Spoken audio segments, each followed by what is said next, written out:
Now you gotta wonder who's the real owner.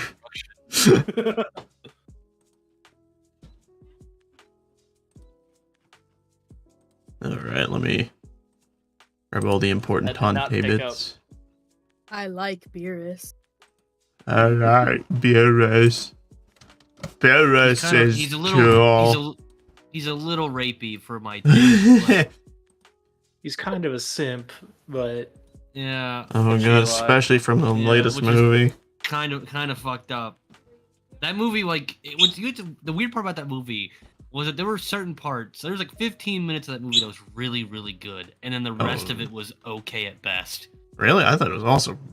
It was fucking awesome. I didn't love need that movie. Bulma's ass in my face. She was the only bad part of that entire movie. I'm about to say, I saw her naked when she was 13, and I didn't even want that. Well, that was when she was much smaller. So that definitely didn't feel comfortable anymore. Which is worse. Yeah. Yeah, it's like I didn't even want that. So yeah, I don't want this either.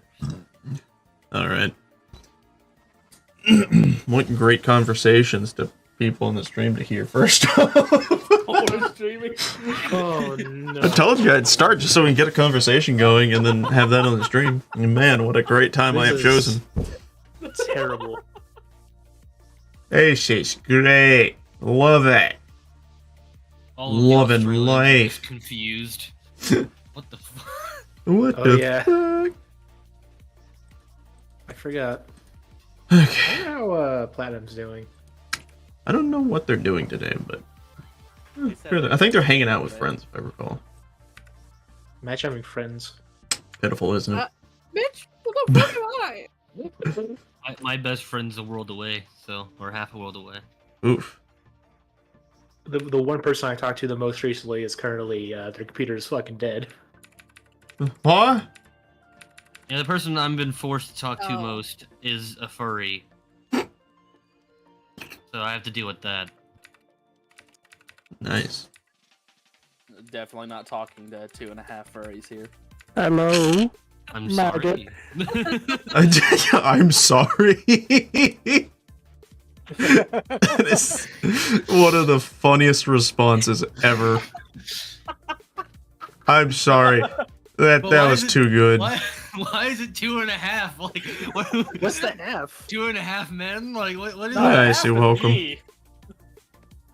Because I only like being considered a furry when it comes to VR chat.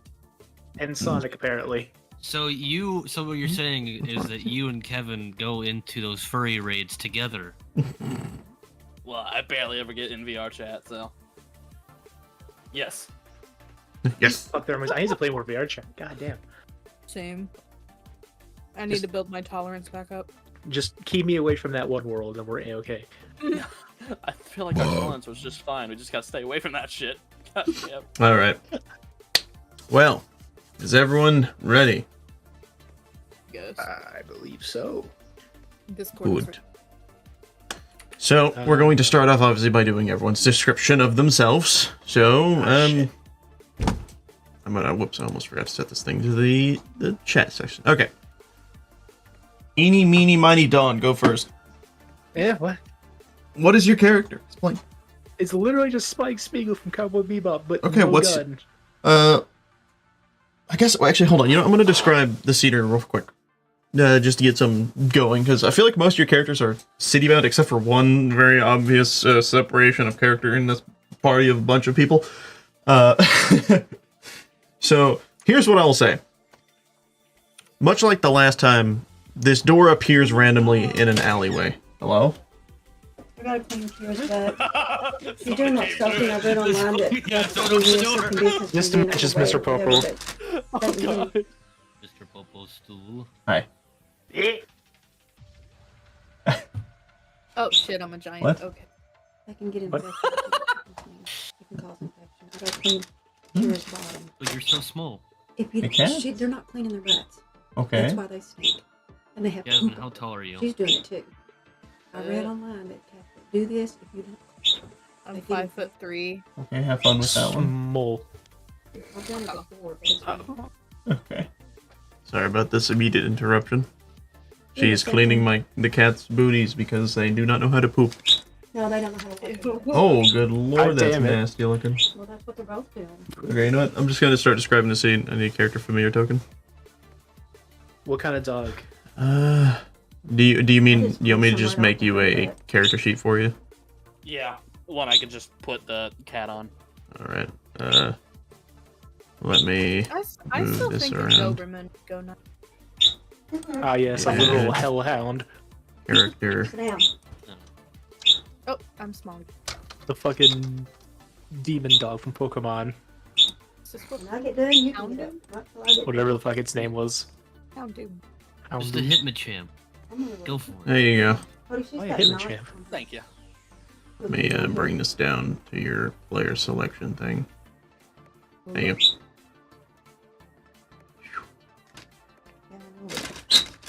Sit still. Cats. They're funny. I will sit on you. I will sit on you. Literally. I know. All right. I'm afraid Hey, of yo, her. what the fuck? I'm doing what I say. Okay, so in the Right current there, on situation, your butt, this won't happen. I'm just gonna wait. I know it. Now you can go. Don't do this Start to cleaning your Simba. butt. Simba doesn't need it clean. Yeah. Simba's cleanest. The girls are not. Okay. That's why they can get infected. So I have to clean their butts for them every day. You have fun with that. Well, I try to pull a big ball out of hers. Anyways, now that distraction has literally left the room. Let's try this again, and hopefully no one's gonna burst. I swear, if someone bursts in the room the moment I start this, I'm going to kick them out, literally. Alright, so here's the deal. Who's killing a bird in the background? My bird is killing a bird.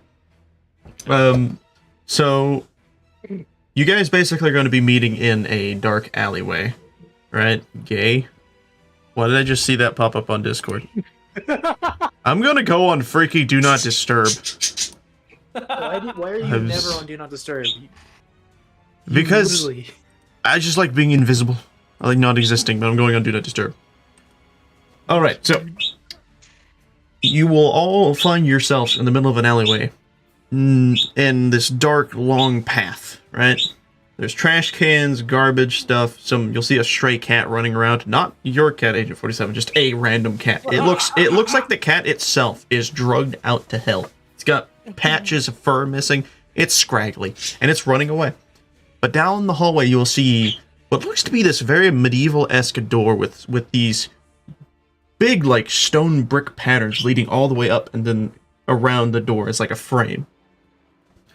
When you all enter into this alleyway, you will be describing yourselves as you enter and, I guess, what you're doing here. I said Dawn would start first, but I will help you, Dawn, give you a little bit of a point to give you, I guess, a push in a situational direction.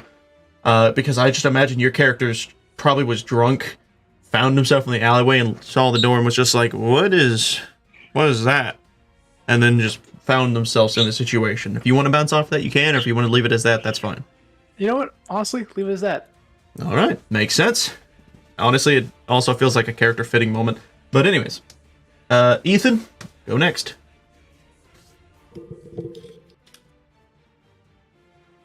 Sorry, I was chewing. I thought you were gonna say no. I'm just an alternate version of Agent 47, who's looking for an assassination target I was given to, not realizing that my corporation is completely corrupted at this point and sending me nonsense targets because they just want blood. Blood for the blood god. All right. Blood money. Yep. Ah, Blood monkey, hunt for blood like a hungry tiger would. Lem, your turn. Describe. I am my own character named Julius Valentine. He's a private detective. And I don't want to get too much into it because I want a lot of things to be explained about him in the RP. But yeah, that's pretty much it. He, in this version at least, is based in an actual reality of like United States. Yeah. Their original version, he was not. All right. I don't really think there's too much more to say. He's early 20s. Private Gotcha. detective. Well, that leaves only one character left. Jasmine, Explain your character. I'm the god of chaos and I'm ready to fucking party. Alright.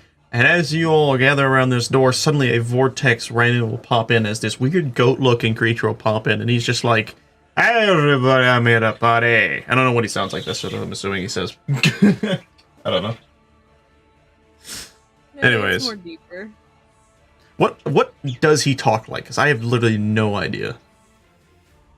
Does he have an accent, or is he just normal talking? It's a slight. Oh, you're just gonna have to watch a clip. See, that's too much already. I will refrain. Been Shigorath. Shigor. We'll hold that in the back of our minds. Alright. So as you all come to this singular space, start filing in, you will all now be able to talk to each other for a moment, explaining the situations to each other, if you wish, or just interacting as characters to get this started. I want everyone to roll a Q. The first one to roll a Q will go first in this conversation. Wait. Oh. Oh, wow. Ethan's on it real fast. Ethan All right. having that speed. Yep. Ethan? Wait, butch. So I entered the door immediately after getting the contract to kill a certain person. Yeah. I walk out literally at my boss's office and end up in here. And I just quickly look around, just like, what?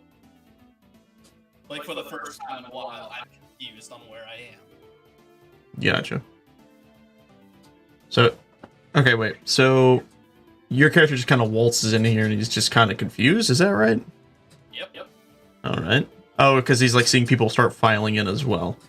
No, because I just walked out of my boss's office. The door appeared, like, right in my boss's office. Okay. I'm gonna have to apologize. It's a little hard to understand you when two voices are happening at the same time. So, A little quieter. it's fine. What I was gonna ask, actually, because I just thought of something. Could you guys use the same mic? Like, turn up the sensitivity of one you both can talk to the same mic? Is that a possibility, or? It doesn't really work that way. We're facing two different directions. I see. It's picking up echo because there's, like, not a lot of cushioning. That's fine. Well, I will try my best to understand things better. But anyways, alright. I can talk a little quieter. Mm-hmm. Dawn, Anyway. your cue. Oh shit, fuck, I forgot I even did that. Fuck, what am I supposed to say? I'm not good at talking. In a game that's all about talking. Oh, I'm fucking sorry. I just want to point it out. your character's having like a mental breakdown, like, shit, why am I here? I forgot what I was doing. Shit, why the fuck am I here? I just wanted to get drunk. Fuck you. Fuck you, Jim. Alright. Wizard. Or Oh, fuck. Discord, sorry. So am I just Basically, the reason why I'm here? yeah, you're basically kind of like explaining yourself to the characters around you. Something weird popped up in the chaos dimension and I followed it. Wow, what a description. What a description. Alright. Which leaves Julius. Once again, in the back alleys of a certain dark... Think of like the classic Batman style, like Chicago alleyway. Walking through there, see a light that I haven't seen in quite some time at this point. But it was familiar enough for me to get the gist, and knowing I can't really avoid it after last time, I walk in, seeing these very odd group of people. A bald man and his weird bald And cat. And We got a whatever weird Discord goat is. person. And then there's just a normal average dude who's drunk. What a ragtag crew. Alright. Well, with this being said, I think it's time to hurry up into the dungeon. So, as you all are standing, you will notice that as you all are standing here, you will hear this sudden sound of an unlocking noise, and then suddenly, as the door slowly pries itself open. And you see what looks to be, at least from where you're standing, a room with a stone tile flooring and kind of like some old-fashioned brick walls leading straight up. And in the middle of this room that you can tell seems to be a pedestal of sorts. What do you all do? Give me some cues. Rogue!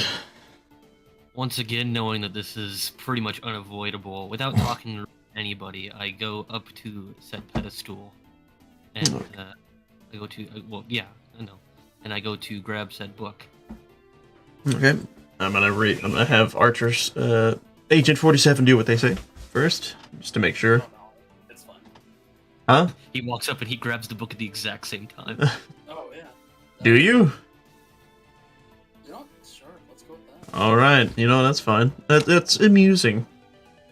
So as you both are walking, and everyone else behind you is kind of watching what's happening as you two enter into this room, your hands at the same time miraculously touch the pedestal, or the tablet that is sitting on top of the pedestal specifically, as the pedestal's inscription begins to glow a bright blue, and the eyes and the mouth of your two characters begin to glow with light, as you both then recite the same message saying, "He who shall enter the dungeon shall make way to its treasury, using their mind alone. Before you lies the Imagi-Dungeon, a magical structure that builds itself to the design of the mind, but beware, for the mind is an unstable thing and can create things not truly desired by the one who thinks these thoughts.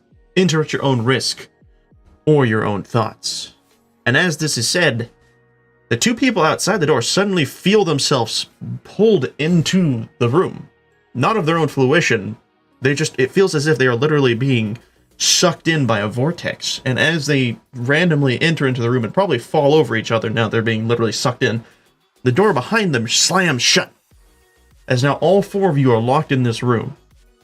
The two sitting on the pedestal, actually, let's clear the table real quick. So I want you guys, okay, so I'm gonna put you two over here. You two are basically down here at the entrance, and you two are probably both over here by the pedestal, I would imagine. So, as this happens, you guys step back from the pedestal. Agent 47 probably a lot more confused than Julius, because he has done this before. At least you get a sense that he has done this before. And the other two in the back are probably just as confused. I will let you all have a moment to yourselves, if you wish. Give me some cues. Archer?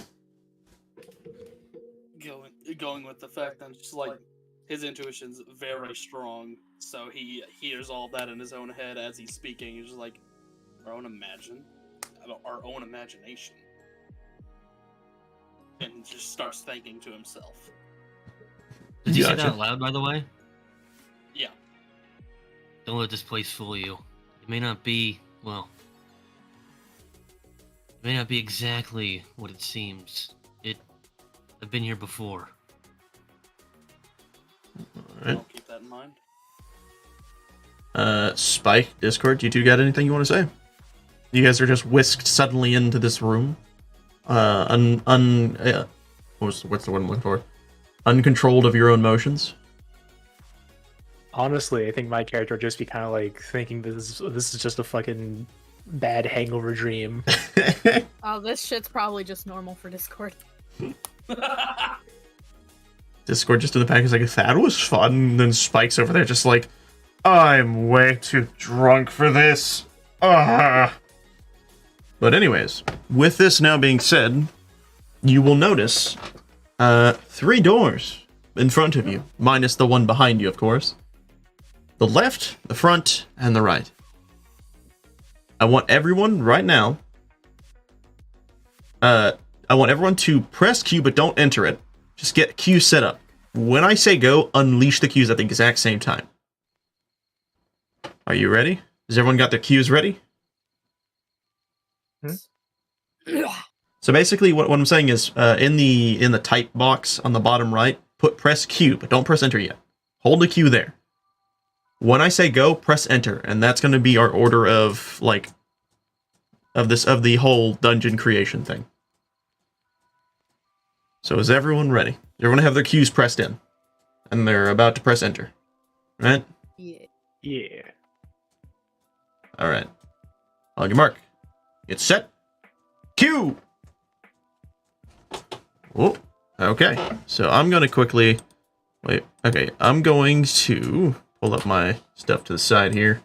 I'm going to grab a sheet, and I'm going to write the order of business down here so that I know who's going first. It's So it surprised goes. that Ethan, of all people, got last. It is amusing. Once you waited, that did you on wait, purpose. Ethan? Yeah, I knew it. I knew it. When we played last time, you were way too quick with those cues. He was incredibly swift. And then that leaves us with...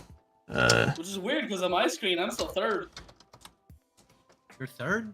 yeah, on us you're not. Weird. Very... So I have 2 cues in a row because I was first. Alright. So, the order is Julius, Discord, Spike, and Agent 47. That is what we'll be using as our order of pathways.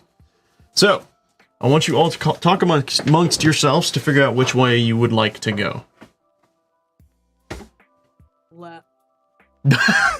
What? We always go left. How about we do the other? How about we just go right for once? We Oh. always go left. We're in the middle. Something tells me it doesn't matter. Alright. Good Wait, intuition. are we in here? Are we in here? I gotta move some stuff around.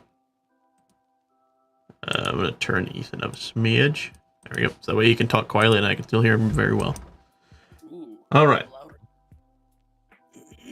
Actually, I didn't even hear you talk that time. I'm louder. There you go. Okay, so with that having been said, just for the sake of me knowing, I want everyone to move their icons to the sides that they want to go on. That way I can kind of do like a majority type of situation. We always go left. Oh, fucking hell. Dang! Alright, well, then... Ethan remembers from last time. We Always go left. Alright. Well, I do, but he doesn't. Oh, that's right. Agent 47 doesn't know. Yeah, I just meant you. Yeah. Okay, well, anyways, with this being said, Julius, I want you to choose what we're going into. 1 through 5, we have a hallway, a forked hallway, a staircase, a room, or outside. Give me what we want to see. I think to separate us from last time, we're going to enter directly into a split hallway. All right. Is that what you're saying? Split hallway? That is what I'm saying. Yes. Sweet. Split hallway it is. Yeah. All right. So, the next person in line, which is Discord, I want you to help choose the size. So your options are tiny, small, medium, large, huge, gigantic. To help figure out the size of like how they feel, tiny is the size of a bedroom, small is the size of a living room, medium is the size of a classroom, large would be the size of a gym, huge is the size of a football field, and gigantic is 100+ acres. So, 6 options. You get to choose. I don't want to be the asshole to say the biggest one right off the bat, so we'll just go. You gotta remember, this is just a hallway. Yes. It's a split hallway. Large. Large. Okay. So let me describe the first thing. So first off, what happens obviously is the room shifts into a split hallway with multiple different exits, and it seems untextured. The walls are there, but there's nothing there. And then suddenly you notice as these walls just start shooting outwards. The one in front of you extends further forward. The two to the side, you can hear them swooshing, and the one ahead just keeps going. So, that leaves us with Spike. So, you get to decide what is in this hallway, what this hallway looks like and stuff. So, what are we looking at here, Spike? Wait, what were the options for this? So, Exactly. for this one, this one's more bent on your actual imagination. This one, you get to describe to the players what the hallway looks like and what's in it. So, like, as an example, to kind of help you kind of understand this, you can say that it matches the image above, where it's like cobblestone walls, like a medieval-esque hallway that just seems to extend, or like a dungeon type thing. And then you could say that there is some stuff in the area as well. If you literally wanted to, you can describe every detail of this building, like what's in it, what is around it, what it's made of, that type of thing. So it's entirely up to you how you have it. I'm gonna say it leads into a. Did you? What? I will save this image. So I'm gonna say that the hallway leads to basically a large room where it's basically just made a kind of what was the option? I forgot. You're only describing the hallway itself. Oh, the hallway? Okay. Yeah. Basically, you're describing what? No, it's fine. I'm just. You're completely fine. Itself is basically like decrepit marble almost. Ooh. Marble always looks nice. But some of it kind of looks a little cracked, as if it's like been there forever or it's been beat up. Okay. Maybe some vines go like up and down. Okay, that's a nice description. Is there anything else in this room, or is it just this marble, this old, decrepit, ruined marble ceilings and walls with the vines creeping down? I think that's it. All right. Let me get out. I'm excited about this. Don, do you remember the Christmas party we had a while back? Well, I was gifted a little case of a bunch of dice. Yes. In the Imagi-Dungeon, I decided to start using them for personal rolls. And guess what time it is? Oh no. Time for a personal roll, folks. The room has been described. It's time for me to see what y'all get. So let me scroll down my little list here and see what I get to poke you guys with on this fine evening. Alright. It is an 8. Let me find the D8 real quick. You know how to get rid of the character icons, right? What'd you say?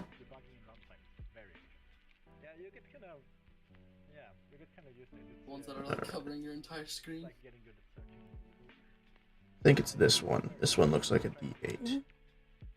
Yep, found it. Alright. I'll set this to the side. So let's see what happens in this room, shall we?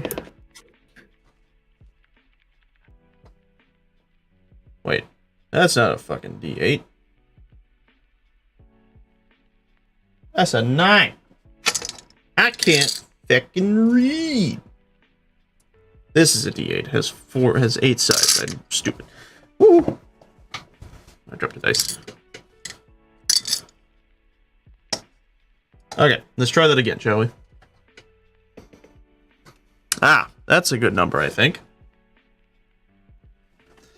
Alright, so what happens is, as these rooms are forming, they begin to appear, like the texture and the design of them begins to mold itself into the walls and the ceilings and the floor. This very old, decrepit marble begins to form, and you see as these vines and moss begin to grow around the walls and the floor. The floor's like tiling becomes very overgrown and green with like blotches of dirt and everything everywhere, and you see little roots bursting through the ceiling, kind of dangling from above. And you will notice that there are 3 split ways ahead of you, but directly ahead, far beyond, like a good distance ahead of you, maybe one would say the size of a football field's length, you are... Did they say huge or did they say large? It was large. Large? Oh, okay. Sorry. Size of a gym. I forgot. So you see this tunnel extends to about the size of a gym, and at the end of the tunnel, you see what looks to be a door. Just a normal door. You guys now have the ability of exploring this general vicinity. They're saying straight, like straight ahead is this door that we see? Yes, but you don't know what is on the other side. You do not know what is on the left or right side of this hallway. As far as you can tell, you can only see the that. All right. I'd like to do like one of these and go to not the center itself, but the wall. Creep right around the next to it. corner. I can peek on both ways. All right. and I will allow you to do that. Granted, it is a decent distance. It's not super large. So I will just allow you that to happen. Who joined the call? Ooh, there's Troy. Oh my gosh, Troy. Hello. Hello? Why do you not speak? No speaking from Troy the frog. The frog yet does not croak. Oh. Wait, hear noises? Maybe. You having fun there, Troy? You having fun? Hello, Troy. I'm eating souls. You're what? I'm eating your souls. Oh, I thought you said you were eating a dog. What the f- I love Chinese food. Oh my god. I love that. That's funny. I thought it was in the afternoon. No, it's the same time as always. 6:30 to 7. I don't know American time. I mean, we posted it above, I think, in a pin chat where it shows the times we streamed in comparison to other things. I thought we did. Apparently not. Well, 6:30 for us, which I think is what are we, CDT or CST? Or Central Time. Yeah, just Central. All right, Yes. CST. Okay. I'm gonna cry. I'm sorry. You cry a little bit better. Cry a little bit better. Okay. Ew.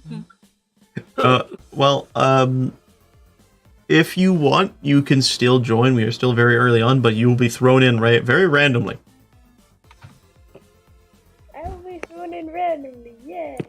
It's up to you if you wish to do that. Yes, I will join. Okay. Unfortunately, a lot of the characters have already been chosen. So your option of character is Barbarian or Paladin.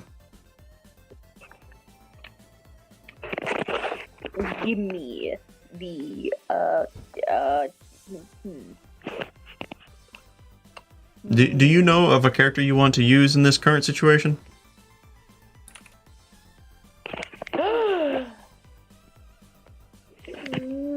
Wendell. What? Who the fuck is Wendell? Yeah. My barbarian. I'm so confused. Barbarian isn't. Hold on, let me research this. Yeah, I'm gonna just throw their token on the screen for now. I'm going to put their name here as Wendell. I don't know. Let's put a picture of Dave the Barbarian. What? Yes. Remember the cartoon Dave the Oh my- Barbarian? Dave the Barbarian? I don't know if I remember anything like It was on like Disney. It's I don't know if I remember. It's been a while since I've watched TV. I've never seen that. Hilarious. It was because you only watched fucking Nickelodeon back then. I watched a lot of different things, but I don't know. That is Jasmine. All right. What does okay? Quickly describe your character, like looks and story, real quick. 5'3", scraggly hair, filthy, looking like they just crawled through the mud. Bluish, yellowish eyes. I think brown hair, but you can't tell. I don't know. It might just be the bud. They're a deer fox. So what? Let's find out what that is, because I haven't been a humble page for that one.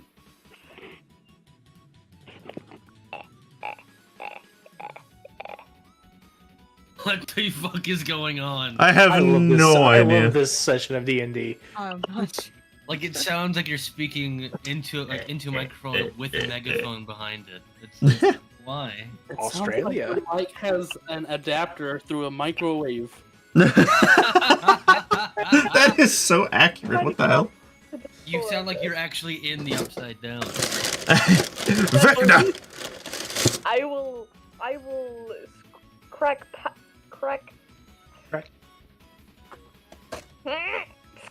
crackle pop you. Fine. I'm so confused. Snap, crackle, pop.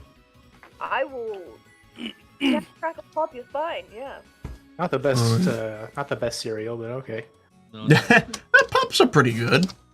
No, I'd rather have fucking either Frosted Flakes or Apple Jacks. Oh, definitely for sure. They fill up the bowl too much and then they Come float. on, Cocoa Pebbles is where it's at. Cinnamon Toast Crunch Those are too is the small. best cereal. Uh-uh. I kind of have to agree. They're okay. The fuck you say? I'm gonna eat some crackers real quick. Okay, my mic should be better. Welcome Yes. to the land of the living. Okay. Yeah. Wheat bricks. Wheat Cool. bricks are the best. Wheat bricks are the best. Is there? Sorry, hold on. I couldn't hear too well. Is there any like trait to your character that we should know about as a DM and as players? They don't talk much, and they're feral. Would you Me describe too. them looking as female or male? Male. Wait. They wear only a loincloth. It's Feral. Tarzan. Can Agent 47 use? It's essentially just every barbarian ever. Can Agent 47 use his animal training to tame this to tame this new beast? Hmm. I mean, he is like a type of You fae. just screamed in the background. Oh, I Okay. mean, you can try. Okay, hold on. Time out. Before we get to the trying of this, first we need to have your introduction happen. So basically, as everyone's sitting here, okay, actually, wait, hold on. You want me to get like a what is it? I can't remember where I made him, but No, hold on. pop stand. One second. Frickin', my brain is forgetting. This whole thing is throwing me off. Lem, put your icon on the corner. Right, you were going to Where peer my past. icon went before, but okay. Can do, Chief. Can't have shit in Detroit. Mlem? If you got an image for Yes. them, send it to me and I'll make you a token. That's true, if you want to do that, or if you want to use the default one. Doesn't really matter. Yeah, mine's on there. Trying to Is it? Okay, find I'm gonna bring you over to the corner. So you said this corner, correct? Sir. Okay, so here's what's going to happen. As you're sitting over in this corner, you're attempting to peek, I assume, right? Yep. As you will do this, you will be suddenly face to face with this weird mangly barbarian creature. What I As love it- is you said this barbarian's 5'3", right? Well, that was the original thing, but he's like, so far he's like almost 7 foot. Oh, shit. okay, never mind then. I was about to say, if you were 5'3", Julius is listed at 6'1.5", so he's like towering this person. But So no, it's okay, actually quite the opposite now. here's what happens. As you peer the corner, you're face to face with hairy pecs that look like they have not been shaved or cleaned. And as you see this, you hear this grunting, like this bull-esque, like, and you slowly look up to see this barbarian-esque creature who's got this weird grimace on its face. What do you? Okay, real quick, for Troy, what does your character say in this moment, if they could even speak? I imagine they're of little words. They are of little words. Basically, think of like a child that grew up in the woods and is just learning how to speak. It's Tarzan, basically. Yes, Boom. it's Tarzan! All I can imagine is your character looking at him like, "Arr." Anyways, all right. So, in your speaking of Tarzan, what does your character do to the sudden sight of this man looking at your abs or your pectorals? Yeah, he's not that short. I mean, your pecs are pretty good size comparison. No, yeah, but you said abs first. Yeah, abs was a mistake. I meant said pecs. I mean, you could be looking up. You could be sizing the barbarian. I'm making the token as Tarzan now, and that's not me. I think Wendell would hit them with Mr. Smacky. Oh, Oh, just out the Mr. bat? Smacky. Oh shit! right out the gate, we have some combat. Okay, you know what? That's fine. No, it's just a slight bonk. It's just a little tiddly bonk.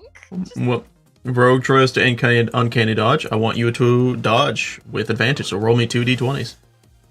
See if you dodge the slight bonkage.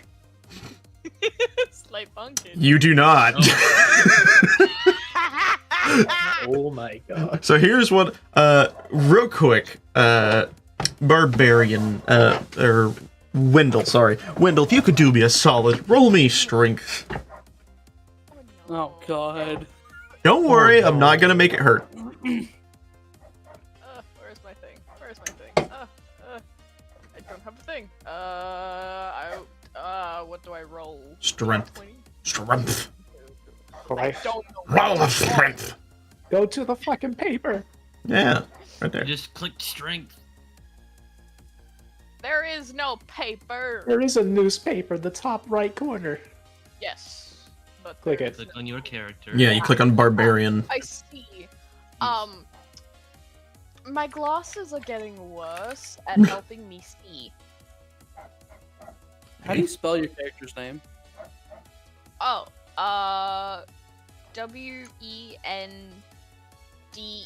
W-E-N-D-E-L. Damn it! I thought it was D-A-L. Wait, I might be wrong. Hold up. I feel like you're right. You said Wendell. Yeah, Wendell. Wendell Cleaner. Anyways, Windows. can you roll me strength? Yeah, okay. A second. Thank you. I'm Oy. sorry. It's fine. Oh, You is will- that with advantage or not? No, you will just take half. This is a creature that knows not its own strength, so it thinks it's just gonna lightly bonk you. Willie, you will take 7 damage and you will be smacked across the side. Just thump. I'm sorry. He's not that bright. Can you? I can tell. What does everyone else do when they see this?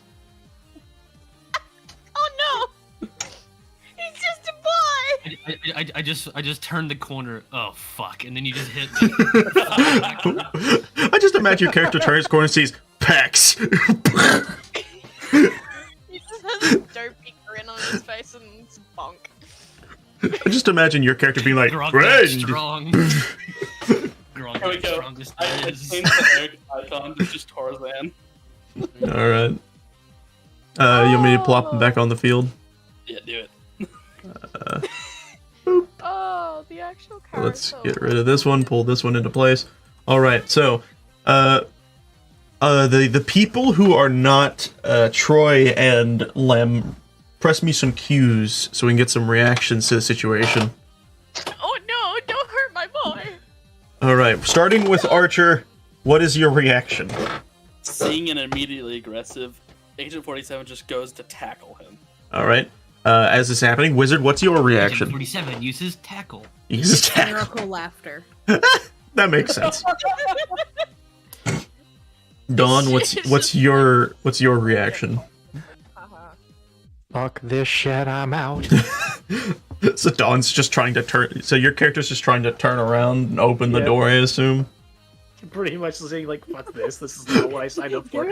So I'll start with Dawn then, because as Dawn's like, hell no. They go to the door and they see as it shuts behind them, and they're just like sitting there staring at this door and just like, hell no. All right, Agent, you are running towards this hulking man meat, and what do you do? Just straight up running to them, using my training to just tackle them to the ground. Okay, so here's what we're gonna do. This is considered a grapple, so we're going to do strength versus strength save. Troy, I want you to roll me a strength save. It's in that tiny little box with all the other like strength, dex, charisma stuff in it. Yeah. Just click strength. Ta-da! You fail horrendously. Barbarian, you are immediately tackled to the ground by this surprisingly strong, tiny bald man. And his Tiny. and his 6'3". is he? I think he is. Hold on, I'm looking up right Yeah. now. How actually? I don't think he's that big. Agent 47 height. He's 6'2". Okay, that was very close. All right. Damn, I didn't know he was that tall. Wait, he's only 187 pounds? No, not the turtle noise! What? What? Not the turtle noise? I'm confused. Well, okay. Turtle noise? I don't know. As this happens, freaking Agent 47 pounces as if he is like that of a freaking leopard striking its prey. He pins you to the ground and just holding you there. And as this is happening, you see his cat jump right on top of your chest and sit there, looking at you dead in the eyes. Because you are pinned, any roll you have will be in disadvantage. Any save or attack will be in disadvantage. So what I will say is, in this situation, I actually want, I would love if Lem, could you roll me... I got you enough for Easter. I feel bad. I feel like What? I said I wished I'd got you more. You don't need to. It's candy. Yeah, Do I you want know, the but- human version or the Easter's not non-human fun. It's version okay, of Wendell? Whatever you want to use as the token in the profile picture, I'll change it for you. The human Okay. one looks Sorry about more dopey. So, Wendell, I want you to... not Wendell, sorry. Lem, I would love it if you did something beautiful for me. I want you to roll... Let's see here, what would be the best? I want you to roll... Perception for me. Brother! No! Out. Oh, you did not notice. You just thought this was a this raging beast was trying to kill you. I thought I use investigation. Hmm? I thought last time we said that I use investigation. Oh, you're right. Oh yeah, and you have the thing. I'm sorry, I've completely forgot about last time's thing. Okay, you know, yeah, let's re-roll. Use investigation with advantage because I forgot that was the shtick with your character. It's not much better, It's but not really, a yeah. little better. Here's what I'll say, because it is definitely a little better. As this thing is about to hit you and stuff, this is before the tackling, you will notice this thing's face is smiling, but it doesn't seem to hold that much negativity in its face. But then you get smacked, and now you're just confused. In this situation where you see, Lem, that Agent 47 has tackled this hulking beast, what do you do? So at this point, we haven't really even introduced ourselves. No. I want to, I guess, go next to them and kind of just oversee this entire situation that is Gotcha. unveiled. Here's my next question for Agent 47. What is your intention with this pin? Are you just holding them down, or are you going to be attempting something a little different? I'm holding them down. All right, you're just holding. Now with Wendell, what are you doing now? Since you can't seem to move, you're greatly pinned. What are you going to say to these people who are holding you down while the other is watching you? I need to pee.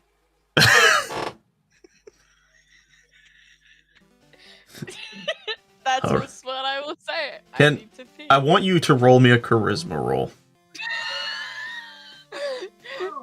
No.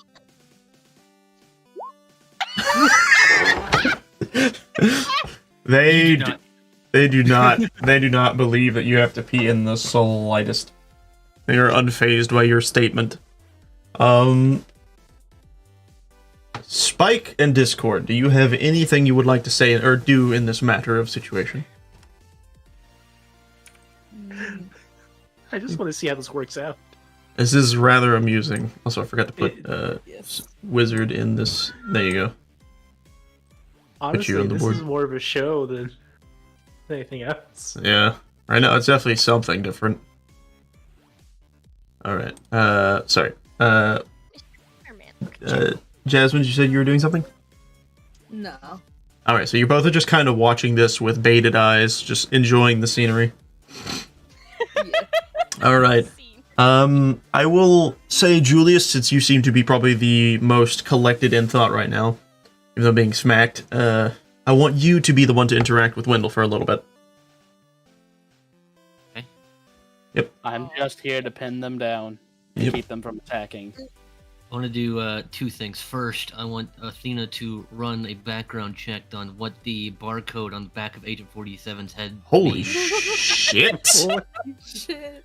It's his product number. Roll. I don't know that. Roll me investigation. The Tito's back. 13. Okay. So not really. Here's what I'll say. You scan the back of the barcode, noticing that it's on the back of the head. And when it bings in your head, Athena will bring up a prompt that brings up the logo for a corporation that you feel like you've seen before, but you don't know entirely. However, immediately upon seeing this, it will seem to just delete itself from your vision, as if it has been detected by something. What else will you do in this situation? Because obviously, I don't think Agent 47 would know that this just happened, because he probably doesn't know that you have a robot eyeball thing going on. It's a chip in my head, but Yeah. still, content with what I've learned about this bald man. I want to look down and see if Wendell, or this large man, is relatively calm, so I can try to talk to him. Wendell, what is your reaction to this man checking to see how calm you are? I give him a frog blink. A slow frog blink. Oh, it does like the one eye, the other eye blink. There is, just to show you, there is no thought. Head empty. All right.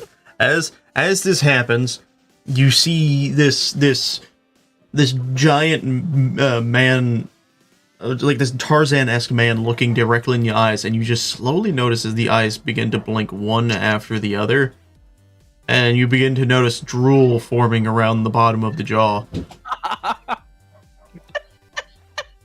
It seems to be looking at you with amazement, but that's all you're seeming to glean from the situation. 47, do you have anything you want to say in this matter?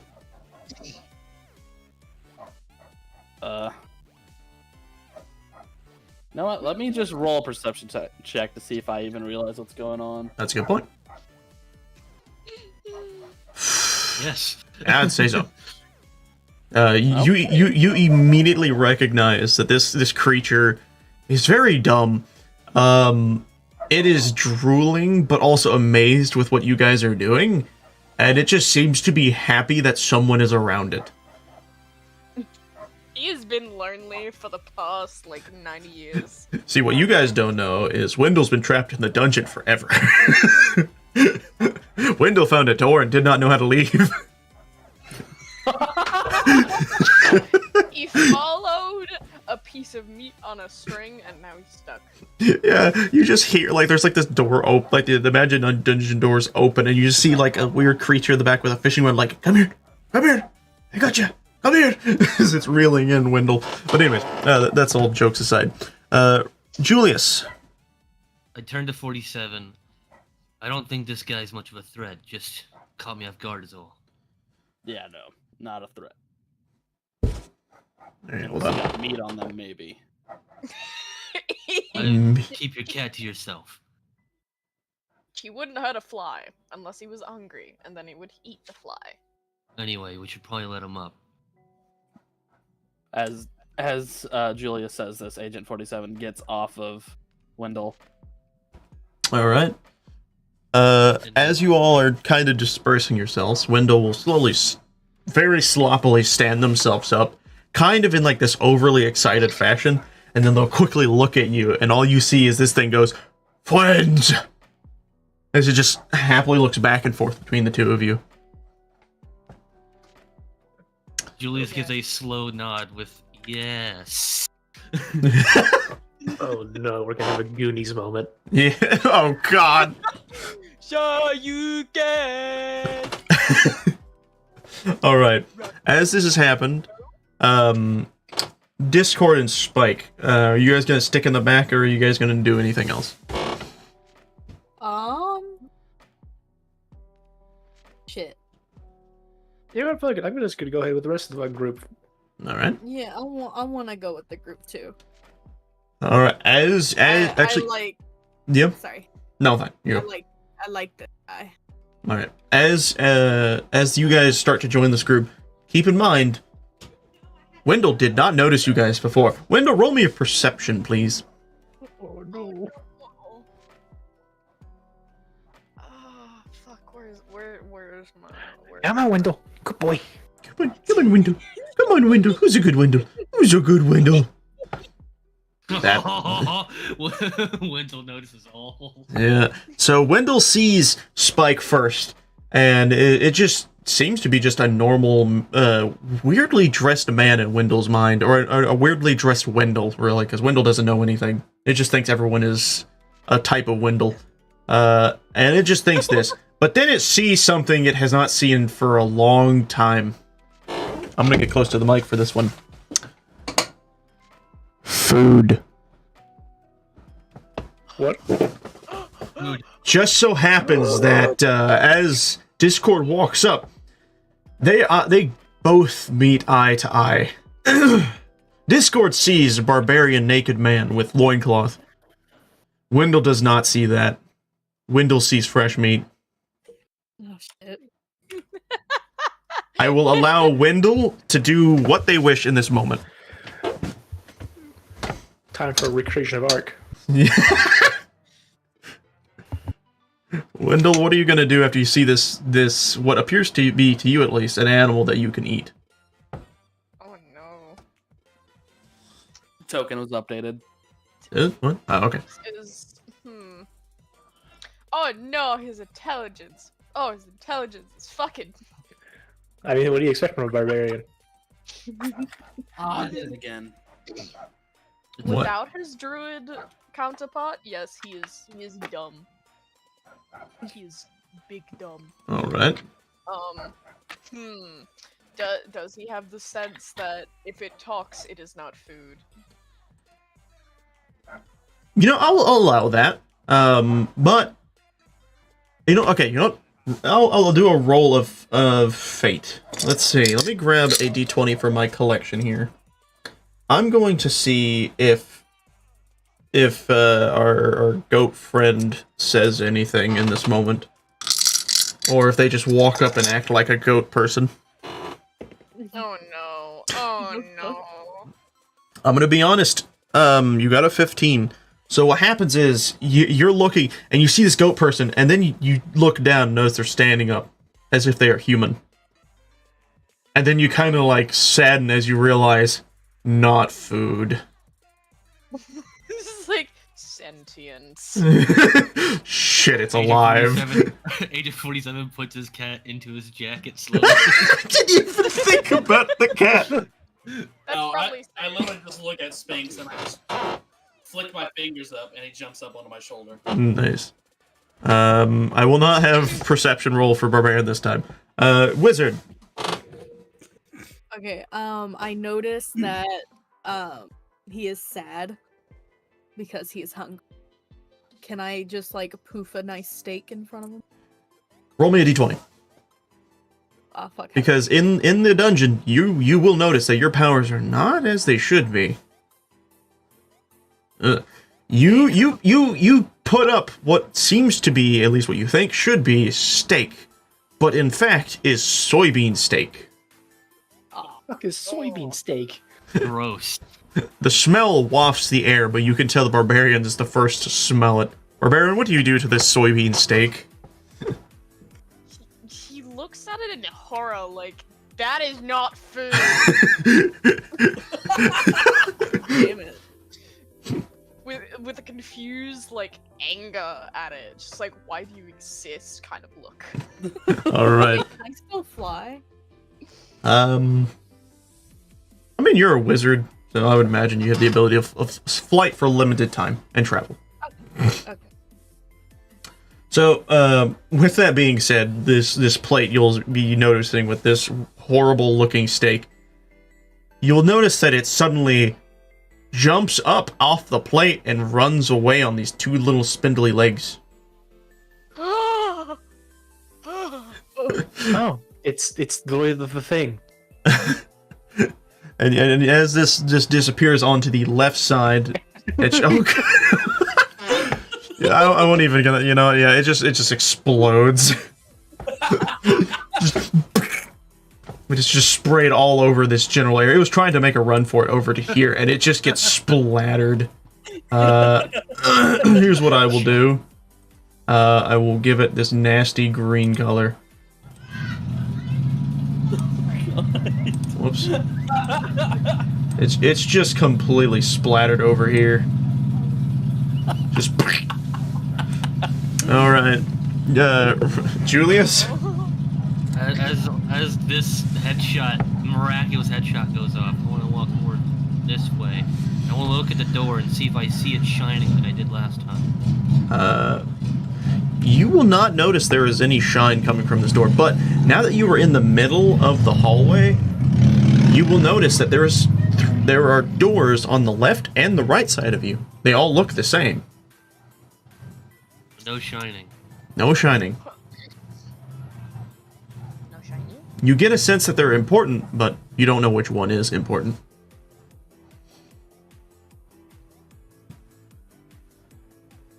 So, in this situation, I will allow you guys to choose which, or like talk amongst yourself in a situation of describing where you guys should go. Place isn't like it was last time.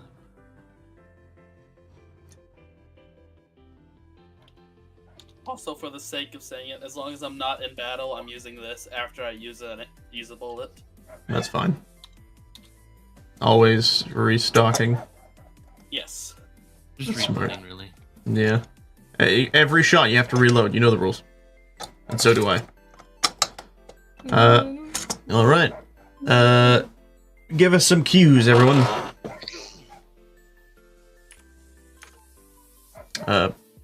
47. I just start walking to the left door. Alright. I'm gonna have everyone choose a door. So everyone go and choose which they wish. Wait, Barbarian Wendell will follow the person who attempted to conjure food, thinking they will actually food eventually. Oh, they're getting coffee. Alright, Discord, you have made a barbarian friend, apparently. Because they saw that you could make food. And Dawn, what were you gonna say? Oh, I thought you just wanted us to press Q. Like No. It's just basically choose where you're gonna go. Okay, I'm going with the crowd. Discord? Oh, can you not move your character? Did you not? Oh, it's because it's probably because I placed it. Go do what you did the last time to place your icon. There you go. That should allow you to move it. Alright. And as pursuit, everyone, that stuff will follow. So as you guys go to this door, the first one to do it was Agent 47. Agent 47, can you do me a solid? Yes. Can you open the door? Yes, I can. Open the door. Open the door.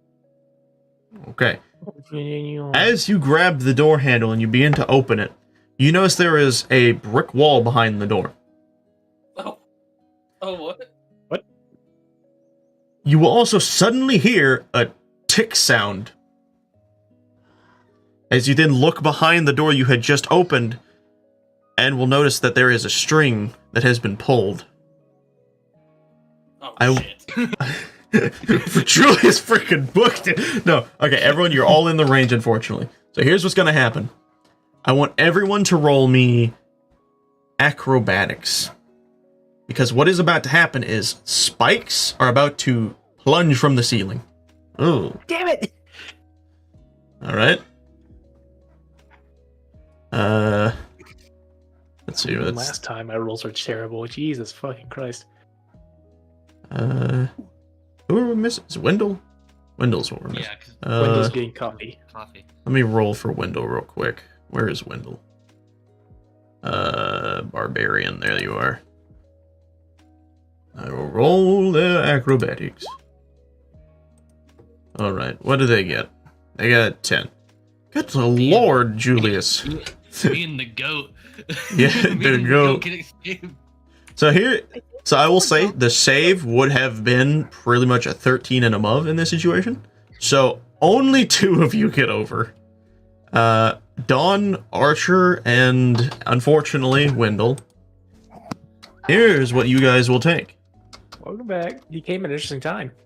You back? Oh. Okay, so to catch you up, Agent 47 opened this door on this side, and there was a brick wall behind the door. However, when they opened it, they heard a tick sound. Why are you rolling initiative? You fighting the brick wall? No, I was calling for the cat. Oh. Oh yeah, that's right. I mean, it's a cat. It'll dodge. But what I'll say is, with what happened basically, I rolled for you. You did not succeed the check. The rogue, Julius and Discord both succeeded their check. They dodged. As a matter of fact, let's move you guys out of the way. Boom. And boom, you two survived this situation, but now everyone else will be taking a d20 of damage. You all will take 16 damage from the spikes that plunge from the ceiling to stab you. Damn. Wait, how much damage? 16. Who does? Everyone who is not Discord and Julius. And the cat, I guess. Yeah, why would... Well, I am able to set up just normal stats for the Sphinx, apparently. Yeah, it's just a player character sheet, so yeah. I mean, the only thing you don't really need to worry about anything like that. You just need to worry about its health, and then the I'd say put like a button that is the damage roll. That's about all you need to worry about. Wow, they got a nat 20. Yeah, makes sense. Is cat. I set it up to where I could roll for the cat. That's cool.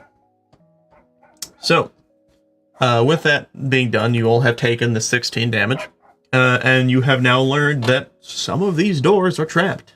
You have to be careful which ones you choose next. Rescue. All right, I will now allow people to choose which direction they want to go next, up or to the right. Julius. I want to turn to Discord and be like, "What are you?"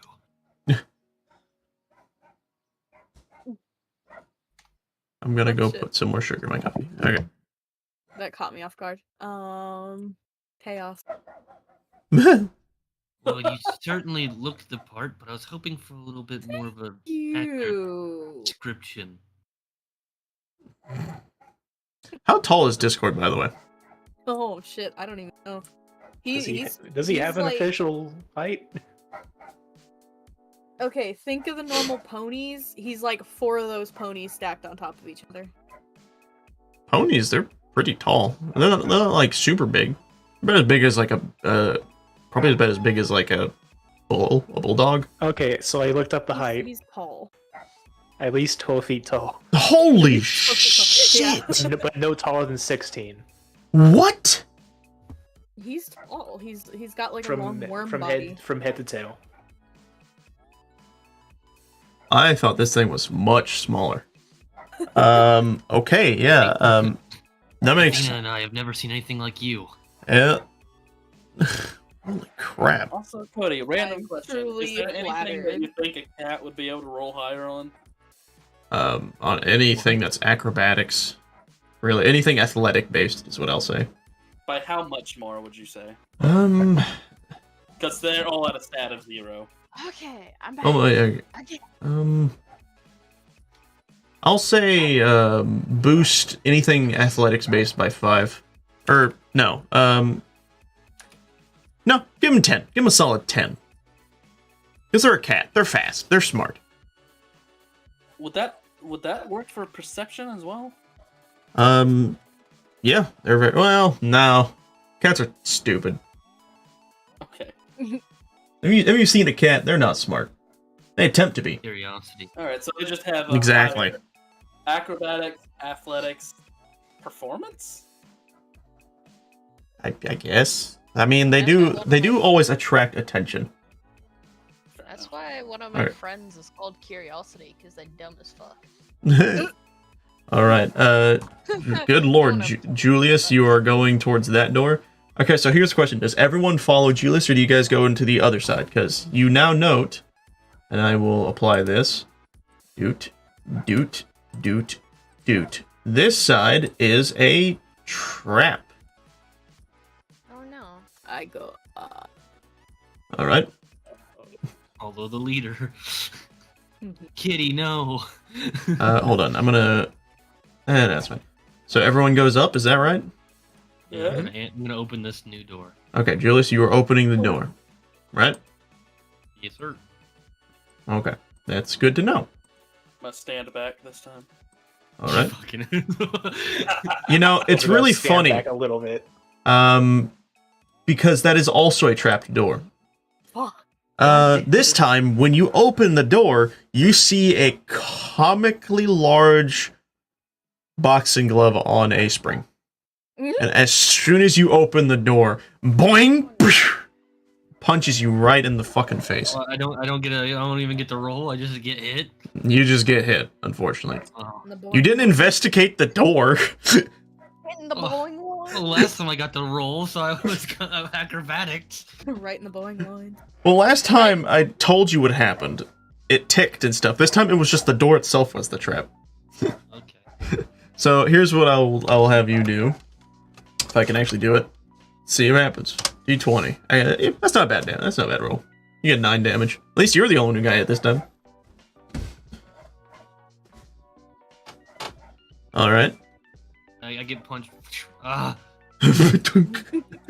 So okay, so fuck it, we're going this way then. Yeah. Alright, Spike. Are you... Spike, do you want to open the door? It hit me in the chest. Yes, just gonna Alright. kick it open. You kick it open. As you go to kick the door, you notice... 47's Q. You notice it's a pull door, so your kicking isn't doing anything. God damn it. Also, Agent, what's your cue? I was just gonna help Julius back up. Okay. Oh, it hit me in the Fucking- chest. He fucking snapped my leg because I didn't fucking see it was a pull Got door. winded. Wait, what were you? How were you kicking it? Were you kicking it wide, or were you trying to kick it forward? You get fucking forward. Okay, you wouldn't break it like Did that. you somehow switch intelligence with Wendell?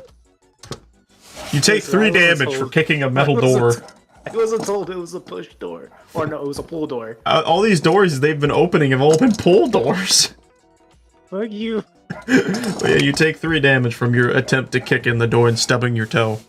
I still have 90 plus health. That's I'm fine. happy. Okay. Oh, I'm here on top of your ivory tower while I'm at 59. So as you kick this door, you're just sitting there holding your foot, just like hopping on place, like stupid fucking door. You're slowly bouncing away. And I will say, just because it's funny, as you do this, the door seems to unhinge itself from its locked position. It starts to swing open slowly, and you will see another door.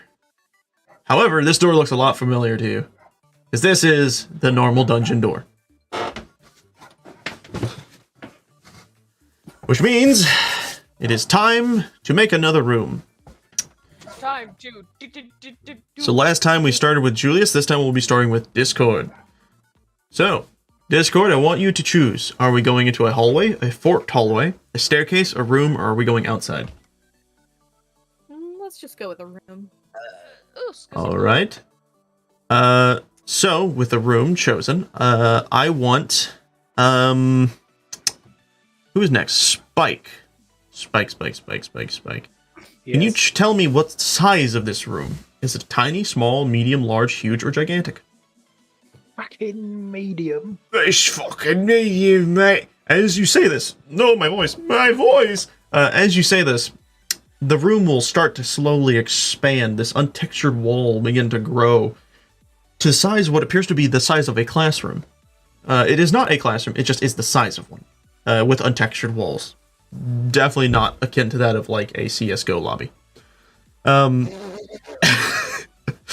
So, Oh, we're waiting for CS:GO 2 to come out.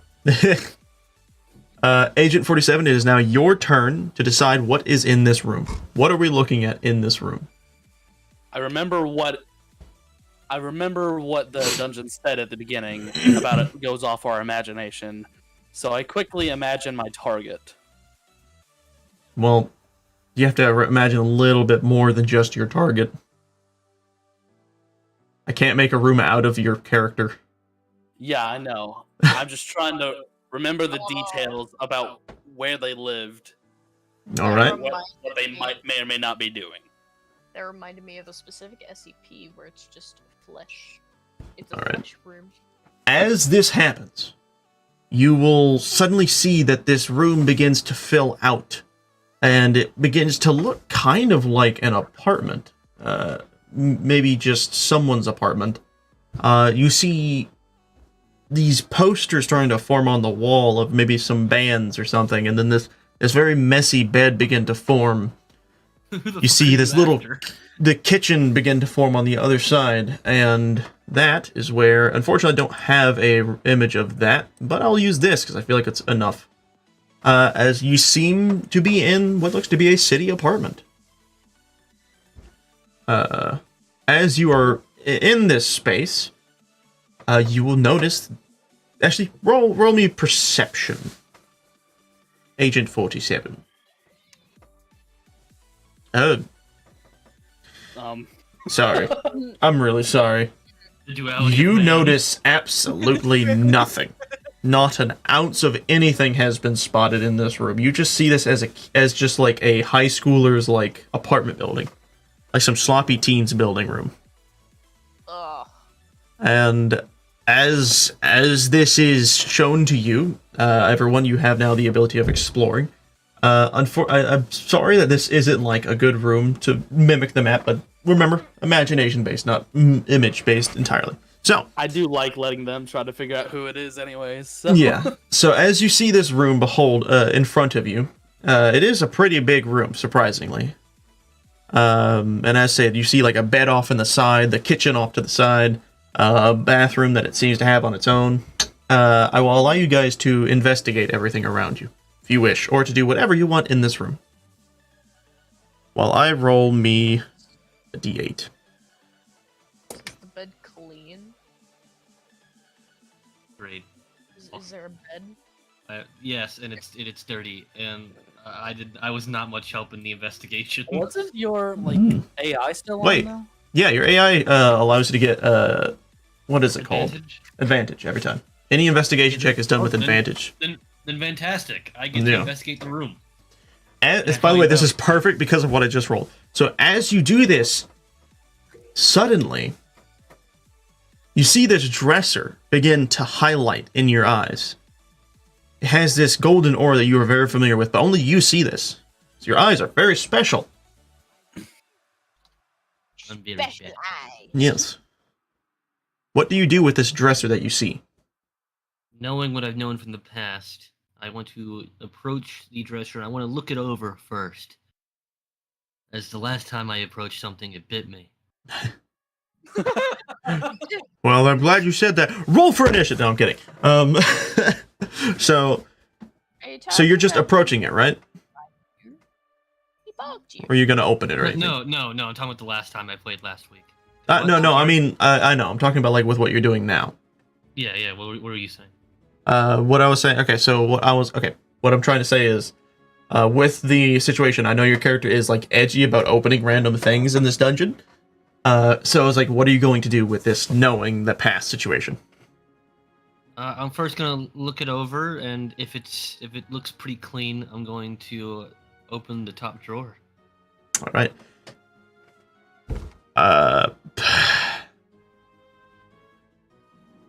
I'm going to bring you into a personal call, all right? Or not personal call, I'm just going to move you into general. Are you ready?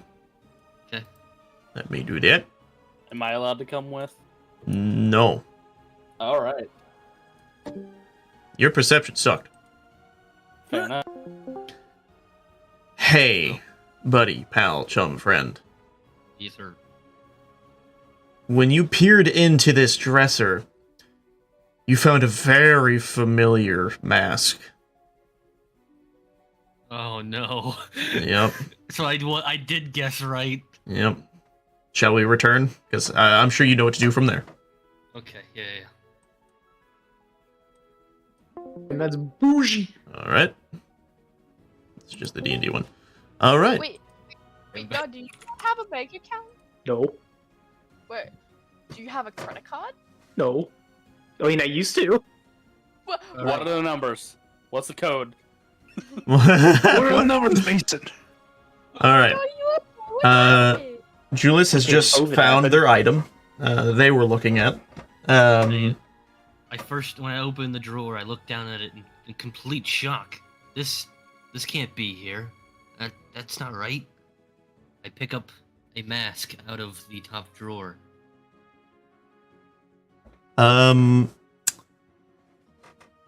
Agent 47, roll me investigation.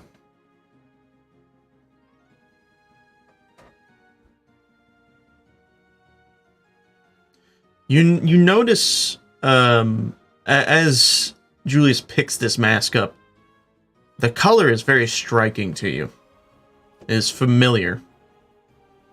That is all. Julius, what will you do with this mask? First, well, sadly I was unprepared and didn't bring my own mask that he gave me last time, but I know this one and I roughly know how it works, but this one's definitely different, more advanced than the last. So it's nice to see that he's gotten improvements. But in the meantime, I'm gonna keep this on my person. I guess slide it into my jacket or something. All right. Does anyone else want to do anything in this room? You have the ability of looking around yourself. You can find anything if you roll good enough. Steal the mini fridge if there is a mini fridge. I want to look. Yeah, it will be named as. I will name it backpack. It will be used as my backpack. Okay, I want first off, starting with Wendell, I want you to roll a perception check to see if you see a fridge. Do you even know what a fridge would be? Roll intelligence. You know what? No. Roll intelligence first to see if you know what a fridge is. To see if your DM, if your player mind seeps into your character mind for a second. I have -3 in my. Hey, you might get a nat 20. Yeah. I might not. Also, Just see what happens. You get a negative. See what happens if you're smart.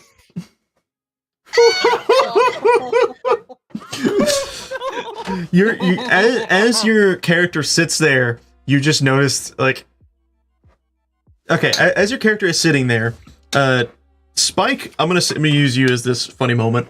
Wait, what? Well, I'm not. It's nothing bad. It's okay. I'm just using you as a display for the funny. As Spike will notice Wendell sitting there, Spike will suddenly notice that Wendell's eyes are going cross.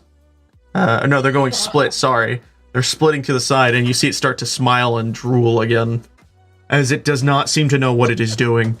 It has completely lost all sense of thought. It has become dumb again. he's thinking.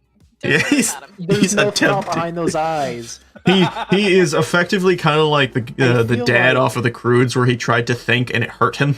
Oh my god, yeah. What I imagine is if a fly were to land on their eye, they would not move whatsoever.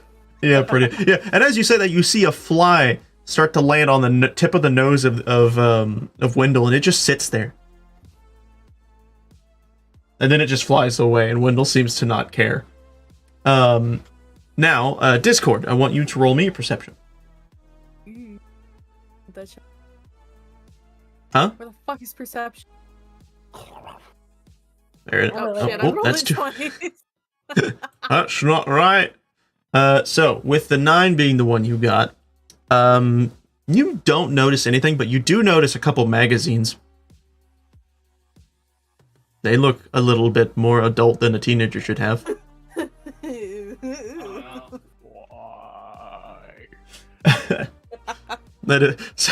What do you do with these magazines? Because I imagine your character is going to have a fun time with this. Shit. I would like to open one up and then it goes sideways and a bunch of pages fall out. Seeing cartoons. Oh, it's And I just wooga. As you open the comic book and like a bunch of pages start falling out, you see all this stuff in there. You see as the horn on Discord's head starts to straighten out. Actually, wait. Okay, there is something in My Little Pony that it's a wing boner. No. Oh, the wings stick out straight. Okay, so as this happens, suddenly you hear a ding as the wings stick straight out like sticks. Wait, I just realized wasn't there a D&D themed episode? Probably. D&D is pretty popular now. Because considering it's owned by the same company. Troy, what do you got to say about this? Wendell will point at Discord and just shake his head. You have a moral high ground. You don't even think. No. I just imagine Wendell looking, being like, Wendell, no need to think what no is good. Wendell, no fridge, but Wendell, know you bad. Ew, Wendell, No, Wendell. Wait, no, I got it. Wendell points at Discord and pulls out a bat and says, Hormony.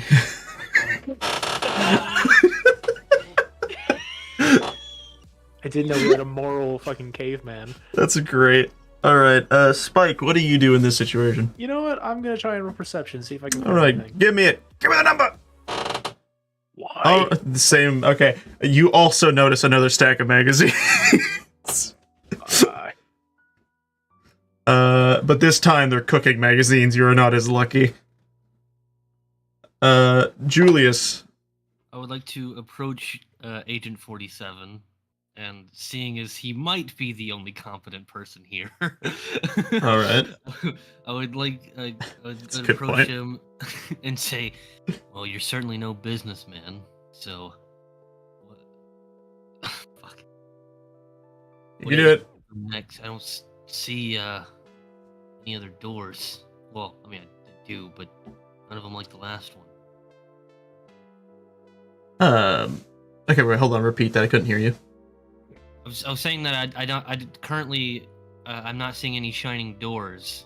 That I don't know exactly where to go, and I'm asking him where he thinks we should go next. That's a good point.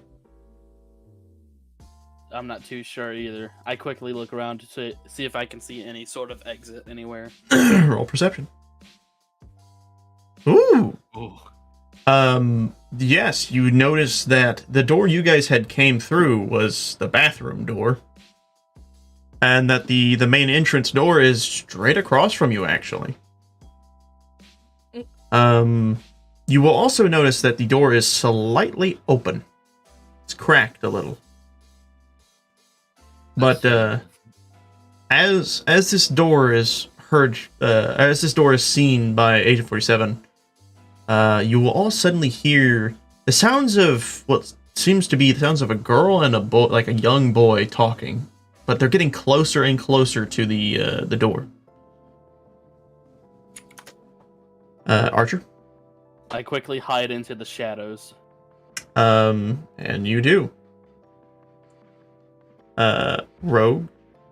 Completely like different than that. I approach the door and go to open it. Okay. As you open this door... actually, wait, before that happens, hold on, let's see. Spike, Discord, and Wendell, do you guys want to do anything before this door is opened? You know what? I'd like to try and hide. Alright. Roll me stealth. And let me see. Let me check where that is, because I haven't done... Ooh, there it is. Hey. Okay. For... Also, Archer, you don't have to roll stealth. You have the shadow thing, so you're fine. Dawn? I don't have the shadow thing. Oh, yeah. Oh, that's right. You're another rogue. Agent 47 surely has advantage. Also, I was actually going to state... I forgot to mention this, and I was going to wait until it happened, but I'll bring it up now. Your character will have advantage with disguises and hiding. Ah, cool. Alright. Dawn, you managed to hide yourself in the closet. Discord and Wendell, what do you guys want to do?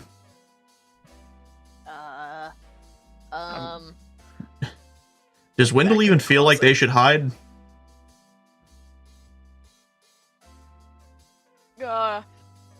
So Wendell's just... Wendell, roll me perception real quick. Okay. Oh, he doesn't know what's going on around him. Or Wendell. Or he does. As Wendell is seeing everyone hide, Wendell notices Spike going into the closet, and then Wendell decides, that's a good idea. Wendell hasn't been in a tight space in a while. Wendell decides to join Spike in the closet. The way you ordered that. Oh, hey now. Calm yourself. Discord, what are you gonna do? You towering behemoth of a goat man. Oh no! Oh shit, there's not really a place I can hide, is there? No, how about this? Roll me intelligence. have a funny joke if it's a high one. As this happens, you suddenly, in the back of your head, hear, "Andy's coming!" As you suddenly turn into a plush toy, you fall slinkly around the bed frame. That is very accurate. I imagine Exactly. as soon as like they hit the floor, it just sounds like Gmod sound effects. Yeah. All right. Troy is typing. You have anything you want to say, Troy?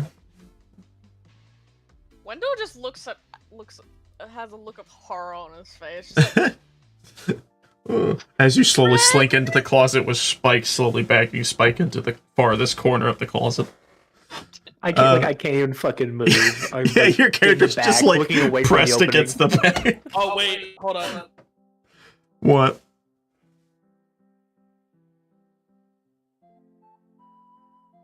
Okay.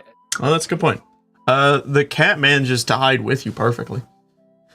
As all of this is happening, Julius, you finally open the door, and as you do, you are face to face with a red-headed girl in a white t-shirt and blue jeans that are, or not blue jeans, blue jeans shorts.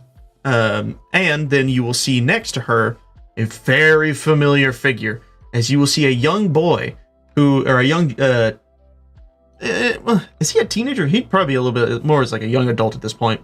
You see a young adult male, and what'd you say? He would be at this point. Yeah, okay. So you see a young adult male with short hair, actually, I guess long hair, because in like the games he has long hair. He has this mildly long hair, and he is what just looks like he's wearing like a button-up shirt, and he's got like these normal blue jean pants that go down, but he looks like he fancily tried to get himself dressed for something. He's got like a nice little watch and stuff. And when you look at this character, you recognize that this is the person you were with the last time you were in the dungeon, Julius. This is Peter Parker. It would immediately go to he's in the next room, right? He's right in front of you. Oh, he's just there. Yeah. You were in his wide apartment. His apartment's pretty nice. It's a huge apartment. And as stated, as you open the door, you're just right there face to face with him and his girl, which I'm pretty sure you all can guess who that is. Yeah. With a white smile, I want to say, who's the girl? Okay, you know what? Yeah, sure. As you do this, Ethan, I'm actually going to allow you to take control of Peter Parker. Basically, in the situation of Peter just opens, he walks over to his doors, got his key in his hands, he's about to open it, and it suddenly opens up to see Julius. And then Julius looks over at you, and then looks over at your girl, and he says, "Who's the girl?" What do you do as Peter? Peter actually jumps at the side. It's just like, Julius, hi. Been a while since. What are you doing here? What are you doing in my room? I'm right back in the same thing that got us last time. You're in the dungeon again? Yeah. With a whole family of freaks. As Julius says this, Agent 47 goes in for the kill immediately. As this happens, Peter ducks. But he makes it look like he is bending down to pick something up. The shot is silenced, so no one hears what's happening with Agent 47. They just, think he's just ducking to pick something up. I don't see this. I'm right in the doorway that he shoots through. You're just walking. You're just looking directly at Peter, and you walk, and your eyes keep tracking him as he bends down to pick something up that he appears to have dropped like a dollar on the ground. And you also do not hear the shot go off. But Agent 47 notices he missed, and no one noticed at all that he missed. Did Peter even realize that he was shot at? Oh no, he did. He's just really good at making it seem like he wasn't. Damn, okay. As he stands back up, he glances at Agent 47 quickly and gives him a stare, and then just casually looks back at Julius. I'm actually going to... So this is a much more aged Peter, right? So here's what I'm gonna do. I'm gonna pull up. Peter with a lot of experience now. Here's what I'm gonna do. What were you last time? You were a barbarian, weren't you? Yes. So here's what I'm gonna do. Hopefully it doesn't show the name of this. I'm gonna click this thing.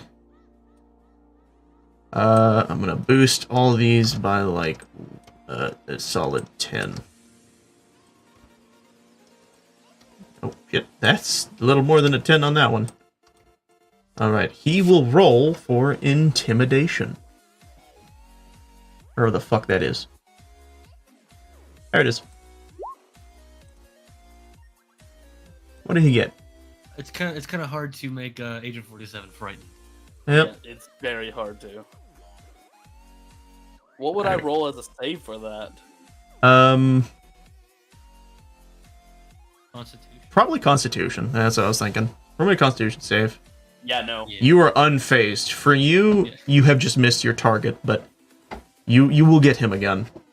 As this happens, Peter's like, oh, well, sorry about that, I dropped my wallet. As he then is like, why don't we take this outside? And he ushers Julius to the outside of the hallway. Julius, what do you do with Peter? He ushers me into his apartment because I opened the door. No, into his apartment. No, you were already in his apartment. Okay, never mind. That's why there were magazines and fridges. Oh, okay, that makes a lot more sense. Yeah, I was about to say. I was like, yeah, somewhere in between those two events, I completely forgot that we were in an apartment. Okay. So I guess I want to hand him back his mask, saying that I have something of his. All right. Ethan is Peter. As you go to hand up the mask, I quickly wave my hand, like just at my throat, just shaking my head no. And then, like, I dart my eyes towards MJ. Getting the hint pretty much immediately. I do not pull out the mask, but he gets the point. Yep. I just imagine his, like, senses flare off. He's just like, don't do that. Quite a few years since last time. Yep.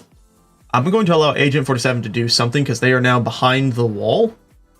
You don't see them in the doorway anymore, but you know that they are on the other side of the door. What will you do, Agent 47? Agent 47 goes into his focus mode where he can still hear where everybody is. All right. I will allow that. You will be able to hear the conversation that happens outside of the door. So, with that being said, Julius... Oh, actually, wait, no, you know what? Hold on. As this is happening, Agent 47, you had now realized you had heard that Julius has known Peter before. Or, now you've heard his name is Peter Parker. You now notice that Julius and Peter are familiar with each other, which means you have something you can do. If the chance requires it. And with that, we're going to go back to Peter and Julius. What do you two do in this situation? Well, you guys are just out in the hallway talking. Once again, I'd say that it's been quite a few years since last time. Indeed, it has. Quite a few more foes have appeared over the point. A bunch of weird people. So I assume that means you did become the greatest hero in New York. As far as I can tell. It's about time you finally passed me, after last time. I was a bit sad to see that we weren't part of the same universe. Yeah, but... Well, I guess if there were both of us, it might not be, gotta keep the world interesting somehow. Did you ever find what you were looking for? I did, but not in the way I hoped. What happened? Well, I ended up finding my brother, but... Real quick, we're gonna pause. Wendell, can you roll me intelligence real fast? Oh, no.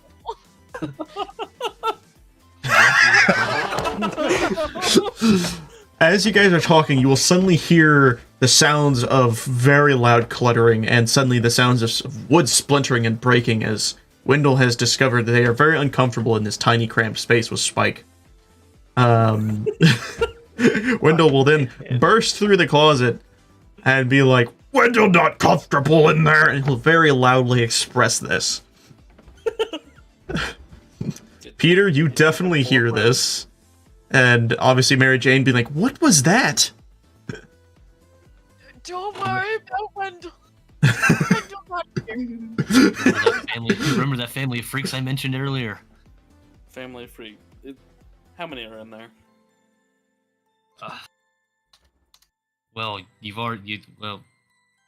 Did he look in, or did he only see me? He has only seen you. He did not know that there were that many people in there. However, he did notice that someone shot at him, but he didn't notice that was anyone with your specific group. 4 others in total. It's funny though. That's why it's funny. You know he has half a brain cell. That I know. All right. In a mud tub. It's great though. So, with what happened, what I'm gonna say is Peter ushers Mary Jane to go ahead and head back to her house. It might be safer. He doesn't know entirely what's going to be in this room. And she does. He's like, well, be careful. And she kisses him on the cheek and she walks away. I will say at this point, Peter has not told MJ that he is Spider-Man. Yeah, I gathered. Well, okay. So now that you two have done this, we're going to allow you two to enter into the room. I'm also going to allow, when they enter into the room, for all the other people in the room to interact with Peter, revealing themselves, technically. We will start this with, obviously, we're going to hold Agent 47 as last. We will be starting with, I feel like which would be the funniest one first, Discord. As you see Peter walk into the room, you're still laying on the bed as this giant plushie. And he looks over at the bed and sees the plush, and he's like, I don't remember ordering a giant snake body pillow. What do you do? I would like to get up and walk towards him as the plushie will. As you do this, he begins to note your size. He starts to look up as you're slinking up, and he's just like, that's big. He's like, you might be as tall as Rhino. Okay, can I just do something weird? Yes. Go right on ahead. Okay, the plushie part, like, melts away into chocolate milk. Chocolate? Real form. Wait, hold on. Repeat that, please. It, like, melts off and turns into chocolate. Okay, so the arm melts and turns into chocolate? Like, the plushie part. Okay. Oh, like your layer of okay, I see. So a layer of plush will be chocolate form. So now you're a giant chocolate plush statue? No, it like it turns into chocolate and falls off of their body, revealing their actual body apart from the plush. Oh, okay. No, that's what I had assumed. I was saying because like when chocolate hardens, you become solid, but then your character would just kind of like break out of it. But anyways, as your character molts chocolate from their plush form, Peter is surprised and he looks down in disappointment as the floor is covered in chocolate. He's like, that's going to be a mess to clean up later. And it's a carpeted floor. Oh. Does this apartment have a carpeted floor? What? I'd summon him a mop if I could. Hold on. Ethan, what are you typing away for? It is not a carpeted floor, it's hardwood. Huh? I looked up the apartment in the game. Oh, in the game. Oh, sorry. I was just making up an apartment. Game? Yeah. I was literally making up an apartment. My bad. Oh, no, there is an apartment. I did not know that. I can send you an image of it. Nah, that's fine. Because I'm sure I've probably not been accurate to a lot of the description we've got so far. We're just gonna say we're using he upgraded his apartment because this is a classroom size apartment. I don't think his actual apartment's that big. Here, I'll put an image up in the Discord. Let me see. In the game, it looks to be Yeah, that's about a normal Studio. normal person's apartment. The apartment you guys are in is much bigger than this. He has managed to get a better apartment. It's still a little messy, especially in the corner where his bed and stuff is. But it is bigger, and unfortunately, but also fortunately, he managed to get an apartment with a carpeted flooring. To his dismay, it is now covered in chocolate. As this happens, he will then look over and see this lumbering oaf of a man trying to eat the chocolate. As Wendell is like, food! Nom nom nom. As Peter, what is your reaction to this?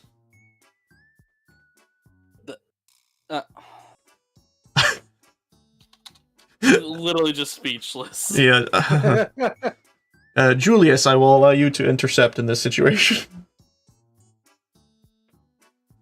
Ah, shit, I got it wrong. What? I think that's Miles Morales' apartment.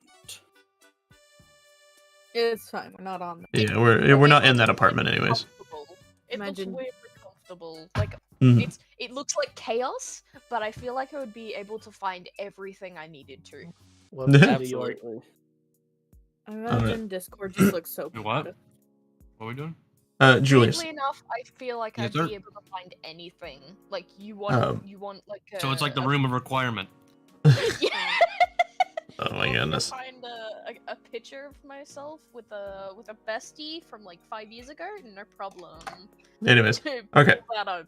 So, Julius, with what's happening right now, you had just witnessed Discord turn their plushy shell into chocolate and then molt it onto the ground as it meshes with the carpeted floor. And then you watch as Wendell, seeing that this is food and it smells really good, is starting to eat the chocolate, but also smushing it on the floor as they step on it and then start to eat some of it. And you're seeing Peter as he is just in dismay. He is literally speechless as to what's happening in his room. I would keep Wendell from eating the carpet that the chocolate is slipped into, because he will try to do that. Yeah. I feel like he would. I'll be right back. And Julius, what is your reaction to all of this so far? After the first few bites, he steps forward to step in and try to stop Wendell from going too far. Just gives you a nod of acknowledgement. It's like, Okay. Yeah, you know, it's good that you said that. I was tempted to roll intelligence. But you're good. Yeah, another one. Okay, so Wendell backs off, and Peter sees this, and he's like, "It's something, I guess." He then hears the sound of shuffling as Spike walks out of the closet and just kind of falls flat on the ground because they were smushed for like a good solid 5 minutes. Spike, what will you say on the floor right now? I fucking hate the stream. Yeah, I just imagine Spike's like, I'll never drink again. Peter seeing this is just like, and there's another one. Great. Excuse me, what? How long have you been in there? As he looks at you, noticing you are very out of breath. 5 minutes at least. Oof. Gotta wait for Ethan to get back to do Agent 47. So what I'll have is Peter will go over and... Right here. Oh, you are? I didn't realize you got back. Well, I'll continue as Peter will go and he will help Spike up off the ground, noticing you are a little off your kilter. And he will recognize that you are also very drunk. The smell is in the air. He's just like, oof. You might need to lay off the bottles a little bit there, bud. Probably getting too, goddammit. Just sounds like Spike's in a midlife crisis. As this is happening, Agent 47, I want you to do whatever you want to do. Oh shit. What are we fighting? That is, okay, so here, this is weird because you're in an apartment building. So arrows aren't just gonna... What I was gonna say... I was gonna say you're just spamming your shots. Since it's a handgun, it's me pointing it at him and then shooting just shooting a every lot. single one of my bullets. And as you do this, he quickly pushes Spike away, and he starts to dodge all of the bullets while constantly staring at you in the eyes. And then he looks directly at you and says, "So you were the one I dodged earlier." It's like, your aim gotta be better than that, buddy. You want to take me on. Julius? Oh yeah, Julius, you're now noticing the person you were with has now attacked your friend. What is your reaction? Pulling out my own pistol, I stand to defend Peter, or help him. All right, Agent 47, Peter Parker, and Julius. Before I say the funny thing, or the cool stuff, I will ask, does anyone think they want to jump into the situation, or are you guys just going to sit back and watch?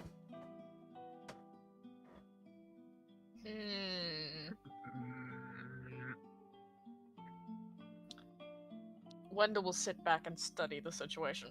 Okay. Wendell, you bastard, I just helped you not eat carpet. I thought we had something special. As you say this, Wendell will like start to pick up some chunks of the chocolate and put it in its arms, and he'll start walking to the back of the room to watch. Spike, what were you gonna say? I was gonna say, you know what, fuck it. I was gonna probably like shuffle up and try and like help Peter. All right. I will state. Wait, what is your character again? Monk. Okay. I was gonna say you have a gun, but then I remembered you don't. Because you are a monk. So you'll just, oh god, you have drunken fist. This will be funny. So you just kind of like pull yourself up into a position, and you're just like, actually no, I'll let you decide. I don't know why I keep talking as your characters. I'm sorry. You'll pull up into position, into a very loose fighting position, and then you will say, "All right, fuckwad. Shall we try and kill this good little boy?" This good little boy. And Discord, what do you want to do in this situation? I don't know. What? I don't know. Then what I will say is, because you are much more of a person to be entertained by others' mischief, you will actually kind of notice what's about to happen. You're like, ooh, and you'll slink off, literally like slink around everything, and you'll find yourself into the kitchen where you notice a bag of popcorn, and you'll put it in the microwave. Yeah, you'll put it in a bag of popcorn, and you just be like, beep, beep, beep, as it starts to cook, and the popping begins to happen, and ding, as you pull it open, and you open the bag with your talons, and you start to, piece by piece, eat, and you observe as Julius, Agent 47, and Peter Parker will now roll for initiative. Oh, and Spike, sorry. Almost forgot about them.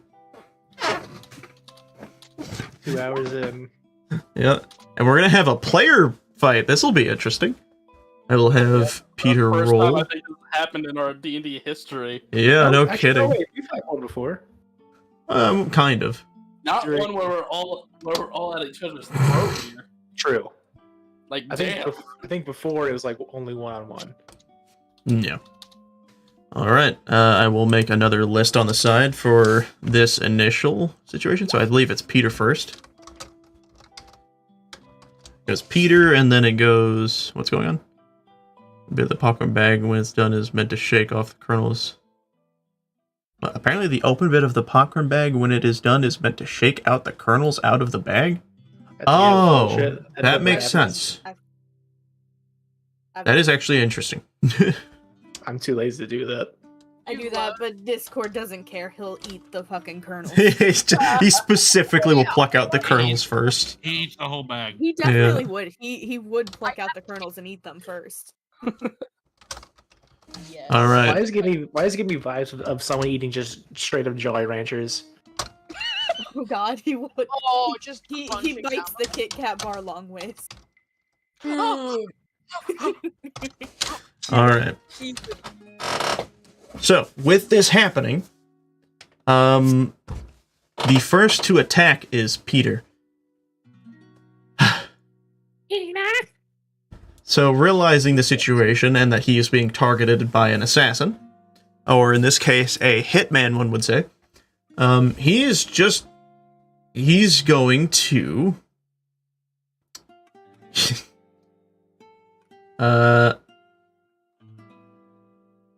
let's see here.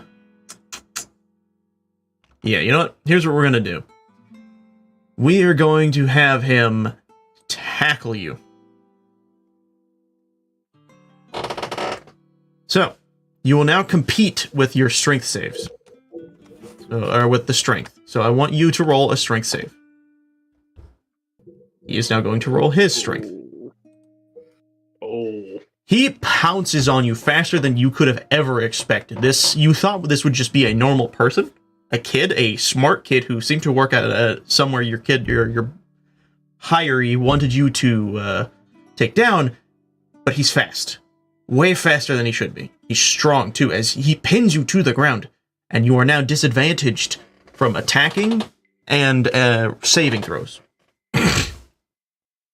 They take... also, you take 18 damage. Forgot about that. Damn. So, that would leave us with 47. It's your turn to do something. What are you going to do now that you've been tackled? I just look Peter in the eyes without really saying anything. I flick my hand up. And Spinks comes to try to get Peter off of me. Let's kind of clawing at the back of his head. Let's see, where is it? So, it says dex save, so we're gonna allow that to also work for just dodging.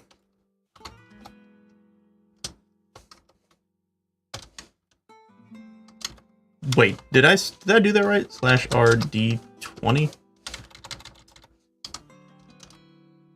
Okay, I did mess it up the first time. Sorry. Can I roll to shoot this cat?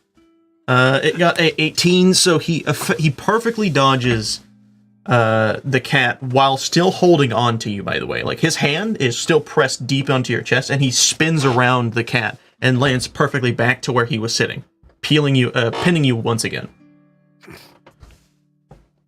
And let me just roll something here. Yep. Okay, the cat lands on my shoulder after failing to attack. You're on the... oh, yeah, you're on the ground, by the way. I'm on the ground, not on the wall. You. Okay. Well, the cat lands beside me then, without actually hitting me. Next is Julius. What will you do in this situation? I'm gonna shoot his cat. Well, you know what to do. Okay, we're gonna have a ball John Wick. Yeah. What would I roll for the cat to dodge? Just a roll 20. Or a d20. Okay, what should I roll here? You just roll, for you, roll dex twice. Also, you fail the dodge. Oh! Oh. That cat. It's dead. It's dead. It's just dead. Cat is dead. You see as the knife pierces dead into the skull, right between the fucking eyes. Well, I was gonna use my gun, but that works too. Goodbye, Beerus. Goodbye, Beerus. Yeah. As this cat is splintered into the ground, and as soon as it pierces the eyes, you all notice that the cat is suddenly enveloped in shadow as it just disperses itself, as if it has left the area. Well, this is depressing. As this has happened, it is now, wait, Julius, do you have anything? Oh no, you used both those actions. It is now, Spike's turn. What will you do, Spike? Okay, so 47 is the one on the ground, right? Yes, the cat is dead, so you don't have to worry about the cat. It's just 47. Okay, since I'm fucking drunk, I might as well just fucking play into that sort of drunken fist thing.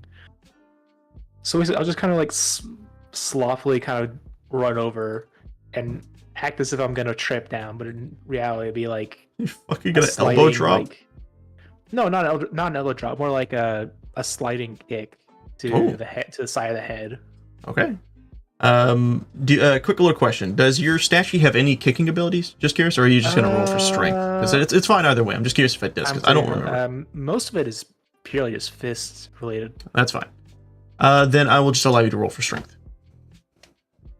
Okay. Ah! That's 44 damage. I'm sorry, Ethan. Ethan, could you do me a solid to tell me how's your health? I'll just message it to Yeah, you. message it to me. Ethan, I am so sorry. I actually did not expect. Pete, it is now Peter's turn. He will recognize that you are severely overpowered. You are beaten, and honestly, you're getting near to the possibility of getting killed. And Peter is not the type of person to do that. So what he does is he pulls out he webs your arms and legs onto the floor, completely preventing you from moving. You are now completely unable to do any action henceforth. You are too weak to fight back. You have already been pinned. He's just going to solidify the fact that you are unable to escape the situation you are in. He will then stand up. He'll sit down right next to you, and he will put his finger on your head, and he'll say, "All right, Baldy, time to start talking." As he will start to like kind of wiggle your head around. Agent 47 does not respond to him. Here's what I'm going to do. We're going to try this again. We're going to do intimidation for Peter Parker. Still fails, so that's fine.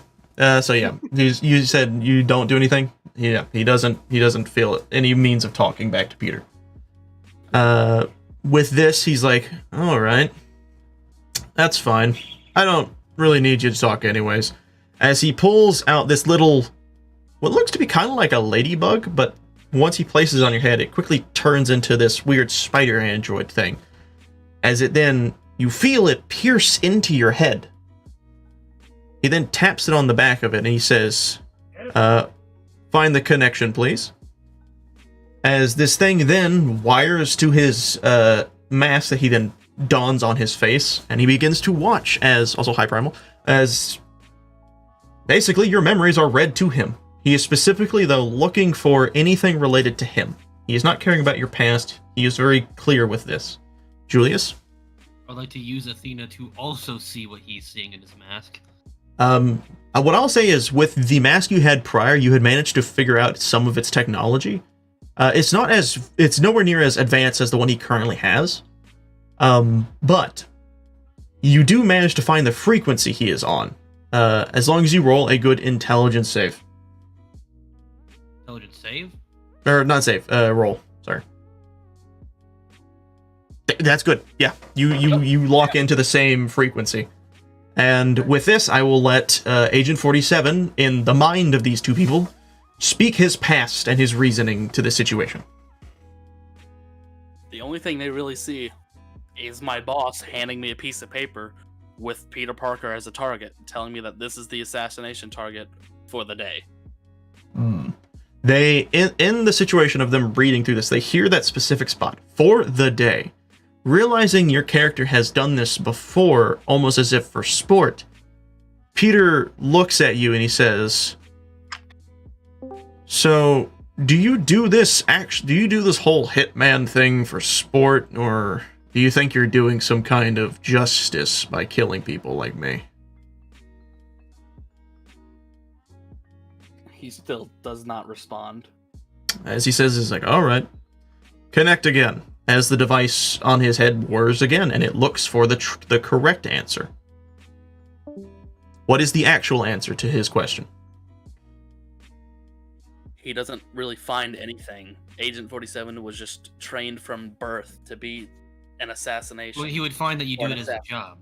Yes. After seeing that, he's like, Taken from will, basically at birth, to be trained into a killing machine. Realizing that this is where the situation is leading, and knowing that that is the situation, he kind of takes a moment, and he says, he looked down at you and he says, "So all of this is just a job to you then? That's unfortunate." He then starts to stand up. The device is still on your head. It's still trying to filter through what it feels like it needs. He gets up and he goes to his computer and he starts to type in. And he finds the company that was in your memory. He searches through the files. And then he walks over with his laptop and sets it in front of you. He faces the screen towards you. and he starts to scroll through the stuff. What you notice is Peter Parker is a really smart kid, way smarter than you would have ever thought, as he has not only shown you things that you would just be connected to your original job facility or their boss, he's actually hacked into their systems rather easily. And he is showing you a lot of very important information about your boss specifically. He is showing you pretty much everything that you had done was for his own personal gain. And he finds this video where it is specifically about Agent 47, and it's a recording. God. What? Something just clicked in my head. Also, yes, Spider-Man. Yep. Are you messaging me or something? Or? Yes, I am messaging you. Yeah, that makes sense.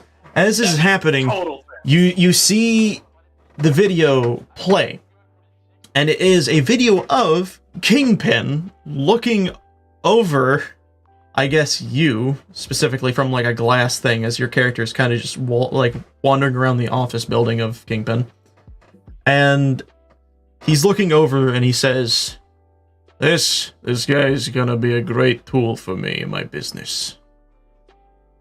Though, if he fails this mission, I'm really not too crossed about this one. I've had many assassins and hitmen fail to kill a Spider-Man. Oh wait, no, he wouldn't know his Spider-Man. I've had many people fail submissions lately. It's very strange. And with this Peter Brat walking around putting out these articles about me, it's really putting a dent in my demeanor to the people. Do you think he's looking over to this doctor that to your character seems very familiar? Do you think if things were to go south, I'd be able to, per se, turn him off? And that is when the video will cut.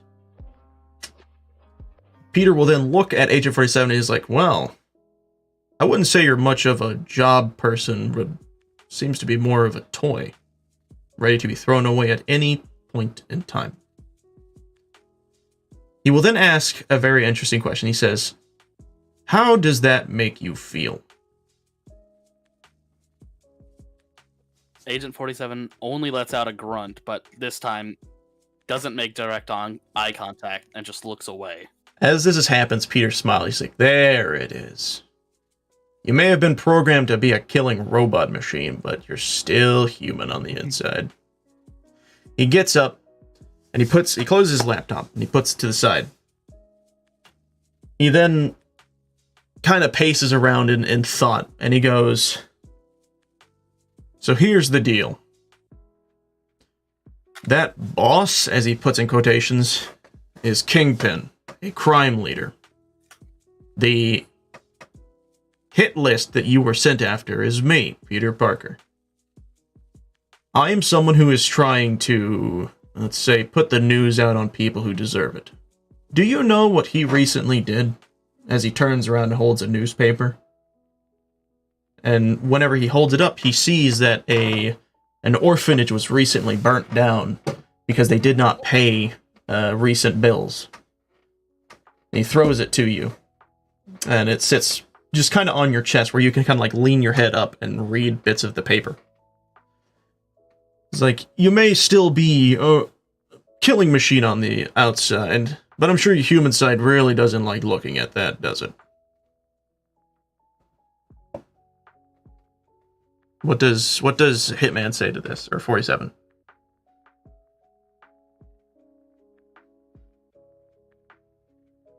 That wasn't Kingpin, that was Octavius. That wasn't Kingpin, that was Octavius. I am confused. Yeah. What the fuck?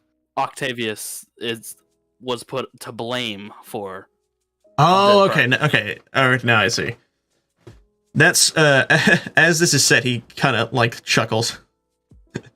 He grabs his laptop once more and he pulls out a flash drive. He's like, "Are you sure about that?" And as he plugs it in, pulls up a filed video of a camera that was surprisingly in the scene of the crime.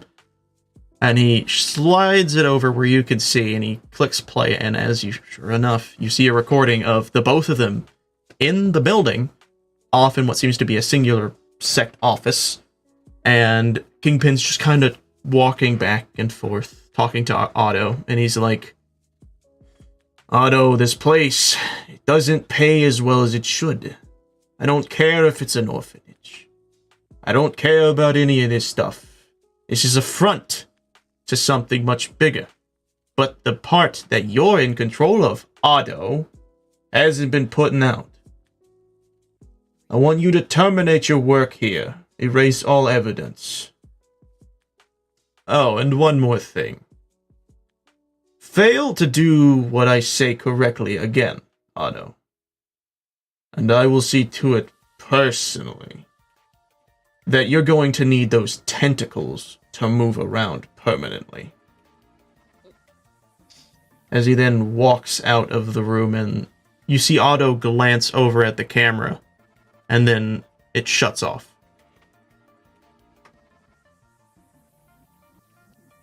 Peter then looks back over to Agent 47. He says, so, Otto did this? With a very charismatic smirk. He then promptly starts walking around and says, I may not look it, but I am not your average teenage boy, or average young man. He then, with the mask still on his head, obviously I kind of forgot that was on his head, not gonna lie. He's like, people here call me Spider-Man. I'm sure you've heard the name before.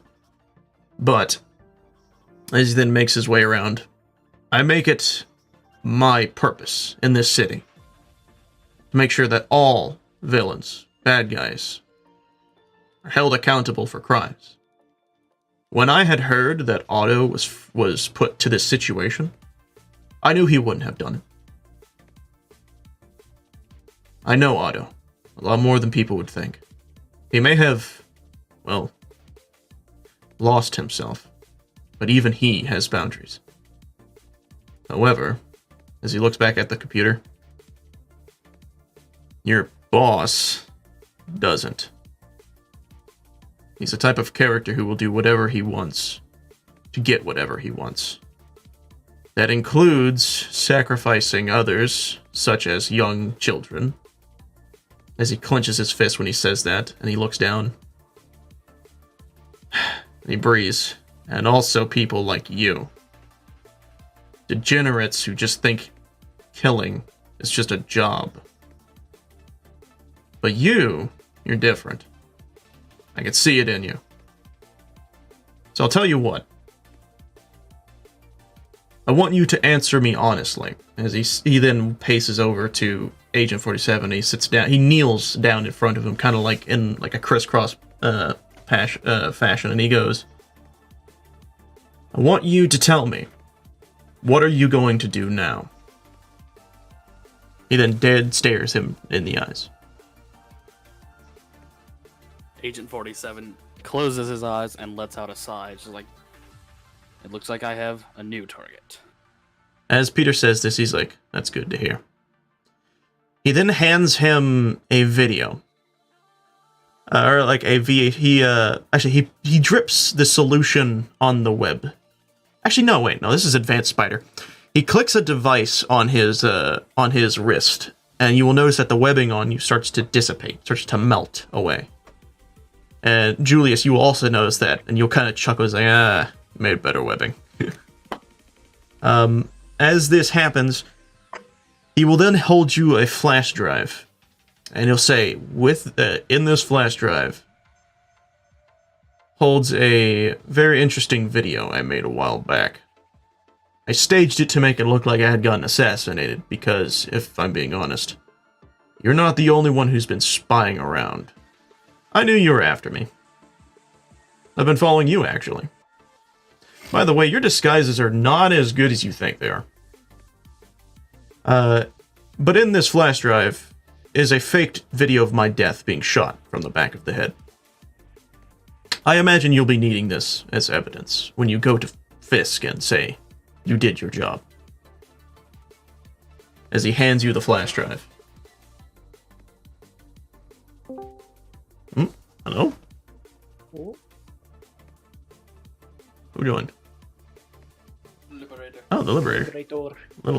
little late. With this, he stands back up.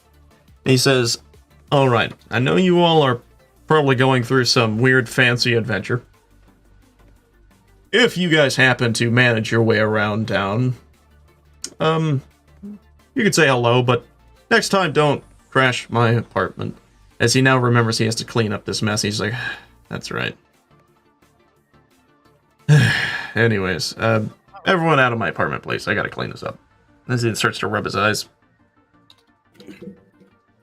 And now, with that, I will allow everyone to leave the apartment in the fashion that they so choose. Yeah, Wendell's not responsible. Wendell's holding up a sign that's like, "I am not legally responsible for any damage I commit." You should have had window insurance. Yeah. Also, Julius, I just remembered you were still connected to the mind of Agent 47. You are still allowed to cipher through his memories if you so chose, because Peter did not notice you had connected. So I will ask, did you want to peruse his memories, or did you just want to follow the line of Peter? So we saw him being bred essentially into being a hitman. So after that and everything else that he sees, I don't think there's much more that I'd care to see. So no. Gotcha. You didn't look too much far back into it. That's fine. So as this happens, you will see Peter. He will snap, and the little android or little robot spider on his head will unhook itself from your head, and it will crawl down and over into Peter. It will claw up his leg onto his arm and into this wrist part of his what seems to be a gadget on his wrist. It will lock itself back into place as if it had never left, and then that is that. 47. What will you do in this situation? I'm just silently standing again. All right. Does anyone else want to say or do anything in this room before we continue on to the next? Actually, I was gonna say that actually this has nothing to do with the game, but I'm feeling extremely tired, so I might actually head off here. Oh, okay. Well, you have a good one then, Don. Because I've been having a long day. Yeah, it's fine. It is really fun. I hope something funny happens. I'm sure it will. You have a good one. All right. Well, that's one less person, I guess, but Anyways, with that, you all will notice this Spike goes to leave through the window, thinking it's the door. He's like, I'll just be right back. As you hear, tink out, pink out, pink out.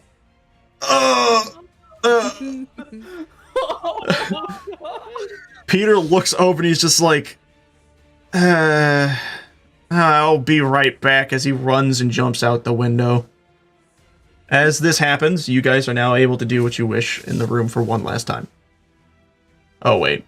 Wendell will squeak as he crawls along the ground like a... What the heck? Like a creature. Okay, then, sure. Hey, babe, look in the Discord real quick. Yes, I see. That is basically Wendell.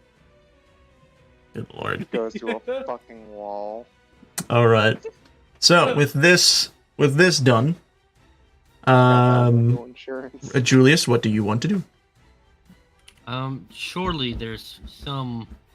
I want to take a quick scan, because earlier I scanned the apartment, right, and I got to see everything. Yeah. Did a check.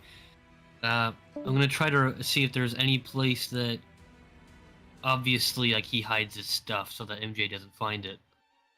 Like, specifically Spider-Man stuff. Roll me another perception check.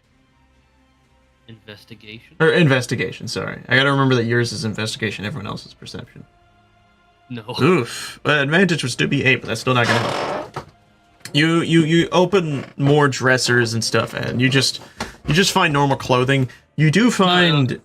I wanted to know where his Spider-Man stuff was so I could put his mask away. That was it. I thought you were trying... Well, you already gave him back his mask, remember? No, because he said no, he didn't want it.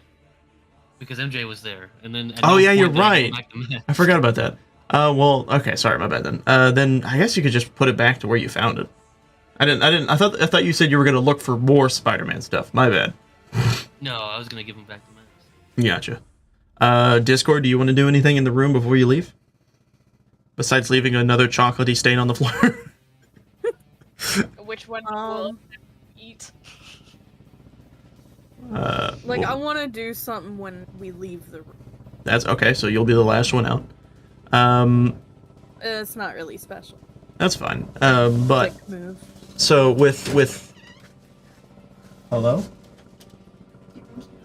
Okay, with all this being done, you guys will, I guess, head out to the room. You'll go through the door, and you will notice outside of the apartment is a long hallway. Huh? Is it one? It's not one yet. Yeah, you'll notice this long hallway. There are other apartment doors, but they all seem to have that lock symbol on them. But you will notice a glass door way off in the distance. And Julius, you will see a faint glow from it.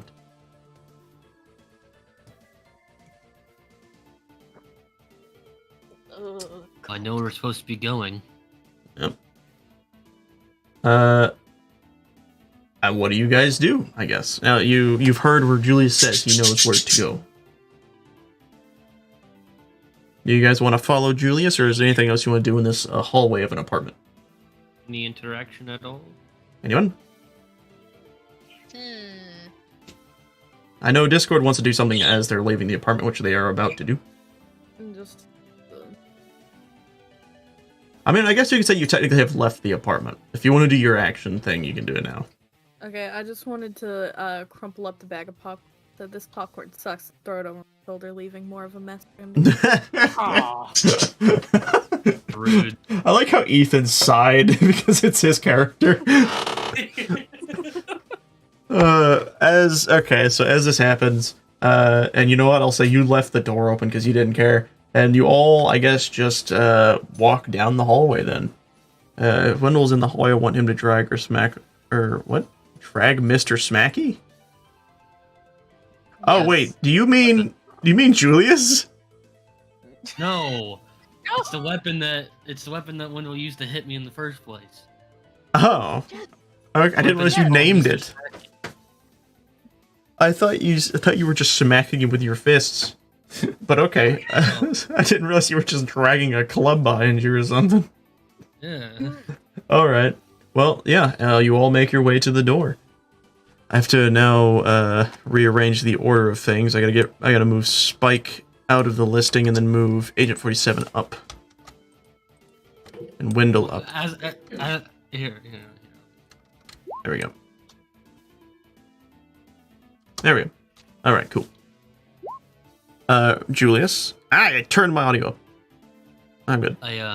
As I go to grab to open the door, I want to turn, and to Agent 47, I want to be like, sorry for your cat, and I'm going to open the door. Sorry for your what? Sorry about your cat, and I'm going to open the door and walk through. Oh, wait. I shot his fucking cat. Yeah, I forgot about that. Also, he is really low on health.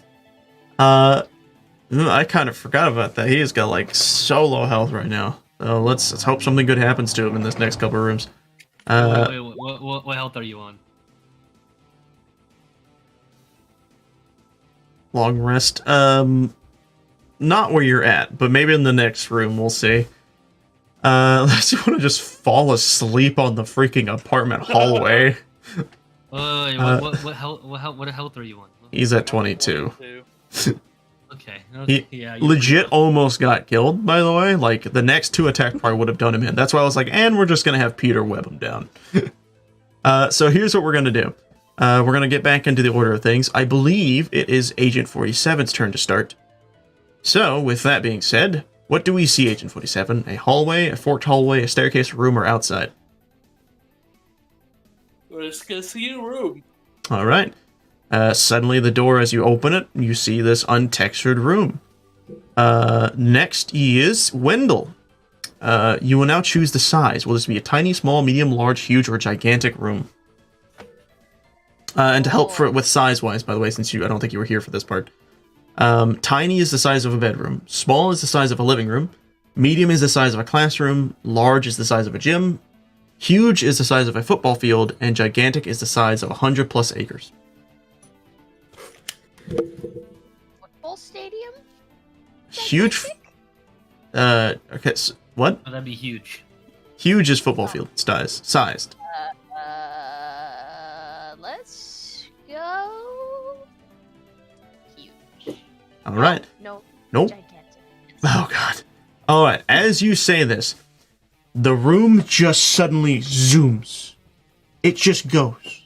As the walls and the ceilings expand outwards, you notice they are so far away from where you're standing. They just seem to disappear over the horizon. They're just gone. And now we are down to Julius. You now describe what is in this giant room that is encasing the area around you. What do you put in a giant room? I don't know.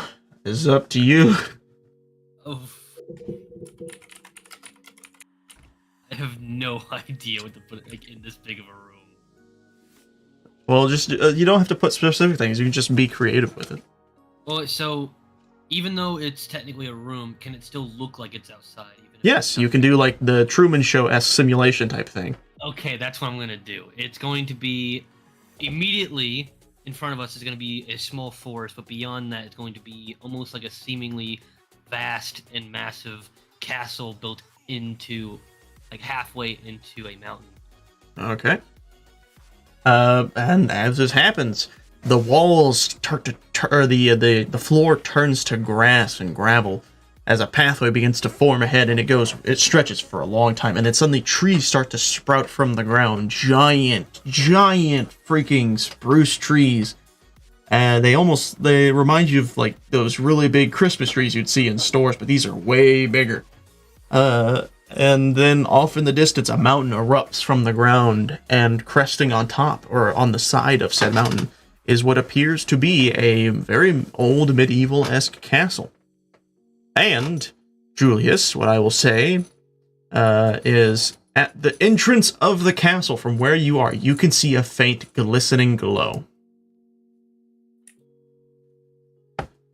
And now I'm going to roll a d8.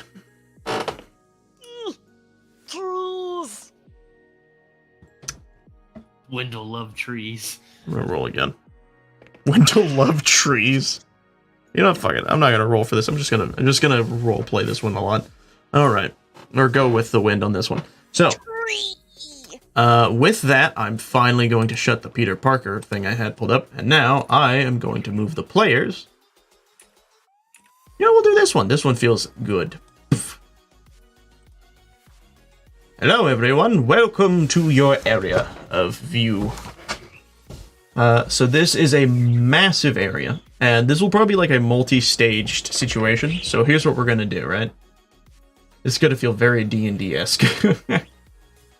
I will do this. So this is where you guys will be entering from. It seems like an entrance to a gate or some sorts. Or not a gate, like this facility-esque door. And you notice that the walls around you are giant panels that seem to emit the appearance of a background, almost as if you were in a giant visualized dome. Alright, I will allow you guys to do as you wish. I will tell you that you will need to be careful in this area. You never know what you're going to find. All right. With that, cues anyone? Julius, you are the first to cue. Looking up at the castle, he lets out a big sigh. This place again. It's been a long time since I've been here. Really? Because you remember the whole memory thing. There's going to be like a theme with it. Ah, so this is connected to your character. Neat. Yes. Lore! Alright. Lore! Gotta find the lore! Lore! Agent 47. Agent 47 starts walking forward very slowly while stumbling still. Troy? We will find the lore. Intense sniffing. Wait. Roll intelligence. Yeah. He will not find the No lore. lore. Well, you have lost the plot, I'm afraid. So It's just a cool joke, if you ask me to roll it. So Discord, do you have anything you want to do in this situation? Not. Okay, so what I will say is, Agent 47, as you're making your way along the path, you will, as you said, you are starting to stumble because you are still injured and your wounds have yet to heal. You haven't given yourself enough time to recuperate from your really difficult fight. However, you will notice that there is an interesting situation ahead of you. Right in the middle, like sideways of this path where the crossing seems to be, you will see a fireplace. Or not fireplace, a campfire. And surrounding said campfire are little rocks. These rocks seem to be very, well, shaped to be like seats for all of you. You will notice that there are instances of, or what was, at least, someone being previously there. And as you will see this, you will begin to notice that the sky above you, or what appears to be the sky, is starting to dim, as if nighttime is approaching. What will you do? I'm just gonna sit down and take myself a long rest. Not really Oh. caring if they follow me. Hold on, I accidentally was not on the grab thing. Alright, I will have your character move over to, I guess, a dot. Well, apparently you're gonna sit under it. I don't know why you're sitting under it, but that's fine. So you're on that, you're resting. Julius, Discord, and Wendell, do you guys do anything? Wendell had a cue. Oh, did you? Or I thought the sniffing was the cue. Yeah, it was. Oh, okay, never mind. Julius. With my nose. I approach the campfire and I sit down, and seeing how hurt he is, I tell him that, well, if this is anything like last time, there'll be people here. Maybe we can find the twins. One of them knows how to heal people. Hmm. But that's a huge if. Yep. Discord, what do you do in this situation? Sorry, I'm just in front. What? I don't know. Okay. For the sake of moving things along, I will say that you all just gather around the campfire. Wendell, you kind of like tread your way along, and you see this flame ahead of you, and you're like, you feel a sense of familiarity, as you know what this is, as you have started one of these once yourself. Being very, as you said, feral, you knew that fire brings warmth, and with warmth comes comfort, and with comfort comes rest. And as Wendell, kind of like that of a dog, starts to circle itself in a spot, Wendell rests themselves on the ground, and they doze off. Agent 47, you said you were going to attempt a rest as well? Yes. As this happens, you will sit on the rock, and your eyes will close shut as you sit up. Are you laying, or are you sitting trying to sleep? I'm just sitting straight up with my arms crossed. Kind of in a meditative position. Gotcha. And as you do this, you find yourself lulled to sleep, just like the others. And Julius, what do you do in this situation? I'm gonna keep watch as they sleep. I know this place, and even though castle can sometimes be safe, depending on what kind of mood everyone's in, the outside of the castle can prove to be dangerous. All right. And with that, Discord, I imagine you can do other things with this situation. Does your character even need to sleep? mean, yeah, can he summon a bed? Roll 20. Fuck. he can make a cot on the ground. You summon a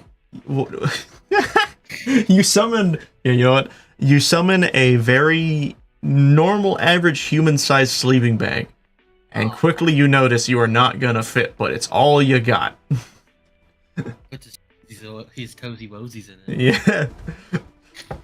you attempt to fit the best you can, and by pressing through the sleeping bag, you've accidentally broken through the bottom. But you manage to pull it over most of like the midsection of your body. The sleeping bags are decently long, and so you're at least averagely covered. And with that, how do you sleep?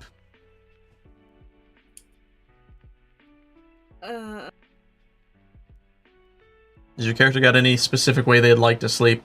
Like they stand up, float in the air, lay on the ground? Lay on. All right.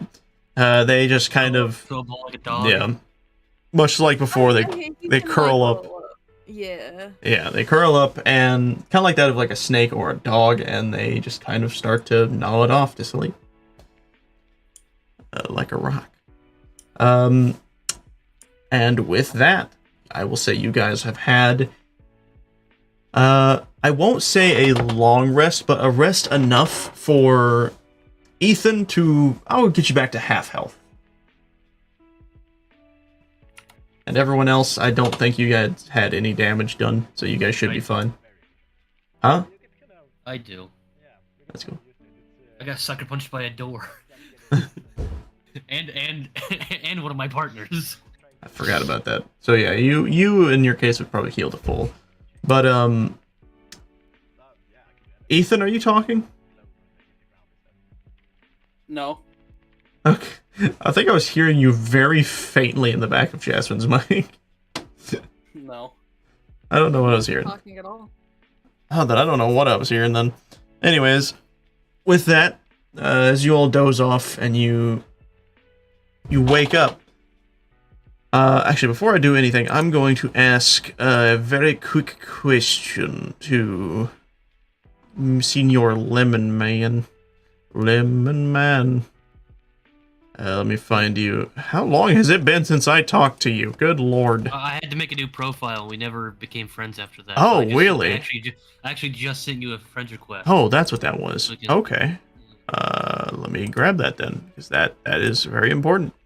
I did not know you did that. Did you get hacked or something, I'm guessing? Me and Ethan had to do it at the same time. So whenever that happened to him, it happened to me. Ah, gotcha. So let me ask you a question.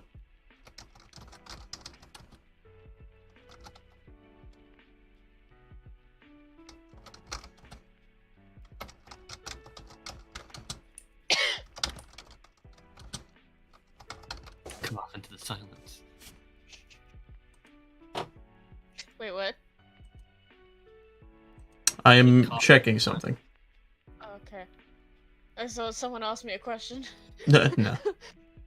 This is the sound of silence.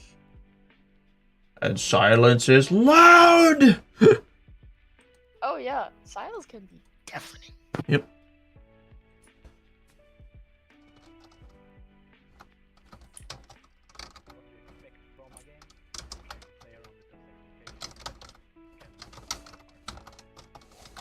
Alright.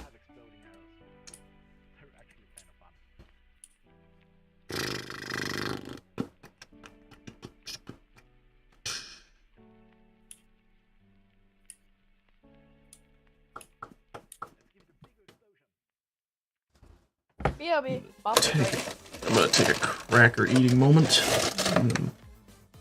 What'd you call me? Oh.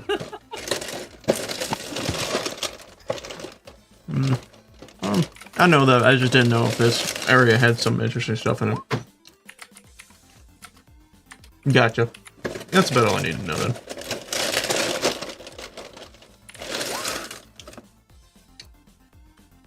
Do I get my cat back? Oh. Somewhere out in these woods is your cat reformed.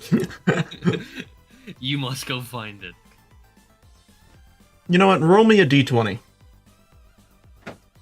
See if fate will allow it.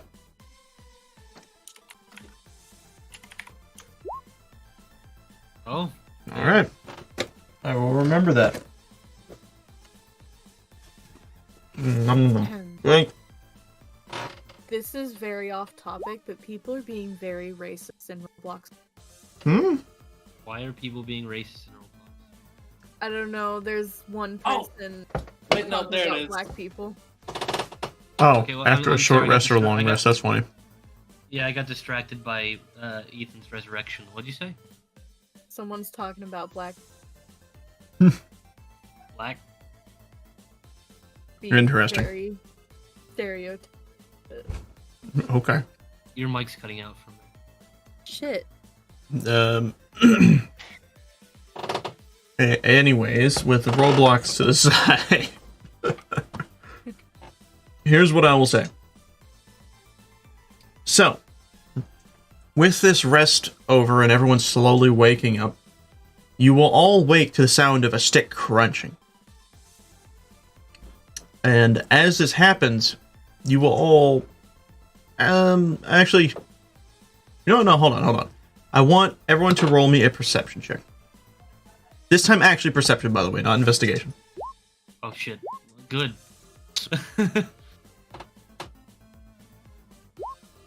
Good fucking lord! I've lived here before, motherfucker. I guess, yeah. As this happens, Julius, you were the first to notice. The moment this snapping, even a temp snapping, your gaze is immediately attracted to it.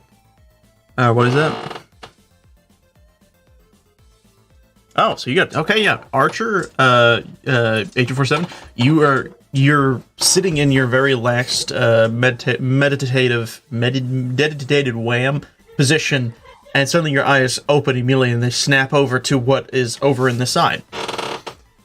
And as this is happening, the wizard will also notice this, though very loosely. It'll lift its head out of its sleeping position and kind of like turn slowly, as if kind of like just now waking up like a cat normally does, where their eyes are like squinted and pulled back.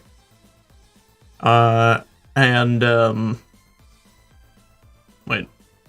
Oh, yeah. Troy, can you roll me a perception real fast? I don't think I spelled that right. Perception. Alright. You don't notice anything. You're still sleeping. As everyone else, they all wake to the sound of a snapping branch, with Julia seeing it before the branch even snaps, as two pair of glowing green eyes glance at you from the shadows. And as these eyes glare, it slowly begins to step forward into the light of the campfire. And somehow, out of sheer magical powers unbeknownst to anyone, it is a cat that is very familiar looking. This cat glances at Julius very aggressively, and then pounces. Yeah. I shoot the cat again.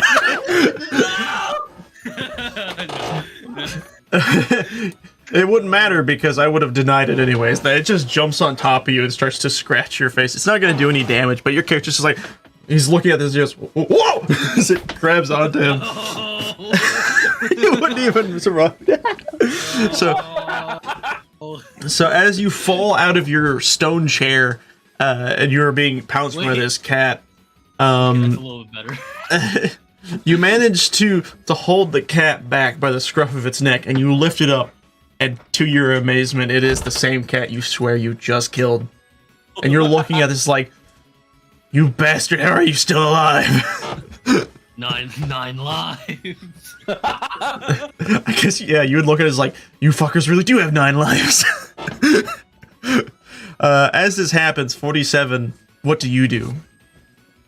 I just give a smirk.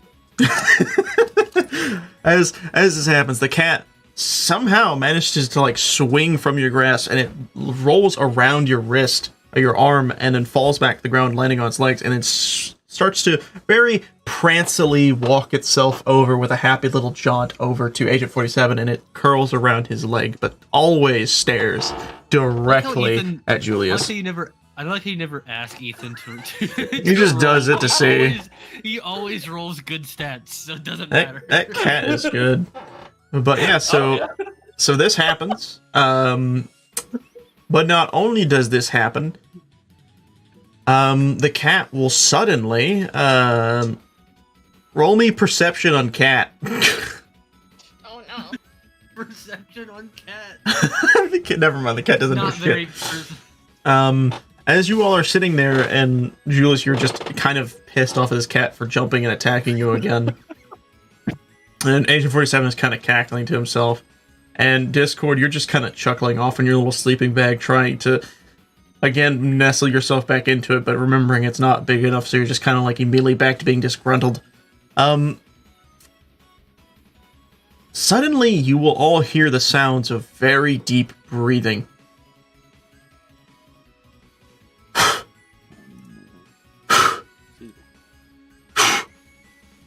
And then you will hear it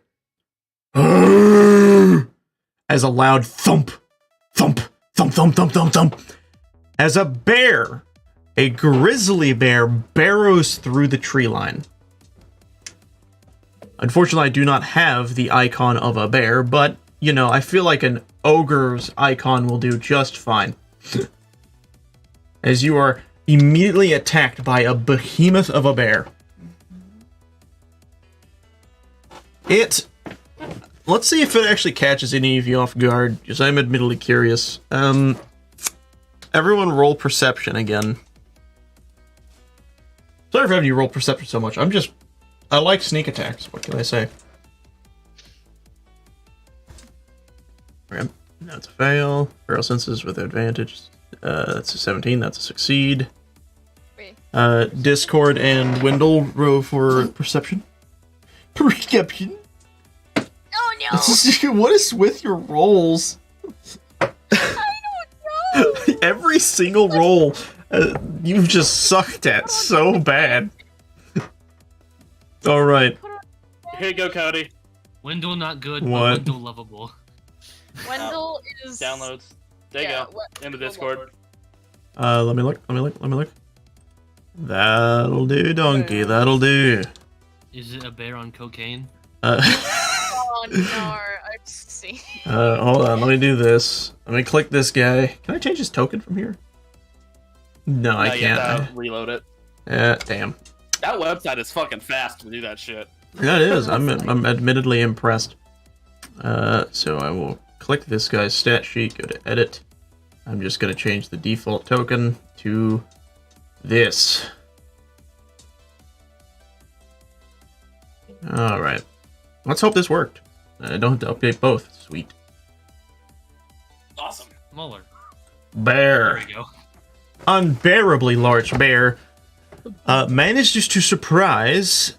It surprises Julius, which is I was distracted by the cat. Yeah, you were. That's a good excuse. And unfortunately, it also just surprises Wendell, as Wendell is still sound asleep and is suddenly jolted awake by the weight of this bear attacking the both of you. It swings its full body directly into you. It swings its giant head over towards Wendell, slapping you basically over to the side, and it attempts to do this to Julius. Julius, roll for... Roll me 2 dodges. I just read that. Alright. Roll me a 2 d20s. For dodge. Wait, me? You successfully evade. You duck as this bear's head just swings to the side. And as it rears back, everyone roll for initiative. Oh no! It's bear season. Oh no! Well. Yay! I got a 16. What the fuck is initiative? It's at the top. Of health. Ah. How much health does my cat have? It's a small creature, so look at that in your sheet. Then. Oh, Wendell goes first. Wendell smash. No. Wendell smash. Wendell got awoken too early. Wendell not happy. No, Wendell not happy. All right. Well, then I'm setting up the order sheet here so that I can know your guys' order. So we know last is Agent 47. That wasn't hard to figure out. The bear gets a 1 or a 2. That's what I'm getting ready to roll for. I gotta pull back up the sheet for the bear. Or in this case, the ogre. Alright, roll. What do we get? It got a 5. Yeah, I guess it's second last. That's fine. How much damage does a quarterstaff do? Well, Somehow with managed a to take... 7-foot beast of a man swinging it, probably a decent amount. Let's see. So then we go to Wizard, which is Discord. This is gonna be fun. You guys are gonna fight a big bear. I don't know how to items. Weapon items. You don't need to add items. But I want Mr. Smacky. You don't know. Your Smacky is just the rules I already gave you. You just, instead of saying you have an axe, you'll have Mr. Smacky. Okay. Just don't change any of the wordings of that stuff, or I'll be using Mr. Smacky on you.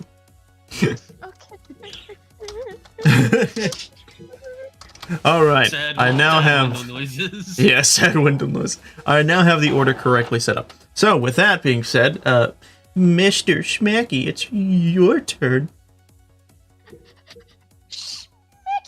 Okay. Smacky smash.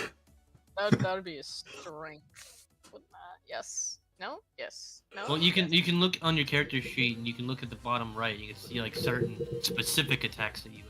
Yeah, and they'll tell you how to roll them. Because I are a big brain. You can use a little quotation mark to like show us all. Yep. Rage.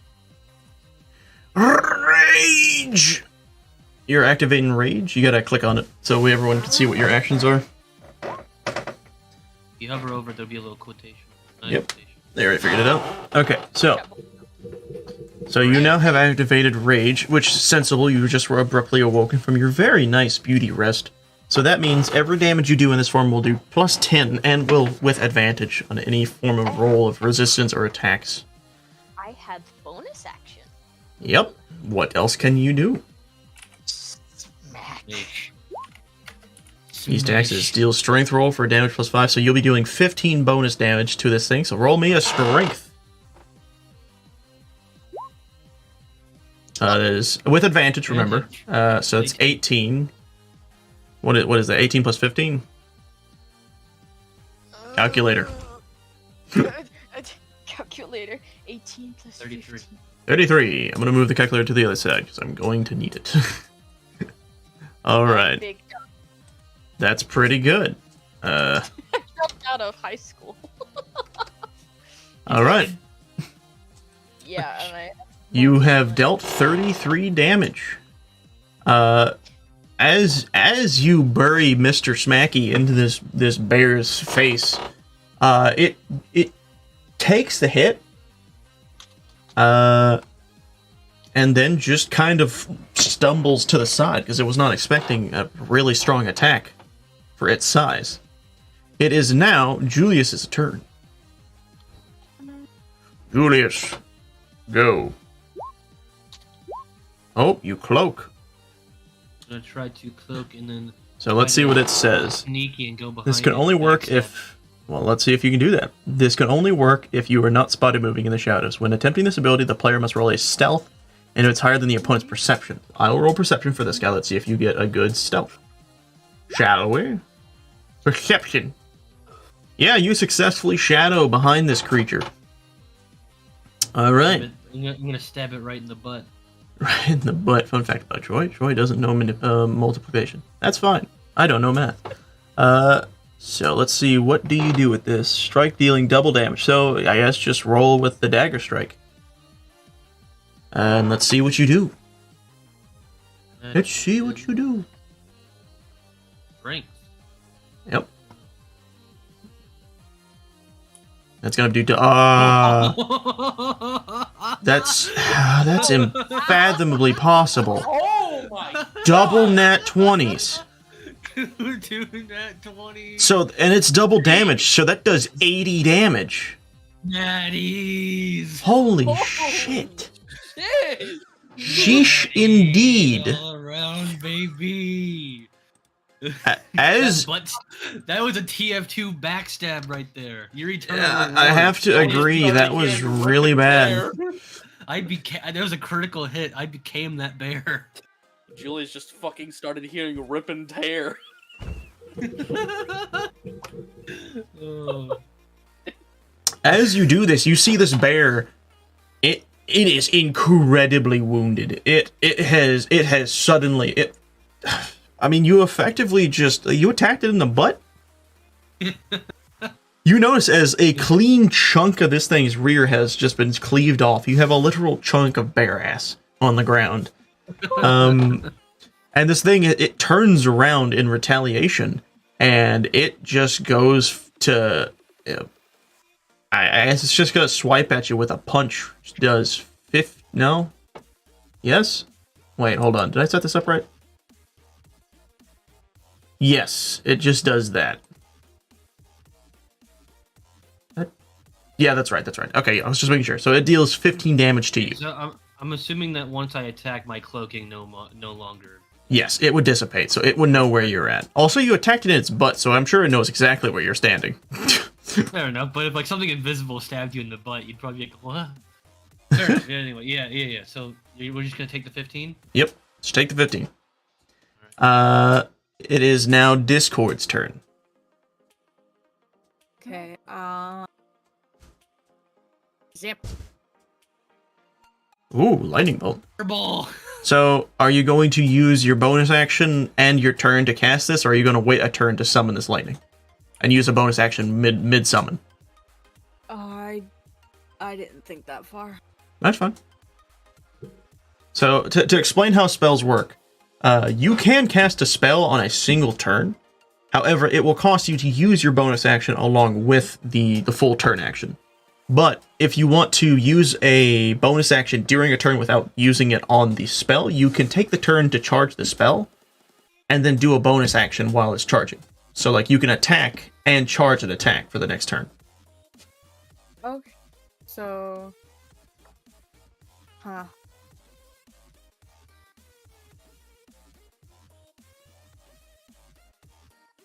So I can, like, fucking punch it while waiting?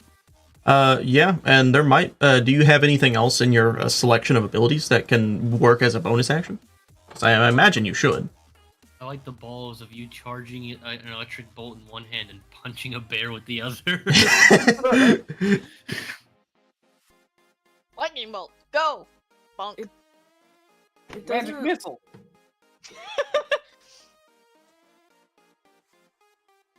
But if you're charging a lightning bolt in one hand and then you punch him with that hand, does it shock the bear? No. It doesn't look like I actually have any. Okay. You always have generic strength rolls. Yeah, so can I just, like, fucking deck it? if you want to. You're gonna hit it regardless. Rolls a nat 20, you just uppercut the bear's head. That would be so funny. I really hope you do. Alright, roll to hit. It's a strength. Cast fireball. Yeah, just I strength. have -3 on strength. That's fine. You can do that. Damn, that's pretty good. That's pretty good. Not any heads, but you might knock a tooth out. Yeah, no, that is a surprisingly good punch for a wizard. As you go for this swing with your spell charging the other side, you just freaking smack this thing in the face. And then you continue henceforth with charging your spell. It is now the bear's turn. Oh no. Seeing as it has been pretty badly wounded, it is going to it's going to target Julius specifically. And what it is going to do is it is going to rear back and full force stomp on you. I know this ability is labeled as kick, but I am using the ogre stat sheet, so it's just going to stomp on you with that. Did that not? Hold on, I want to try something real quick. Okay, yeah, I guess that is just how it is. That's weird. It doesn't feel like it's working, but it is actually working. But yeah, so you'll take the 17, and if you can dodge, you can attempt. Okay, what do we say for that deck? Just dex roll? A dodge is just a d20. You see a roll with advantage. Oh, so 2d20. Yeah, 2d20. You fail. No. You will take the 18, not 18, you will take the 17, sorry. Shit. This bear will then, I guess as a bonus, it's just going to swipe at you while it has you down on the ground. Skadoosh. You'll take 20 damage. Oh no, boys. It's getting bad. It is a bear. Oh, it's for a bear, I just fucked up the ass. It is dicking me down right now. Yeah, you really did just cleave a cheek. So it's not happy with you. Alright, it is now 47's turn. 47 and his cat. What's he gonna do? He's gonna shoot you with the glat. I want to point out, I walked into this fight full health at 75. I'm now at 23. Oh my god. You're feeling very similar emotions to 47. Oh god. Alright, 47, show us what you're made of. Well, I never reloaded. So I mean, that's right. I have an idea to... I mean, you don't have to reload every... You should still have, like, I think a few more shots, don't you? Oh, wait, no, you used the volley. Yeah. Yeah, okay. So, what I'm gonna do is basically just fucking... Pistol whip the bear? He's gonna whip out his karambit and try to choke the bear to death. No, what I wanted to do was literally just basically reload and attack at the same time here, because Agent 47 would be agile enough to do it technically. Does the ability say? Because I think it does act as a bonus action. It acts as a bonus But action. they can use a bonus action while they are recharging. Oh, so you can use a bonus action while doing it. So yes, you should be able to attack while also... So here's what I'm saying that Agent 47 is doing. Mm-hmm. He throws his magazine at the bear, runs at it, and then strikes the gun into his head, and the clip just snaps into place at the same time. Nice. Roll me a strength +4. That is really sick, though. All right. Not that strong, but hey, it's effective use of the turn. Oh shit. Hold on. I messed up my calculator. So you get a 15. That's not terrible. Yeah, it's not too bad at all. 15. No, that's a really good hit. As you do this, the bear rears back quickly, noticing you were the one who has just hit it. And it is going to swipe at you. It's going for just a punch. Do you want to dodge or do you want to take the hit? With. Oh, you can also block. I almost forgot about the block mechanic. Doesn't that use my turn, though? That is true. Yes, you're right. Unless there's anything I can do without using my turn, then no. You just used both your actions too, so yeah. So yeah, you'll just take 12 then. Okay. I'm not looking so good for wear. Yeah. Wendell, it is your turn. Time for Wendell to get mad, because Wendell still has 2 more turns of rage. What you gonna do? All right, that's going to be, I believe. What does rage bonus do again? Let me look back up at it real quick. Oh, thank you. Oh, so +10 to all damage rolls and advantage. Sweet. So you got a 19 + 10. That's a 29 damage hit. Plus 29. This thing is really in pain. It is not looking so good.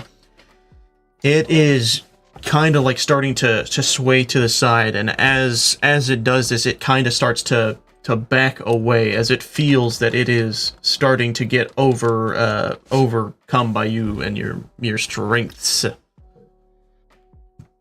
All right. I believe actually, do you want to finish with the battle axe, or do you? Because I think you should have a bonus action if you want to apply one. Not a battle axe, it's Mr. Smacky. Oh, I know. I'm just reading the labels. I'm sorry. But do you want to do any other action with that, or do you have anything that can work as a bonus action?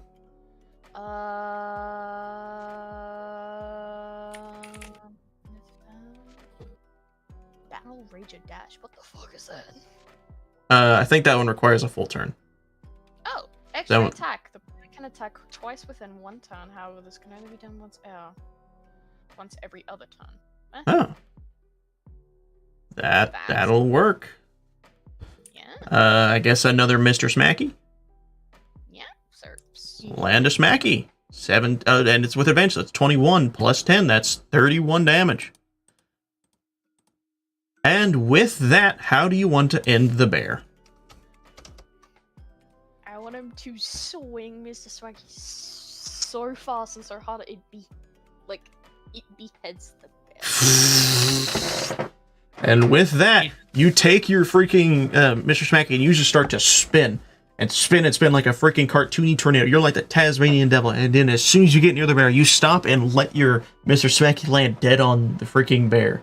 And as you do this in the minds of Julius, your vision starts to freak out, and you just see the Super Smash Bros. Like, you know, the baseball hit thing where it's like, yeah. And as you see this bear's head pop right off and fly off into the sky, as the body of the bear turns to the side a little, and then just falls limp to the side dead.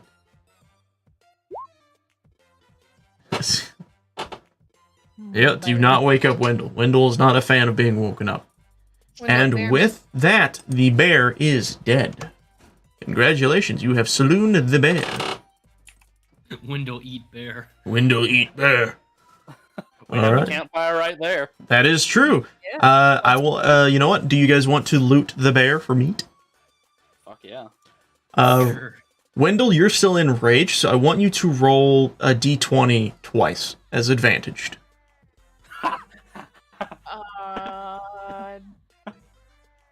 /R space. Oh. /R space. I have very bad news for you, Wendell. Actually, wait. Beast Tamer. This animal's dead.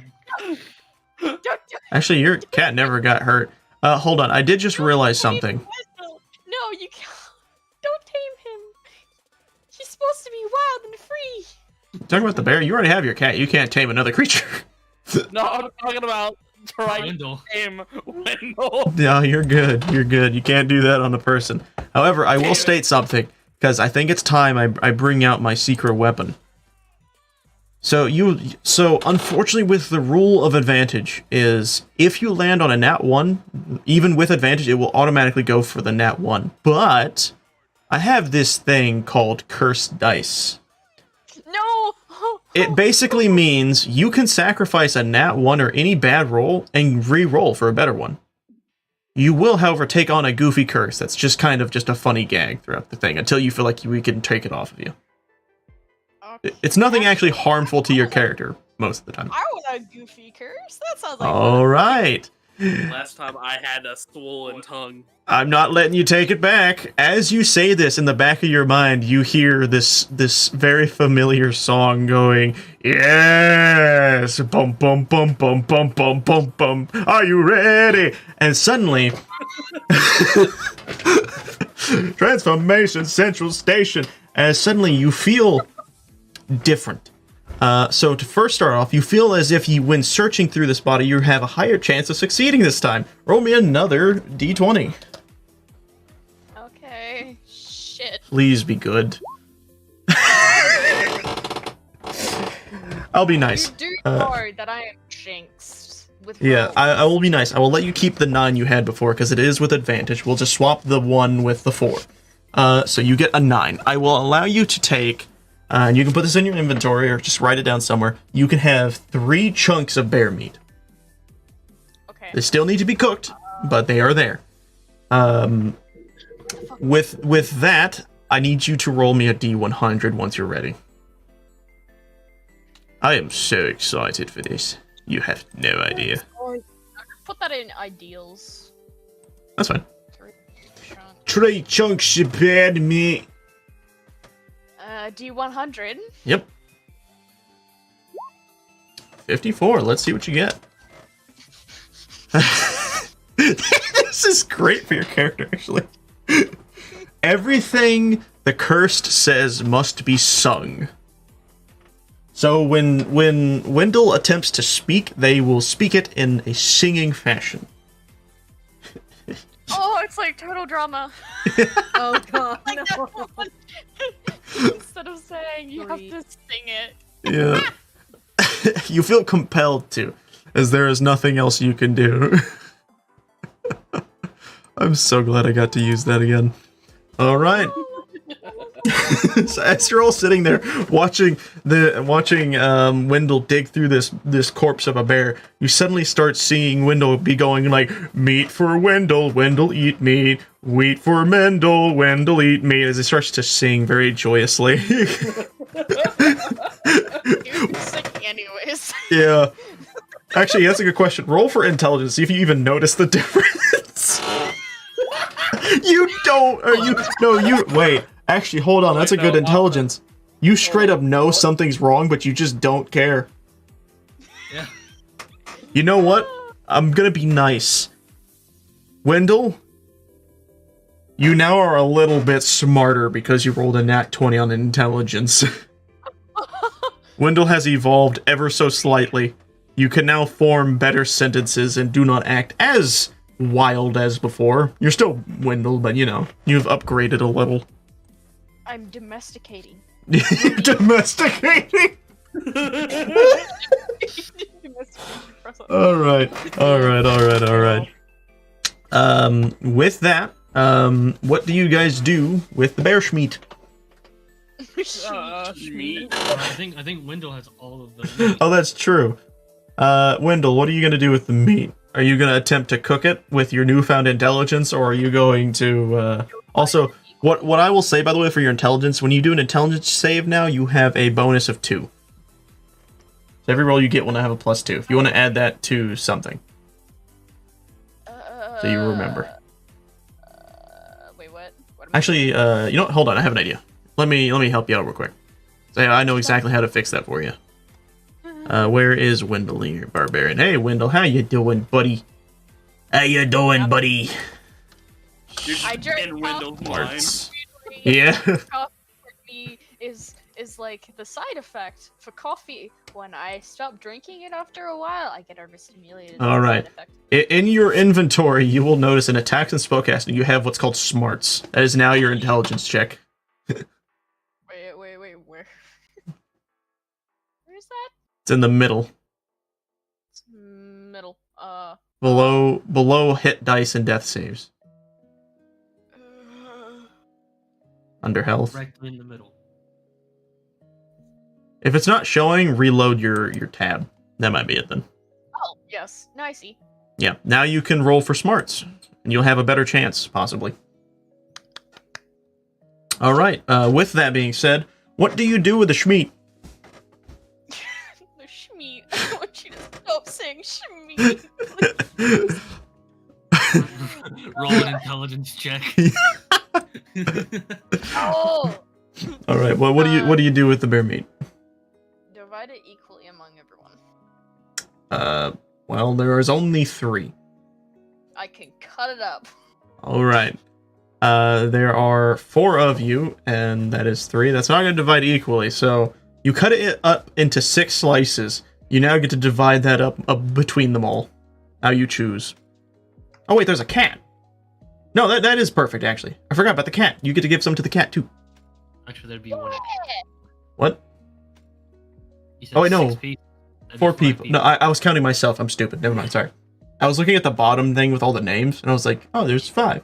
No, it is just 5. So you'll just have 1 spare half, I guess, that you could probably keep to yourself or give to someone else. Okay. So I guess... Oh, God. What are you all going to be doing with your friendship meat? I'm gonna try to cook it and eat it so I can gain some health back. Alright. Let me check something really fast. That's the wrong one. Shit, I just ruined myself. That's fine. People are getting a real good look at my stat sheet, but I'm going to ignore that. Oh, hey. Well, I forgot to show you guys this, but check this out. Behold, my strongest attack. What the fuck? The bonk of donk. You did. I forgot I made that. That's when the DM needs to clap. All right. Let's see. I want you to roll. You know what? Nature. Honestly, I'm saying survival on this one. Roll me survival. All of us? Yep. If you're cooking the meat. If you're not, I don't think the cat is cooking the meat. Meow. I think the cat just eats it raw. And just goes for it. Yo. Does Discord need to eat the schmeat in a different way? No. Just imagine he pulls a bit out and starts eating a fork. All right. So let's see. Archer, Agent 47, that is, if you have damage done to you, that is how much you will heal back from your cooking. And that same is for everyone else, whoever has damage if they roll survival. That is how much health they would heal back from their cooking. Oh, yay. 7 health. I'm back to 30 health. Hey, you just gotta cook better, you know? Oh, yeah. Julius did not learn to cook when he was young. All right. With that being said, you now are able to continue through the area. What do you want to do? Q! Archer. I sit back down and take another rest. Back sleep, still tired. In order to not keep dragging this around, I'm going to attempt to approach castle wherever it is, whatever direction that may be. All right. I assume is this way. Yeah, it would be over in that direction. I'll catch up. See you later. He's just sitting by the fire. Does Discord and Wendell decide to follow Julius, or do you guys sit by the fire still? I'll follow. All right. If you guys can, put your icons on the map. Oh shit, yeah. Put them by Julius's. If you're following. Oh, where's Julius? He's on the left side. I'm on the left. Over here. Okay, hold on. That's really far left. Throw the net or they fall There left? you go. All right. Sorry. I'm gonna roll D8. Is that what I think it is? It is. As you guys make your way over there, you will hear the sounds of rocks falling from the cliff's edge. Roll me perception, and in your case, investigation this time. Yeah. Fuck yeah. That is good. That is really good. 15's really good on the wizard. Perception. Come on, Wendell. You got this. You can know. You don't even have a low perception. You have no bonus. It should be fine. Why are you rolling so low? I told you I'm jinxed. All right. So with that, Julius. Can I roll a save in order to save Wendell? No, the rocks are falling. You're fine, because when you look up, you notice the rocks aren't falling. You notice something is pushing the rocks down. I should say the pebbles that are falling off the cliffside. As directly above you is what seems to be a pack of coyotes, just kind of staring down at you. It's only like a minimal of like 4 of them, but you see them. They don't seem too eager to jump down just yet, but you notice they are there and they are staring at you. They smell a fresh scent of blood on you, and they really seem intrigued. What is that? What happened to the lightning bolt I was charging? You can. Yeah, you still have it. It's charged. You could use it at any point in time now. Do you wish to use it? Yes. I will 100% let you. And as a matter of fact, because you've been charging this whole time, advantage on its damage. So click the lightning bolt and let's see what it can do.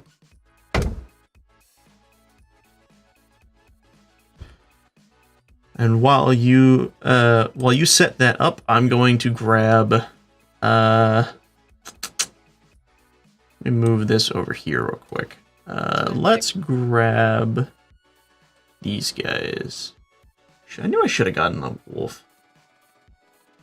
We're going to use goblins as an example. Yeah, okay. So this is what you guys see, right? Up here on the cliffside. They look like goblins, but they are in fact coyotes. I think I said there's 4. So let me put another one up there. Alright. Lightning Bolt. Deals dex for roll plus a bonus of d10. So I want you to roll a... what is it? I want you to roll me a dex. Roll me a damage. I'm going to pull up the stat sheet of a goblin. That's advantage, so it's a, a 19. You will be hitting them with that 19 plus 10, so you'll be hitting them with 39 damage. That's pretty good. And because they are all so close to each other... Huh? Oh, wait. Oh, 29. Sorry, yeah. You'll be hitting them with 29 damage. And as you do this... let me get their health set up here. You will notice that because they are so close to each other, the lightning spreads between them all and shocks all of them. As a group situation, I will have them all roll the save together. What is the thing? Con save. I will have them roll a con save. They do not pass. They are stuck on the cliffside, unable to move due to the paralysis of being shocked.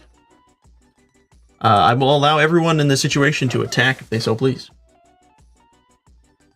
All right. Which one are you going to be attacking? That one. All right. Let it rip.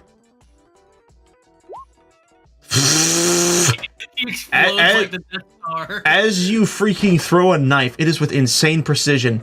It slides right through the throat of this creature, popping right out the other side. And you notice as this creature takes a moment to register what has happened, as it suddenly slumps over and rolls down the hillside, dead. You have killed one of the coyotes. The others are watching this in horror as they know they cannot move, and they just witnessed one of them die and all of them have been electrocuted. Wendell, what are you gonna do? Oh no. How are you making the cat meow?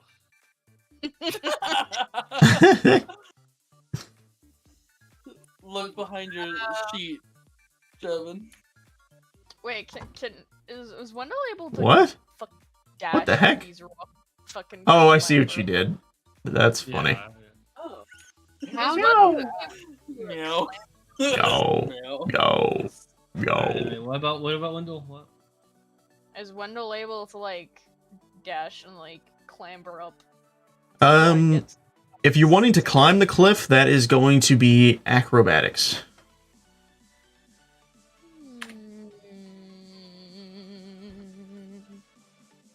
An acrobatic. Yeah. Where is it? Where's my acrobatics? There it is. Mm. God damn it!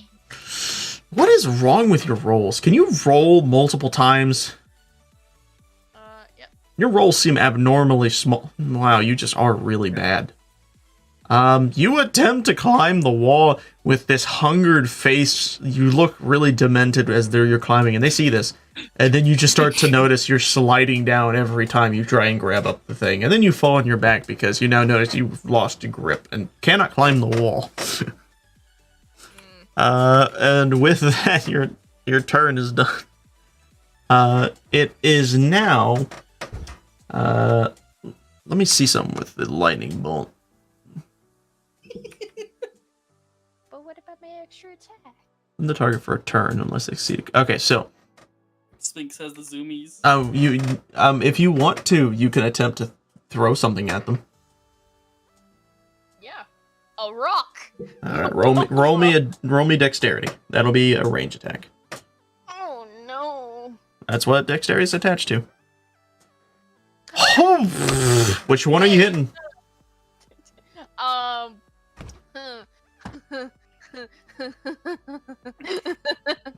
right. As you pick up a freaking rock, way bigger than everyone else thought. When you said, "I'm gonna grab," wait, when you sang, I'ma grab a rock, as you pick up a giant freaking boulder and you just chuck it at this thing, and you see this thing, like, frame by frame, as its face kind of rears back in sorrow as it looks at the camera and goes, and it holds up a sign that says, yikes, as it gets sent flying back with the rock and is killed, splattered somewhere behind the tree line. Wendell was just pissed he couldn't get up there, so he just said... As this happens... Eating a rock. Yeah, pretty much. Wendell's like, oh, Wendell not happy. As this happens, the coyotes are now unlocked from their stunned position, and seeing they have lost 2 of their companions, they run away. They know they're not going to win the fight. They're both injured. They just run away. The fight is over. You have won. The little scuffle with the goblin dudes. Congratulations. All around. That was kind of silly. Wendell freaking throw a rock.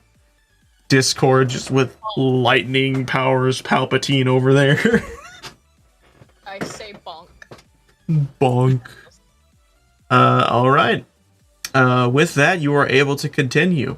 47, I imagine you heard and saw all of this. What are you going to do now that you've seen that they finished their little scuffle? Depends. How much health have I healed? I'll roll a d10.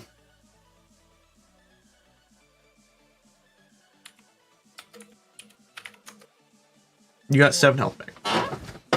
I'm staying here. Alright.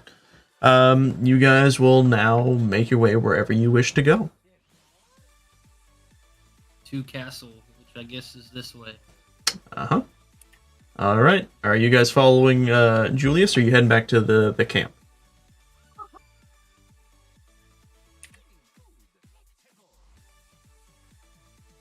Hello? Follow. Alright. Wendell, are you also following? Yes, Wendell. All right. Wendell follow. Move you guys over here. My bad. Oh, don't stack. Alright. I'm going to roll to see if you guys meet anything on your travels.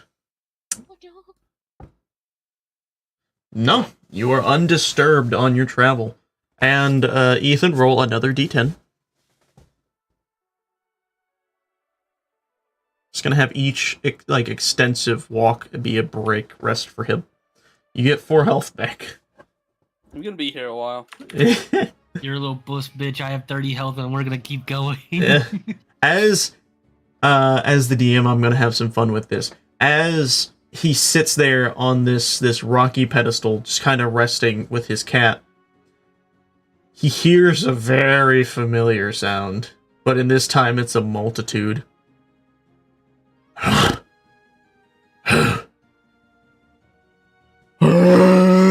As a bear, multiple bears start running towards the campfire. They are noticeably smaller than the last one. They are at least half its size. You can tell that what you're about to be hounded by is in fact the children of the mother bear you just killed. That you all had killed before. These things are now running at you. What are you gonna do?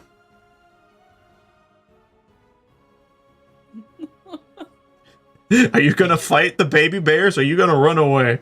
If you were Solid Snake, you could have, like, hid in a box. There's no box around. He's in the middle of a forest. I was... Wait. Is the Mama Bear body still there? Can I disguise as Mama Bear? Oh.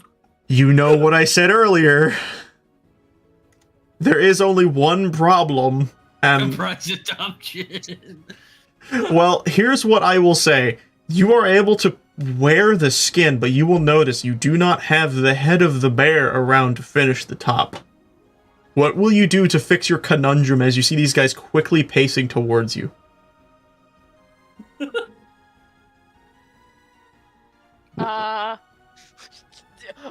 Wendell can intimidate?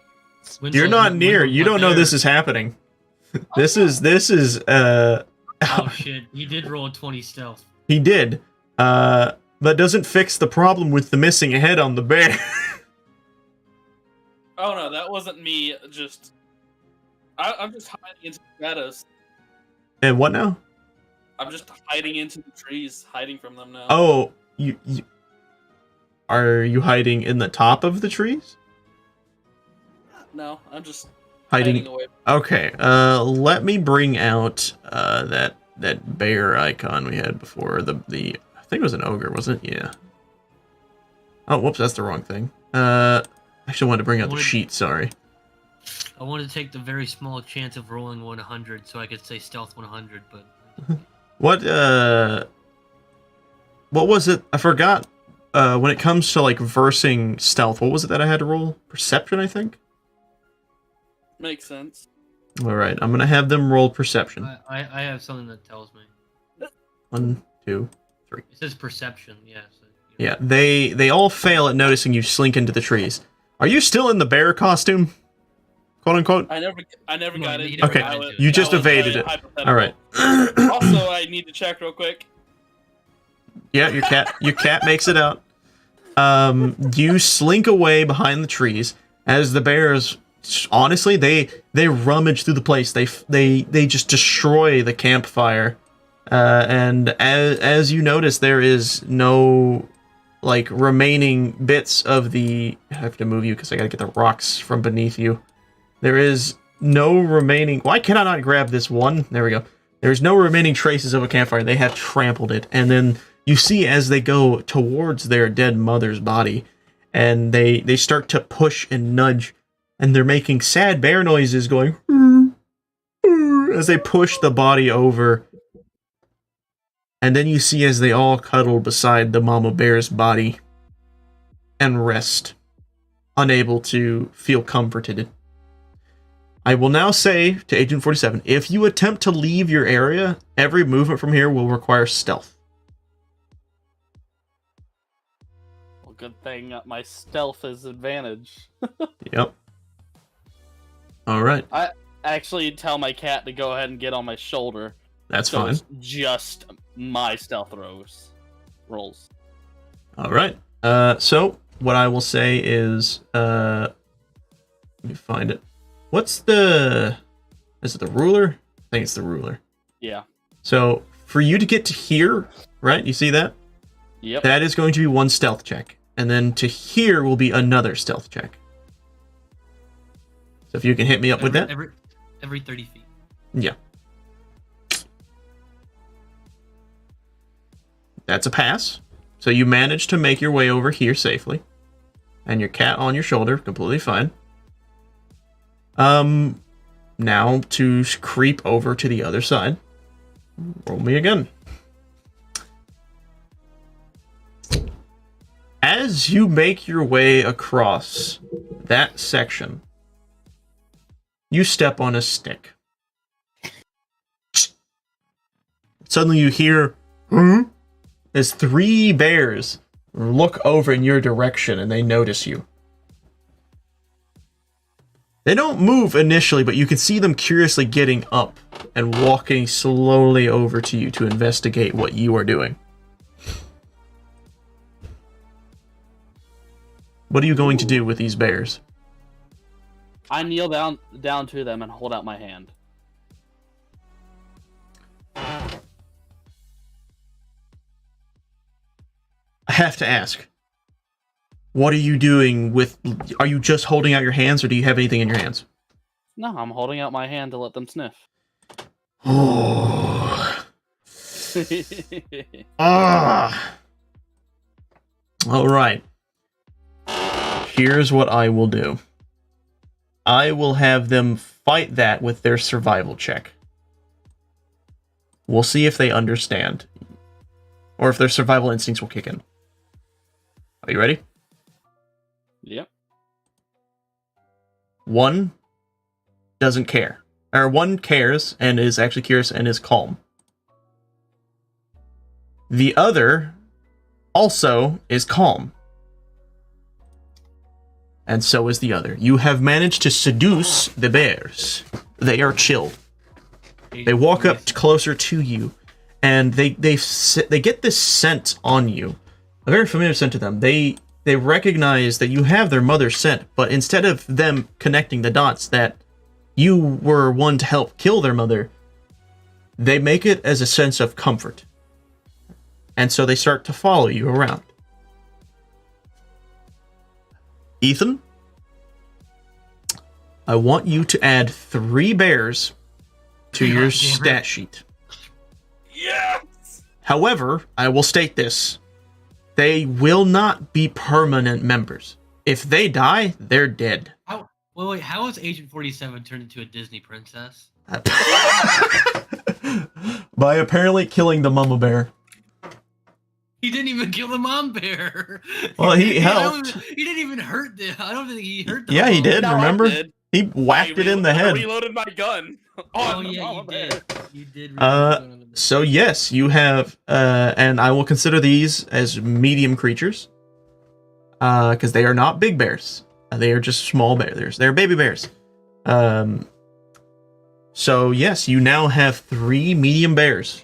Here's the mother of bears. You do not need to make a stat icon for all of them. You just put them on your own character sheet on the side and just remember their health and stuff. I don't think you want to keep adding icon after icon to yourself. He's denarius. All right, Instead of 3 bears, it's 3 bears. 3 baby bears. You know what's funny is if he can get through this campaign with the bears still in tow, he's going to be an immensely funny version of John Wick. Cody, I accidentally deleted the bow strike. Eh? I accidentally deleted bow strike. Yeah, let me add it back because I actually duplicated all of the versions of your characters because I wanted to be safe and sorry. Bow strike, you said? Yeah. I guess I can just click this. There you go. Just copy that. Alright. That should do it. Alright. Well, with that now having been done, you all, I imagine, are managing your way down the path when you hear this sudden commotion of what sounds like more bears screaming and well, burrowing around, but then you hear them suddenly stop.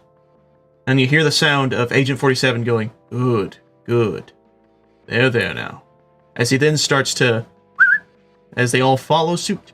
And as you all turn around, you see, followed by 47, a cat on his shoulder, and 3 baby bears following suit. Can I say I'm riding one of them? They are too small. Not that big. It. They're about the size of a big dog. Like a, what's that? These are cubs. Yeah. They're about cubs, I'd say. A little bigger than cubs. But they're still babies. But yeah, you have these guys following you.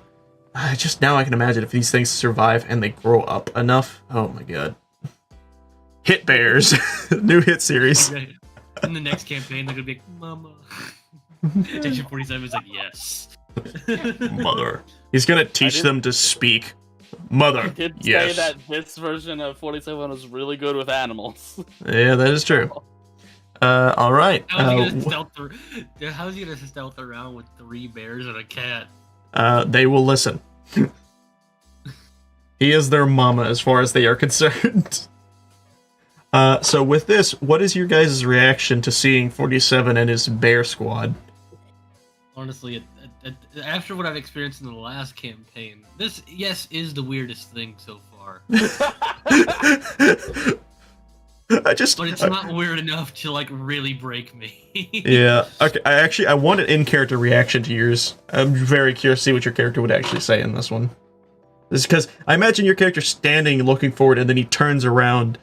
He just turns around and is just, like, almost jaw-dropped. You've got to be fucking kidding me. 47 must have, like, the biggest grin on his face. No, still very serious. Okay. Discord, have anything to say about the bears? Well, he does hang around someone who collects animals, like fucking Pokemon. So this is nothing new. Gotcha. Ethan, that's who you need to be next. Ash Ketchum. Oh god. That's gonna be weird. And also really funny, actually. And really annoying. Oh, well. Anyway. Wendell, what is your reaction to seeing these baby bears walking beside 47 all friendly? A living buffet. Yeah. He he lets out like just like children with a grimace on his face. Oh, a what? It's like, children. Well, I love the posh accent. It's like he's been mumbling and groaning this entire time, and then suddenly in a super posh accent. Ugh, children. well, actually, if you remember, you're cursed. So it's not children. It's whatever you would sing along with that. Children. All right. With that and your new bear posse collected, you can now move on to the next area. So let me do some map moving. That's what I'm gonna do. Here we go. Boop, boop, and here we are. The other area. You will be at the bottom of this mountain. If you all want to put your icons on the map, that would be great. No. Okay. With you all having now traversed to this extent of the map, it is, I guess, just a situation of moving forward. What is 3? Ooh.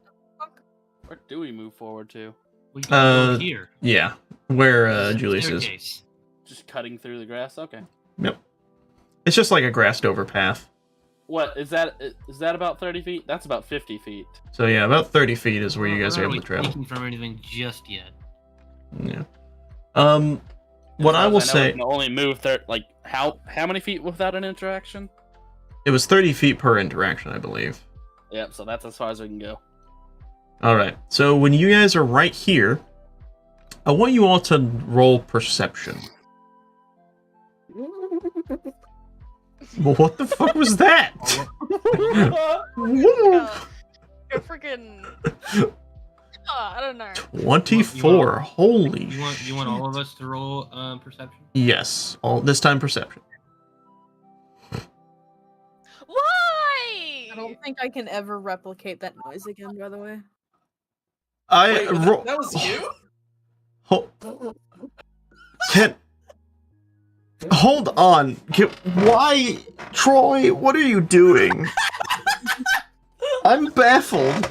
I'm going to allow you to roll again. I am sick and tired of your low rolls. Roll one more time. 1-1. Okay. It really has been that low the whole time. Holy shit! It has. That's why I've been like, what is happening? All right. So here is what happens. So, Agent 47, Discord, those two are the only one who knows. So I'll start with the people who don't. Julius and Troy, you guys are just kind of walking along the path, and you don't seem to notice anything. It just seems like a normal path, so you're still walking. But Discord and Agent 47 notice a very interesting fruit hanging from this tree that you guys are directly under. It is glistening with gold and has a very interesting purple shimmer going across it. You notice there is only one of it. What will you two do? Archer?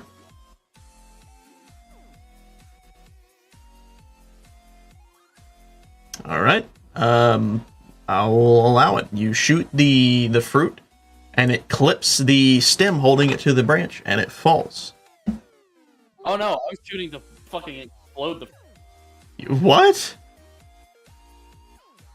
No one can have it. Is that actually what you were doing? I don't trust it. I gotta roll.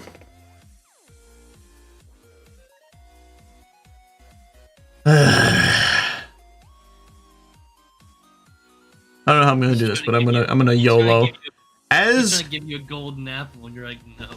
Here's what happens: as you shoot the fruit that's hanging from the tree, suddenly you notice the fruit puff into smoke and disappear and reappear on the other side. you will notice as suddenly when this has happened, time slows. The only two people who are able to witness what is occurring are Agent 47 and Discord. I will allow Discord to attempt to shoot the apple. Wait, what? You have now turned this into a game of who hits it first gets it first. Because I rolled a fucking puzzle. Fuck. The time stopped for you guys. You guys are frozen in place. So you couldn't even investigate. Oh, fair enough. That is a really low roll, by the way. I know, for you it's probably especially. It's my worst roll so far. With this being said, we're going to have a competition of dexterity. Basically, you guys will be taking turns to shoot the fruit, and whoever has the best out of 3 good rolls will be gifted with something. We'll figure out what happens at the end of this. But let's begin. So, as said before, I want Discord to use one of your spells. I believe you can use Magic Missile without restriction. Magic Missile. So it deals dex. So just roll for dex then. That's pretty good. That's a 7. All right. Agent 47, I want you to shoot again. Roll another dex. It is just barely better. As you watch, the spell glazes by this fruit, and suddenly a bullet pierces right through the fruit, and it puffs away just like the other one.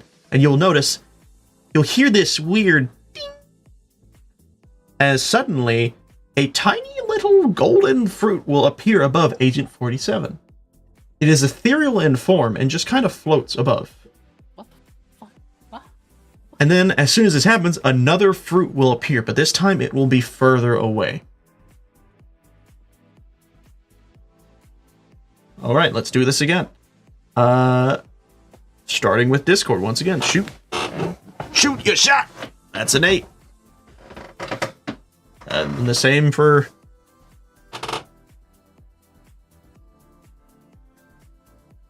Okay. I'm not gonna allow the double damage. But I will... Does it do anything else? No. So then just roll with your dexterity. What the fuck?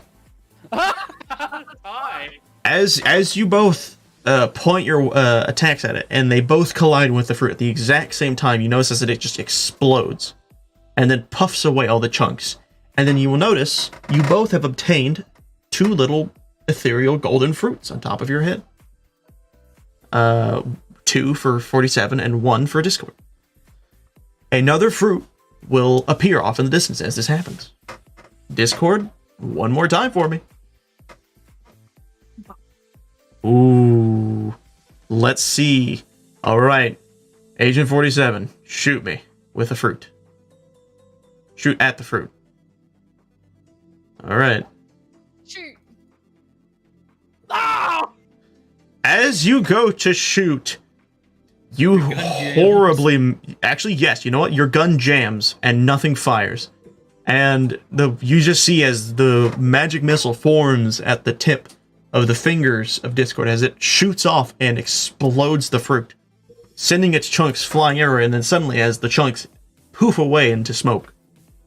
And then you will notice another golden fruit ethereal thing appear above Discord.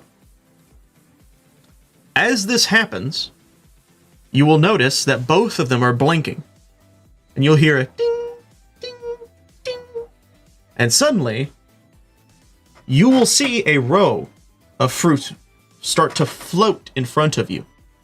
There are 5 fruits each.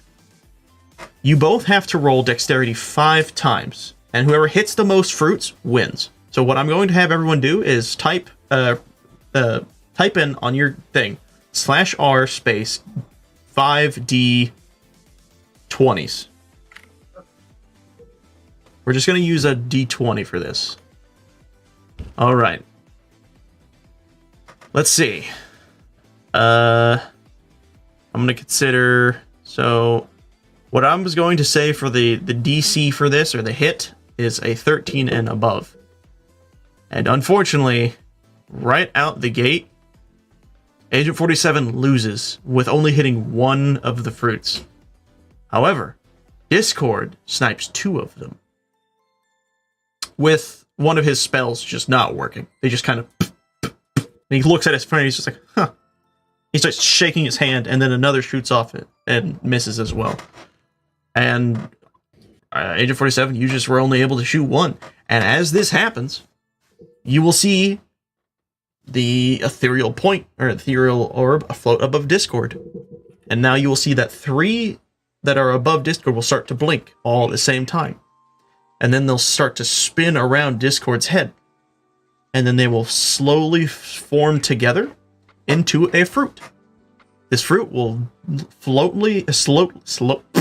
this fruit will slowly float its way down into the hands of Discord. What will you do with the fruit you have won from this little game? Oh, eat it. All right. As you do, at first you don't feel anything different. But then you suddenly feel this surge of magic. You will notice that you suddenly feel different. You will look at your arms and your legs, and you'll notice they have this faint shimmer to them, as a very minor purple shimmer flows through your body. From here on out, you will always roll with advantage on anything. Literally anything. I recommend writing that down for your character so I don't have to remember it. I think I can. That's fine. But yes, and as this happens, and as the fruit is eaten, you will notice the moment the bite is taken, time will resume, and Julius and Wendell will just seem as if they're continuing their conversation and walking as they are just moving forward, as you two are suddenly back in what looks to be normal time, just kind of staring at each other, with Discord just kind of chewing around, just like nom, nom, nom. All right, what do you guys do in this interaction between the two of you?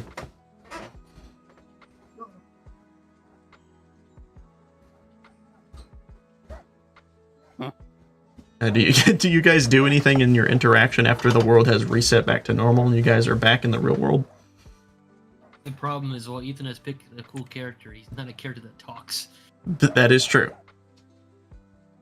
I literally just look over and just reload. That's true. Good point. That was funny, actually, because I think that we're still under the limit of 10, too, with that, so that was actually rather perfect. And Discord, do you have anything you want to do with your character before you continue to follow the others? Not really. All right, then we will continue. You guys will meet back up with the rest of the group, falling behind. I guess not paying any mind to what just happened and just continuing. Though you will note that that fruit was really delicious, Discord. And you will move 30 feet ahead to your next set of areas. Which I assume you have already moved to. It looks like. 3 of us have. Yep. I imagine you all move as a group. So I'm gonna roll. There's no fucking way. Okay, no. Thought I got the same thing again. As you're walking, you will notice that the path is empty and vacant of anything. It just seems like a normal stoneway path. And you can continue forward without anything bothering you. Alright. Meow. Meow. As you all make your way up to the next path, or segment of the path, you will find that there is a gate in front of you. A metal gate that is, when you look at it, locked. Upon coming close inspection with the gate, actually no. Why don't you guys investigate the gate, if you will? If you want to. Meow. The cat tries to look at the gate. Meow. Alright. Does anyone else want to investigate the gate? That is such a weird thing to say. I will, You can do it. You didn't do bad. You did nat 20. The can do it. Also investigate. Oh. That was one bear. Oh. There's another bear. Oh my gosh. No one notices. No one notices anything about this gate. Wow, that was like the first time I've ever seen every single one of you really do bad rolls here.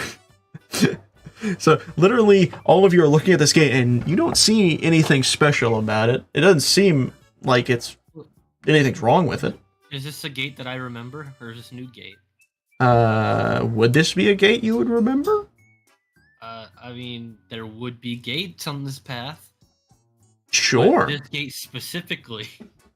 I will say yes, for the sake of pushing forward with a story narrative that I may or may not know nothing about.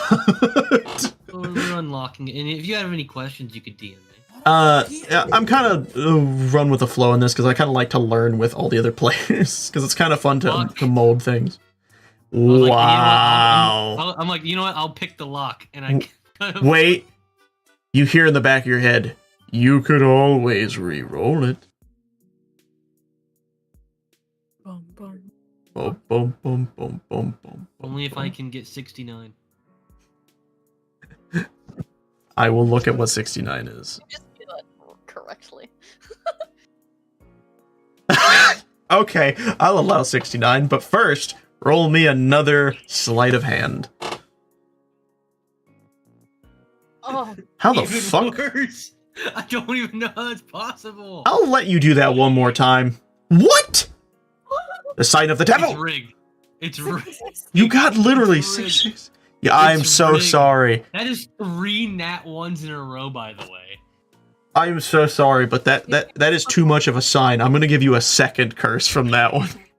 You literally got the mark of the beast in your nat 1 rolls. What did I come back to? Can I get 69 Summoning and the 89? devil, apparently. Let's... I want I'll give 69 you... and Okay, so... I have an idea of what I'm gonna give you. So first off, with 69, this is hilarious. So what this one does is... You are considered irresistible to other non-PC characters and will be lusted over when noticed. If only we had other non-PC characters following us around 24/7.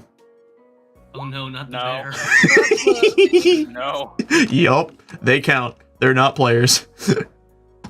Alright, the next curse... Wanna fuck me too? Yow. Wait, so there's 3 bears and 1 cat, right? Yep. Oh no. I don't know what that means, but one of them loves me. A lot. I'll say that is the one of the bears is infatuated with you. It is constantly trying to knock you down so it can have a good time. Anyways, your next curse. Is that a he or a her? I'll say it is a he. Oh, no. So. Oh, hold on. Let me let my dog out. She's being funny. I don't want bear dick in my ass. I feel like the bears are gonna try to, like, okay. Maybe they will. Alright. Only 1 bear. Hold on. I'm scared about that one bear. I fear it. spade and neuter. Spade and neuter? How did you? When did you do that? Like, how? This is a wild animal. Anyways. Oh, this is so funny. This is great.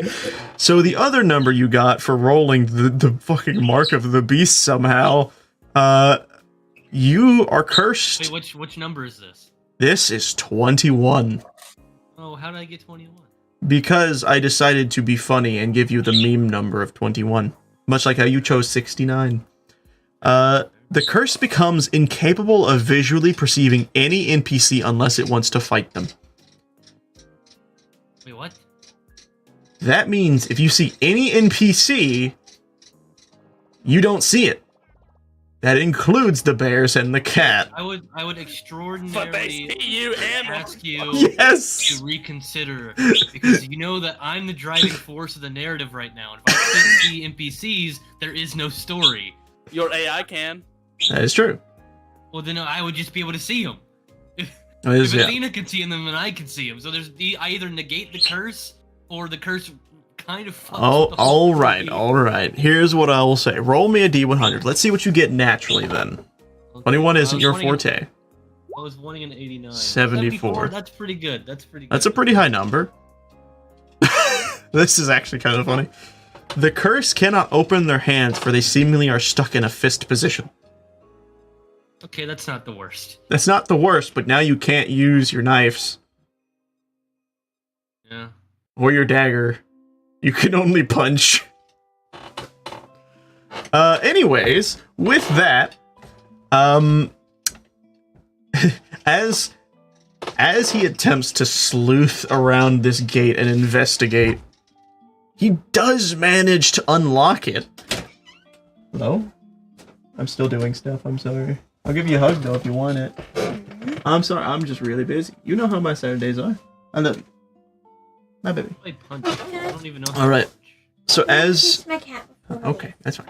As you unlock this gate, surprisingly, suddenly everyone around you notices a very dark red glow coming from this lock on the gate as this evil, vile red ooze starts to pour out and encompass specifically you. It encircles you, and suddenly this demonic symbol appears beneath you and lights up.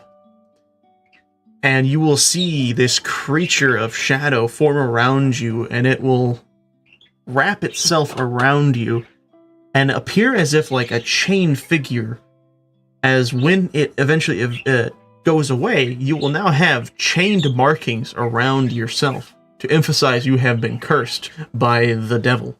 Do I get the Blades of Chaos? No. Wrong pantheon there, bud. But that is to show that you have been cursed. So congratulations, you've made a deal with the devil. I am incredibly sexy, and I can't open my mouth. Yes, you're right. I forgot about that one. I completely forgot that was Oh, this is gonna be so funny, Mr. Driving up the story. Especially because we're about to go into if we do a full memory, there's gonna be quite the few people in this castle. Yeah, this will be interesting. I just imagine people turning to me like, it's Julius! And they just start running after you. But anyways, as we make our way forward to the next layer of areas, I will... anything behind the gate? What do you mean? Well, more path. The gate was to... Yeah. Oh, it was blocking our path. Okay. Yes. That's why I locked it. Woo! You find that this path is empty, except for the broken stuff beneath you, but you feel that you all can make the jump. Hopefully. If you want to jump across, you can roll acrobatics. One of you, as stated prior, can fly, so you can just kind of daintily make your way across. If you so choose. Wait.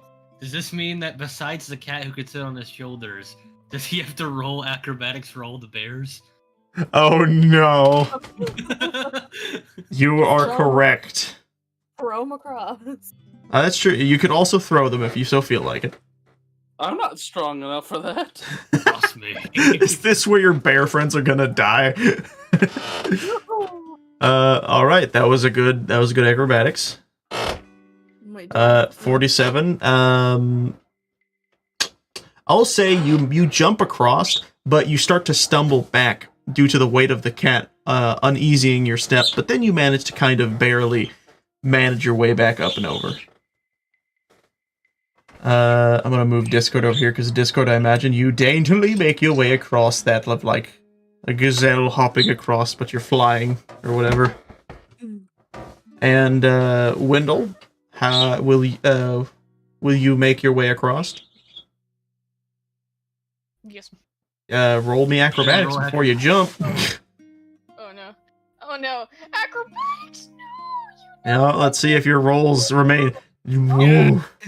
Why is it always like your deck stuff that seems to work really well? Uh-oh. Oh, one of them makes it? Yeah. So here's what happens. You know what? Actually, I'll be really nice. So here, because this is too perfect. So as Wendell is about to jump across, one of the bears runs full force and jumps and leaps perfectly across.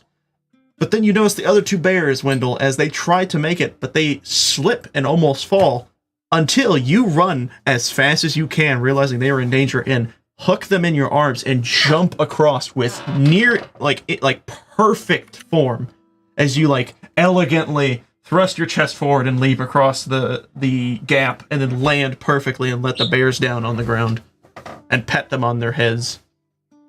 Wendell no waste food. Yeah. Wendell like food for later to be safe. But he is not a monster, that is true. Alright.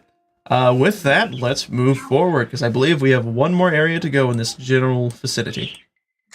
Oh, is that... Are we one more until the castle, or are we...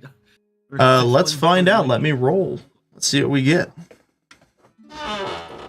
We got a 7. This is, in fact, just a door. You have made it to the top of the castle. Or at least the path to the castle. You are now face to face with, as stated before, a castle. I will let you, Julius, describe the situation ahead of him. As previously stated, it is a very large castle built halfway into a mountain.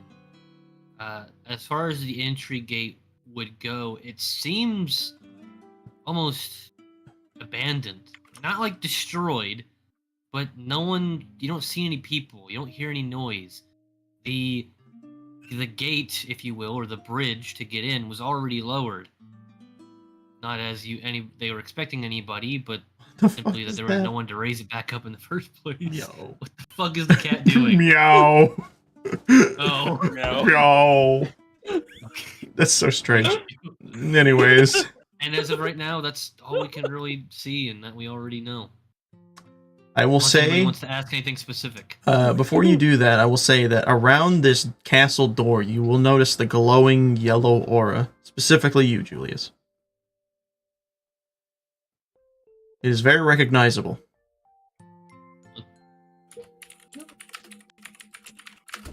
So does anybody have any sort of questions about the castle, or what could lie within, seeing as we have a character who knows? Sphinx does. Meow, meow, meow. Oh, that's right, your cat is in love. Oh, I am okay. Hold on, I'm role playing as the cat. So the cat walks up to you and he goes, in cat, obviously. Hey, I know I may have attacked you earlier. Let's bygones be bygones. Why don't you tell me about yourself? I see you have a nice connection with this place. It's just No, it's very sensual meowing. So it's like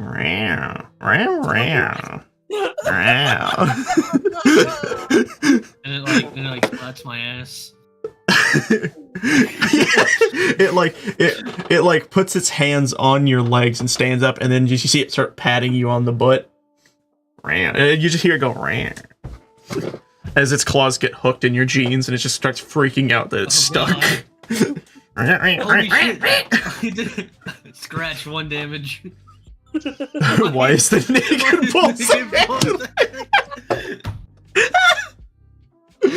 I love this so much. This is why I like the Imagi-Dungeon, because bullshit is the only great thing about this. Alright. As Jules is standing there seeing this cat do all this stuff, it hooks into his jeans and he's freaking out because it's starting to scratch him in the ass. And you see him start like spinning, like, get the fuck off me! And he spins enough and you see the cat go flying on, go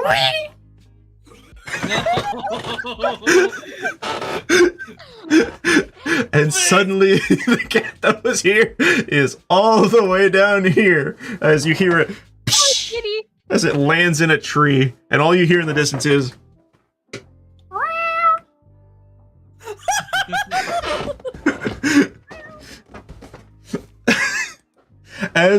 as that has happened, what does everyone do to this? Do I take that 1 damage from that scratch? Yeah. Shoot in your ass, of course. Wow. Why is the naked bullshit? Oh, you poor booty. Alright.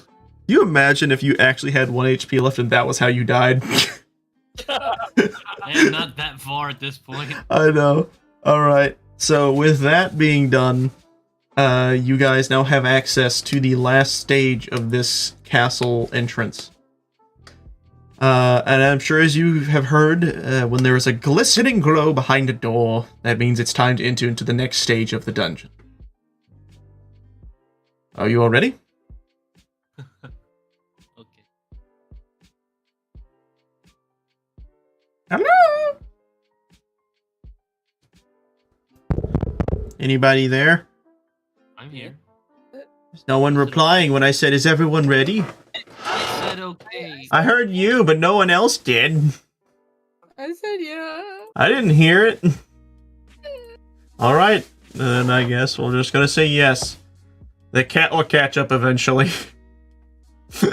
Wendell scuttles along. You always describe your character moving like a weird bug. Alright. Oh god. Why is someone like wiping their Yes, screen? it's a window wiper. That's the sound of Wendell. That's the sound of Wendell scooting across the ground with his butt.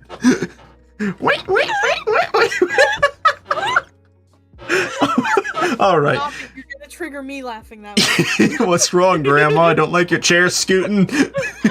I haven't forgotten that. Oh my god. All right. Okay. Whew. I need to breathe. Good lord.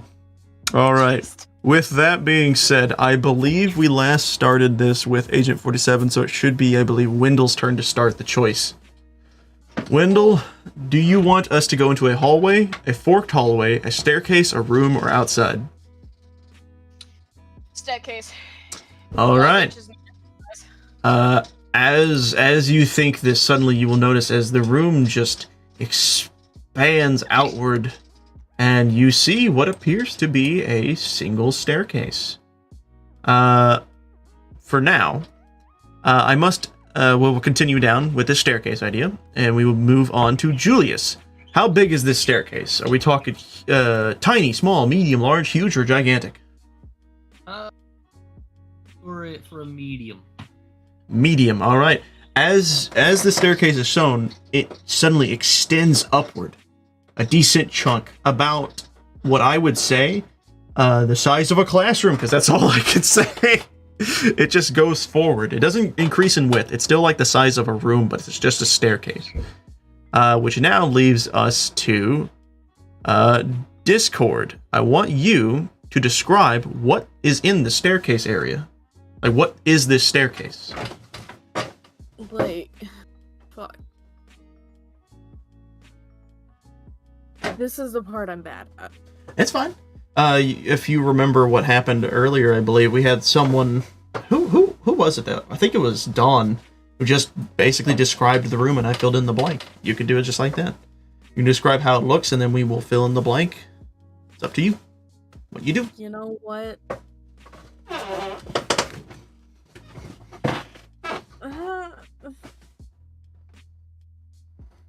Sometimes I just feel like my ideas are weird. It's fine. They can be weird. It's the Imagi-Dungeon. Look at your character. Yeah. You are. That's true. Made of honey and like beeswax. Okay. What did you say? I need to hear because the joke was too loud. Everything's made of honey and beeswax. Like the floor and the walls. Yeah. All right. Sinking into the staircase. So here's what I'm going to describe it as. So as this room fills out, the untextured walls begin to turn into this hexagonal pattern and with like a tint of like tannish orange or yellow. And you see as the staircase begins to have the same coloring and texture. However, you notice that this sudden, very slow forming waterfall of honey is pouring down the stairs. and you will see and hear the sound of buzzing bees flying across the room. And you will now notice that this is, in fact, a beehive staircase. Not the bees! Not the bees! So, here is what I will say. Because this is honey, walking is going to be slowed.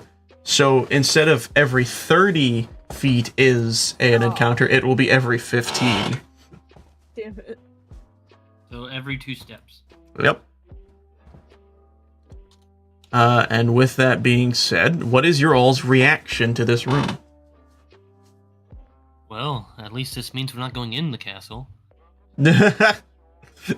Dodged a bullet with that one. Guess so. Not the bears!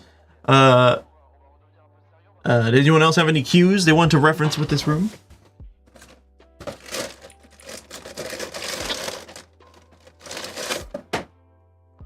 Agent 47 is the silent type, I assume? Yep, just walking. Alright. Yep. Stoic. So as this happens... What's going on? Oh no. Oh no! Wait! Actually...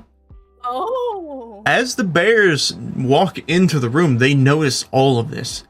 And you see this sudden urge overtake them. They ignore their lusts and urges to love all over Julius as much as they can, to start lapping up this honey that's falling from the staircase. And you will notice they actually start to clear a path. Oh my god. Hey. That's so fucking clever, by the way. These bears are going to town. And as what I said earlier has now been removed, you can move a full 30 feet now with this bear vacuuming up the honey. Alright, you go up to me. You know what's really funny about the honey? I rolled a 5, which is a puzzle. Your bears, I guess, just turned themselves into the solution. I didn't have to do any puzzling. You just did it. So yay. I don't have to do work on that part. Yeah. Alright. As you make your way up the stairs, you will find yourselves met with what appears to be a type of barricade with this makeshift gate-esque door made out of honeycombs. And you will even notice a little honeycomb-esque doorknob on it. What will you do? Oh, no. Is that you saying the bears are gonna eat the door? Oh wait, the door. Okay, sorry. Yeah, there's a door in front of you. What are you gonna do? Give me some cues. All right, Agent 47. First, I need to investigate the door. Do it. That is a good one. As you investigate the door, you will notice that the handle has tiny little bees sticking in the honeycombs, and their butts are stuck out. Noticing that if you would have reached for the handle, you probably would have gotten stung. Ah. Very clever. What will you do with this information? I don't really have anything I can do. All right, Troy, what are you gonna do? Except let them know. Are you gonna let them know that the thing is messed up? Yes. All right. And as for Troy, you apparently start dancing. Roll me a performance. Let's see if your bees communicate through dance. They do. Roll. Okay, interesting. Then roll me a. Roll it again. Every time you get a bad roll, I'm just gonna have you roll it again because this is obscene. You've gotten these insane little rolls every single time. All right. As you start to dance, you will notice the bees in the walls start to peek out from their little hexagonal cubbies, and they'll start to watch as you do this weird little dance. What I'm going to say is as you are doing this, you're not doing it well, but you're doing it well enough where some of the bees seem to enjoy it, and you see them kind of mimicking your dance. They seem to be really enjoying your little groove, but it's not captivating as much as you would have hoped. Seeing as you are a man of the wild, you would have thought this to have been a perfect dance to allure the bees, but you allure at least 20 of the bees that are in the walls as they float over towards you and wrap themselves around your shoulders. They kind of sit there doing their own little jig around your shoulders.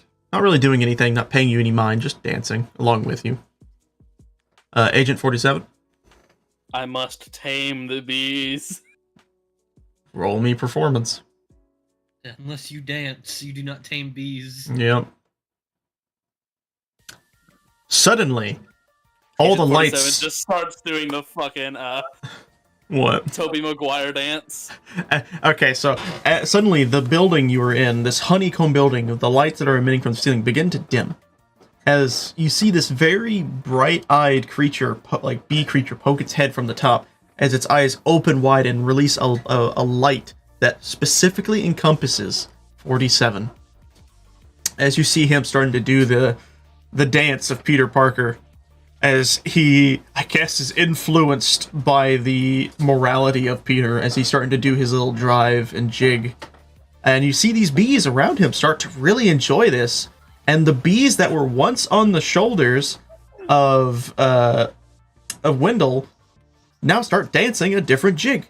And they themselves fly over to the shoulders of, they fly over to the bald head of 47 and form around him with 10 extra bees doing the same, forming a makeshift wig of bees on your head that are all doing a little jig.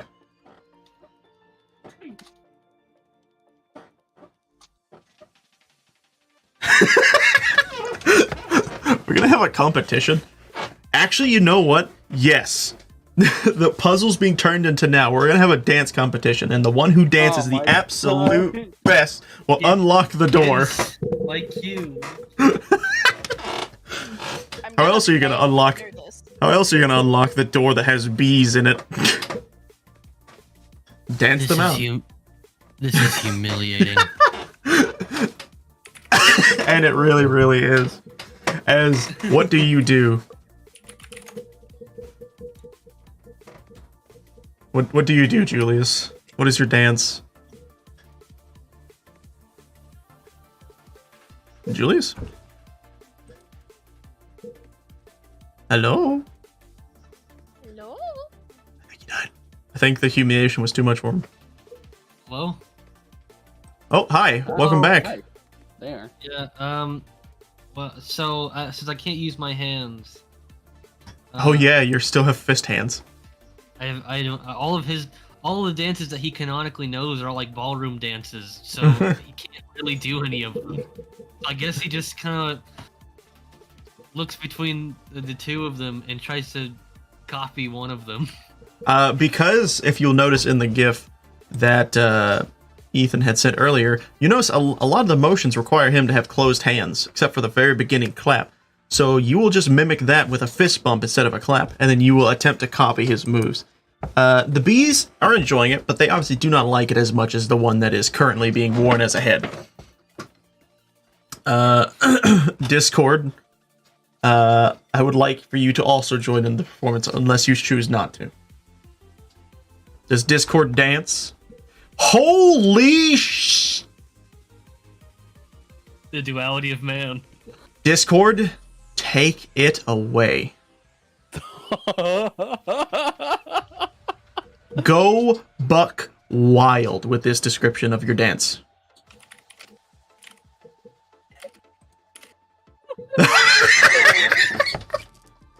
Oh no. Hey, Ethan, can you put that in the chat? So people on the stream can see it. That GIF that... No, I have a better one. You have a better one? Yeah, okay. Send that one. Put that one in the chat for everyone to see, please. I'm begging. That needs to be what people see on here.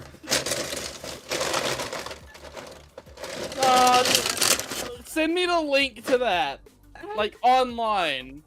How do you find that? Wait. Here, no, I'll have you put it in. Here. Did I just do that? No. Okay. Square brackets. What an eventful day this has been. And then Glorious days. parentheses.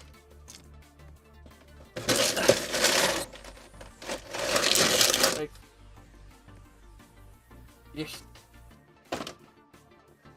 What? Maybe you gotta put something in the thing. Hold on. What did you do for your last one? No. Let me do it again. Click there. What?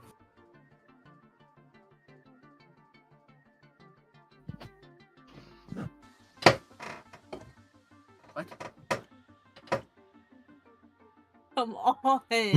Like, Come on, GIF, you can do it. I believe in you.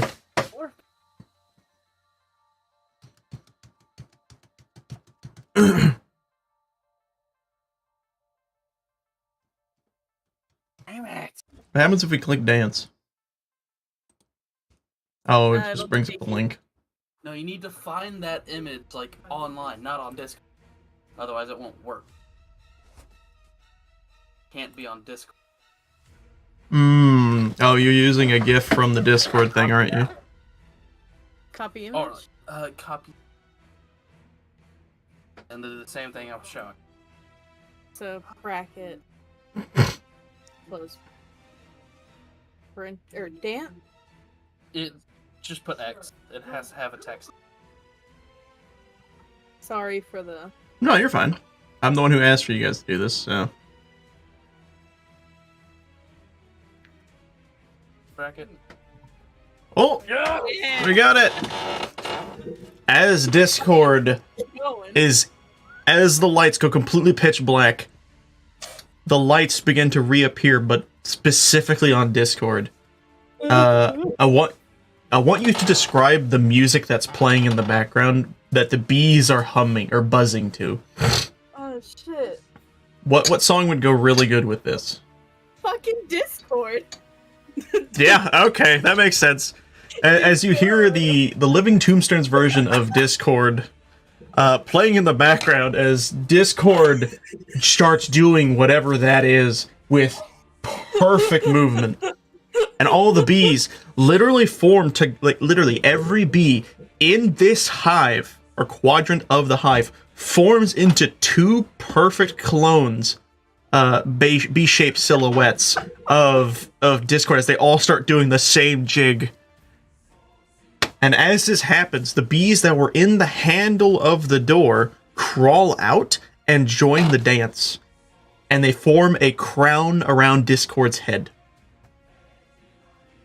And with that, you see as the door is now able to be grabbed and moved.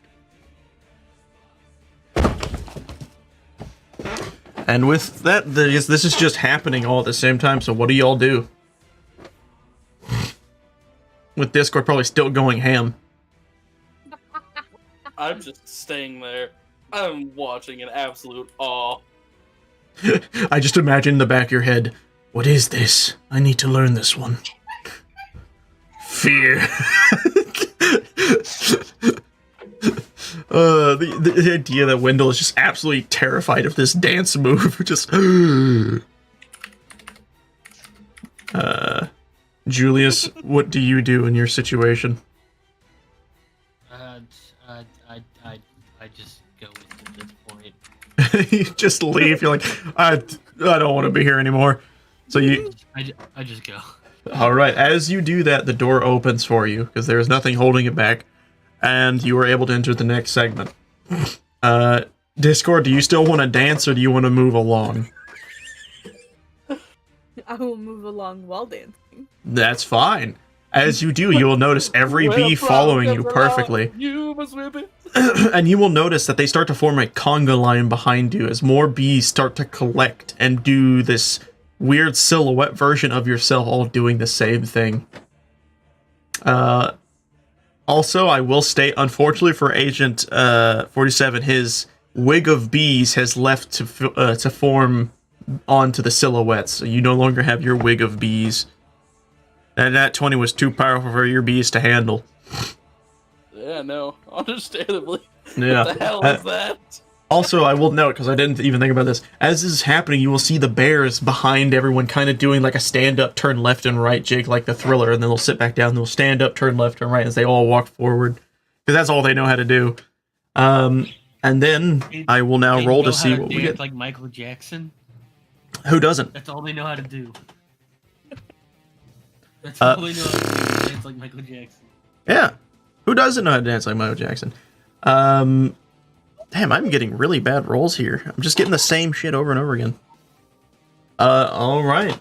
As you make your way to this segment, you will notice another door. However, this door it doesn't have the bees in it. It has already been DPified by the dancing conga line forming behind you of bees.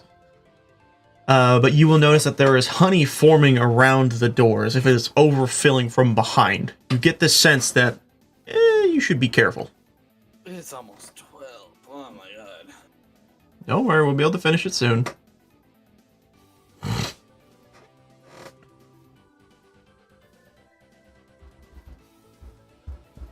What do you guys want to do in this situation with this door? I imagine, Julius, you were probably going to be the one to interact with it first. No, because I can't. Oh yeah, you're right. I forgot you're clenched. Okay. Agent 47 or Wendell, do you guys want to interact? Who wants to interact first with the door? All right, Agent 47. You interact with the door, and as you pry it open, you notice it's really hard to pull, but as you do it, this stringy honey is stuck to the back of it, and as you pull it open, you will notice a wall of honey starting to billow out from where the door was as it starts to pour out of the door. What do you do as this inevitable wall is about to fall on you?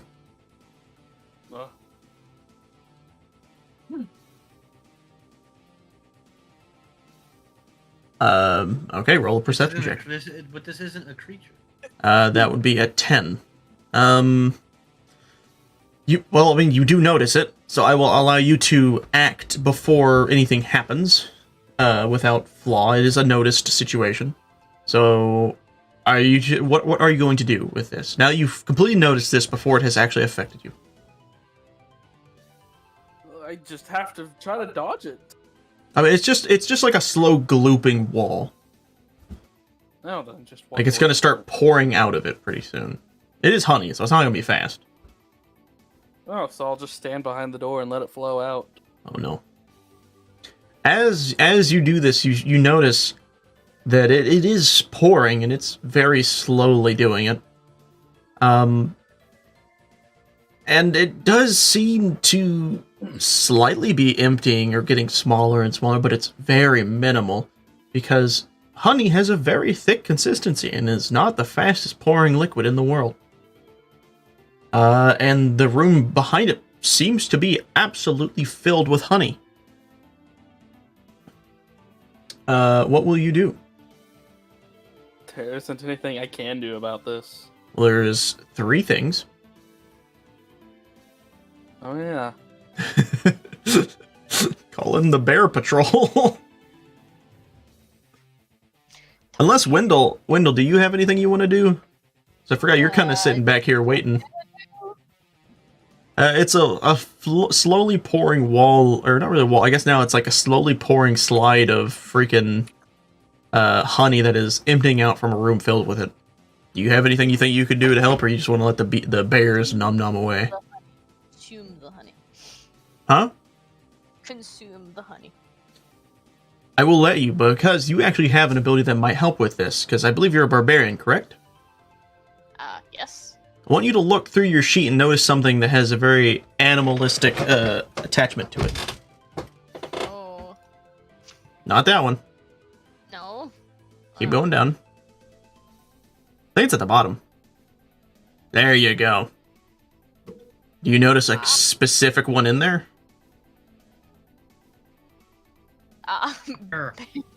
Yeah.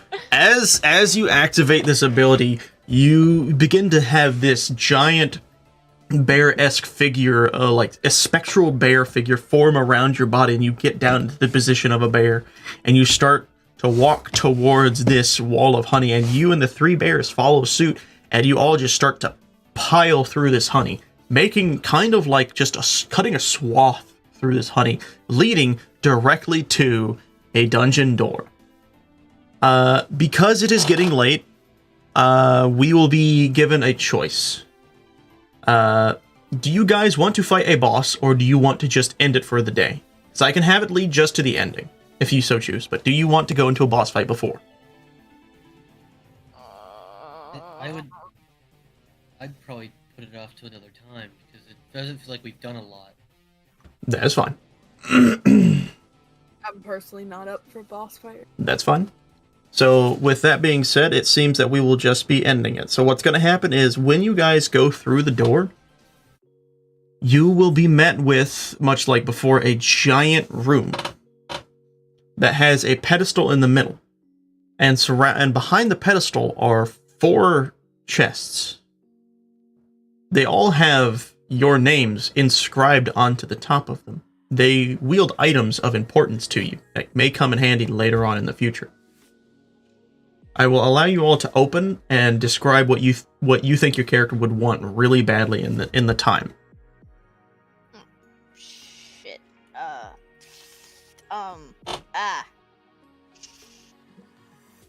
Just like Wendell, I don't big brain. You know what? Just like Wendell, I don't big brain. All right. As Wendell goes up to the in this world. The what? I said, what does Wendell want most in the world? Yeah. And it's just now it's like a what's the fucking story? Fucking You'll get it? No, I can't remember what. All right. My brain no good too. Right. So what I'll say is, as Wendell walks up to this chest and is surprised by it, is looking around, it sniffs, it has the scent of Wendell on it. Wendell will open the chest. As the chest opens, they will see nothing in the chest. Oh. Until they notice they can think. Oh. Wendell stands up on both 2 legs, forms and stretches itself. Finds itself, 1, cured of its curse, but 2, able to recollect everything, to form normal sentences. Roll intelligence. Roll intelligence with advantage, as you have evolved to a much smarter man than before. I'm still -3. You know what? Hold on. In the smarts thing, change. Can you, if you click the fuck, you know what? I'll just do it for you because it'll be funny. Okay. Barbarian. I'm not smart. Let me edit. I'm gonna give you a +10. There. You now are smarts.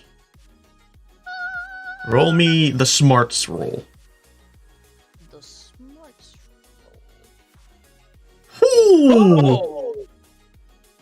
The moment Wendell thinks, it is as if a chest, or as like a part of the brain has been unlocked, as suddenly they just become immeasurably intelligent.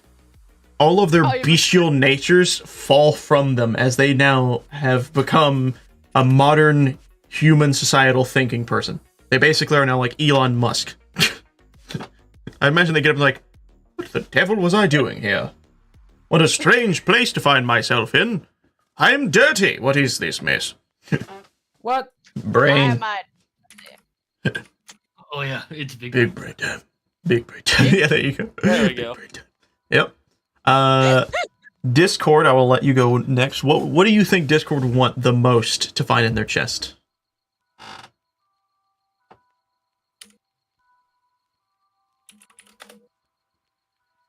It didn't pick up. More Fuck. bees. His fucking wife. Is it what? Wife. His wife? His wife. Okay. As you open up the chest, this is gonna sound weird. You see what looks to be someone you recognize, kind of, I guess, just in the chest, kind of wrapped up and bandaged as if someone had stuck them in there. They look up and see you with astonishment, and they're just like, what does Discord do when they see this? I imagine he just picks her up and holds her. All right, as this is happening, this beautiful embrace is occurring. Agent 47, I will let you go next. Why is it not working? Fuck! Come on, Agent 47. I believe in you.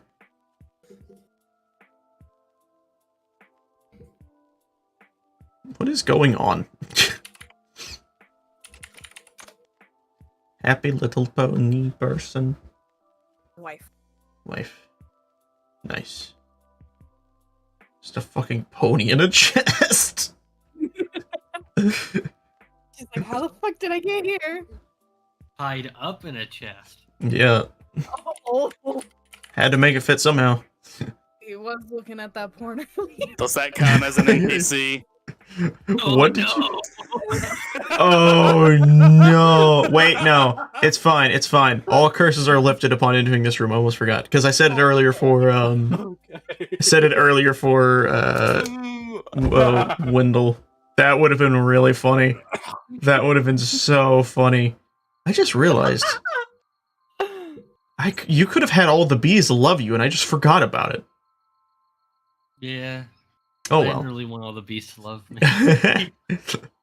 As you say this one bee they got distracted. As you say this, one of the bees that flies around your head and leaves and goes, "Oh," as it flies away.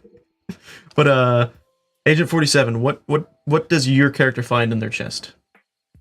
I'm stuck between two different things. Both would be helpful for next time. Set them to like a number and then roll a d2. Well, one of them is far more helpful. I know, so that's why I said. I don't know if you would allow it. Roll first. Yeah, roll first. We'll see.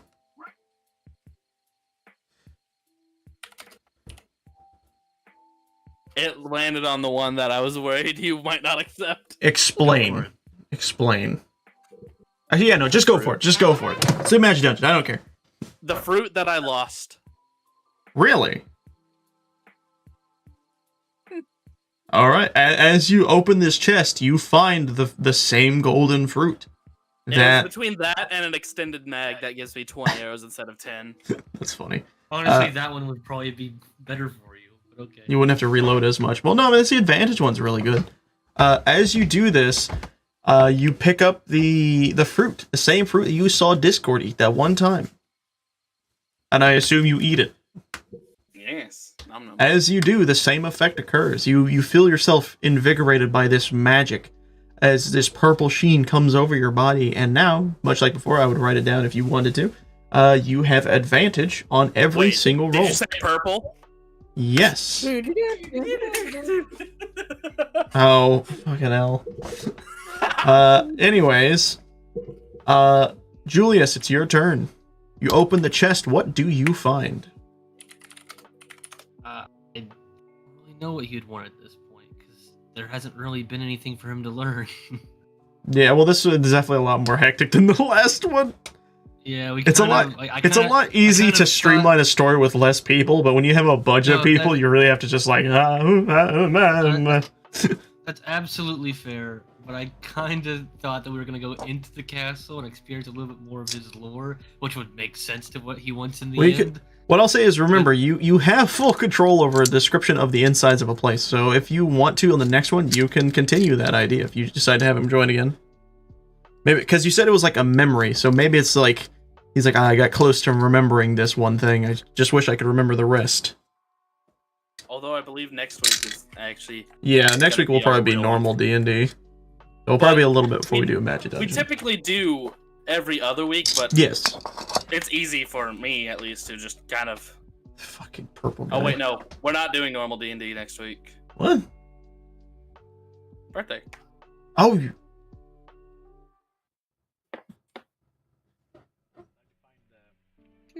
kind of forgot about that. Yeah, you're right. Probably won't be able to do it. Okay. We won't be able to do Imagi-Dungeon because I'll be there too.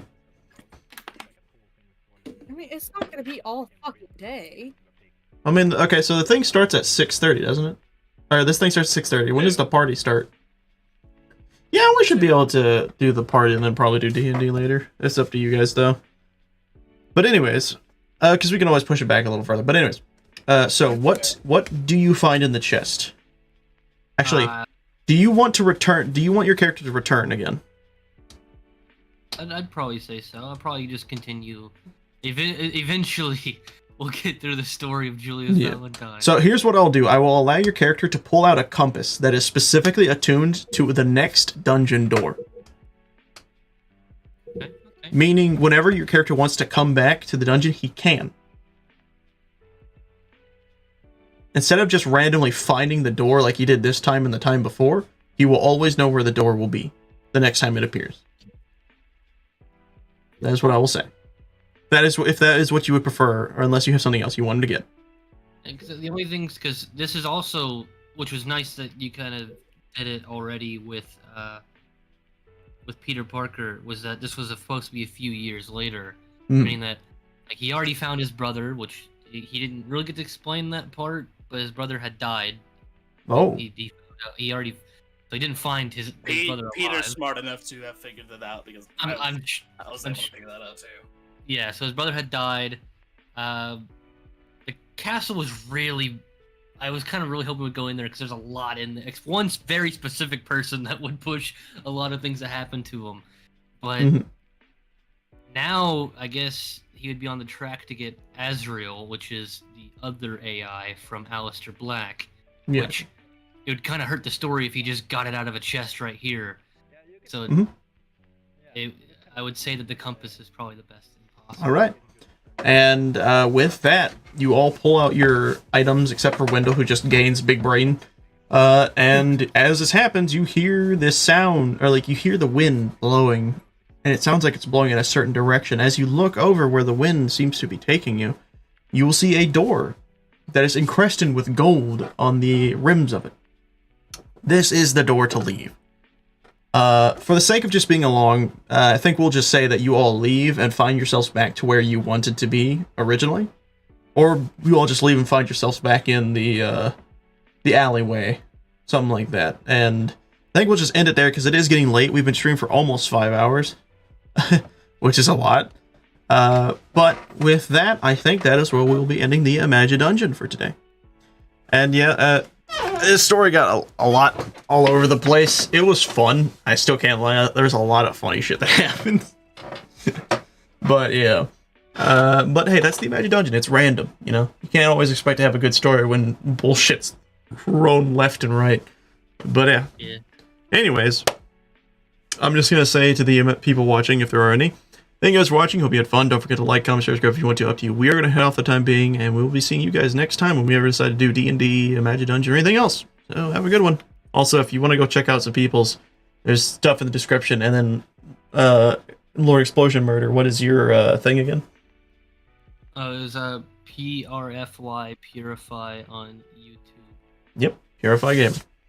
And, Troy, do you have anything that would be linked? No. All right. Well, with that, we will be ending it. So everyone have a good one. Bye.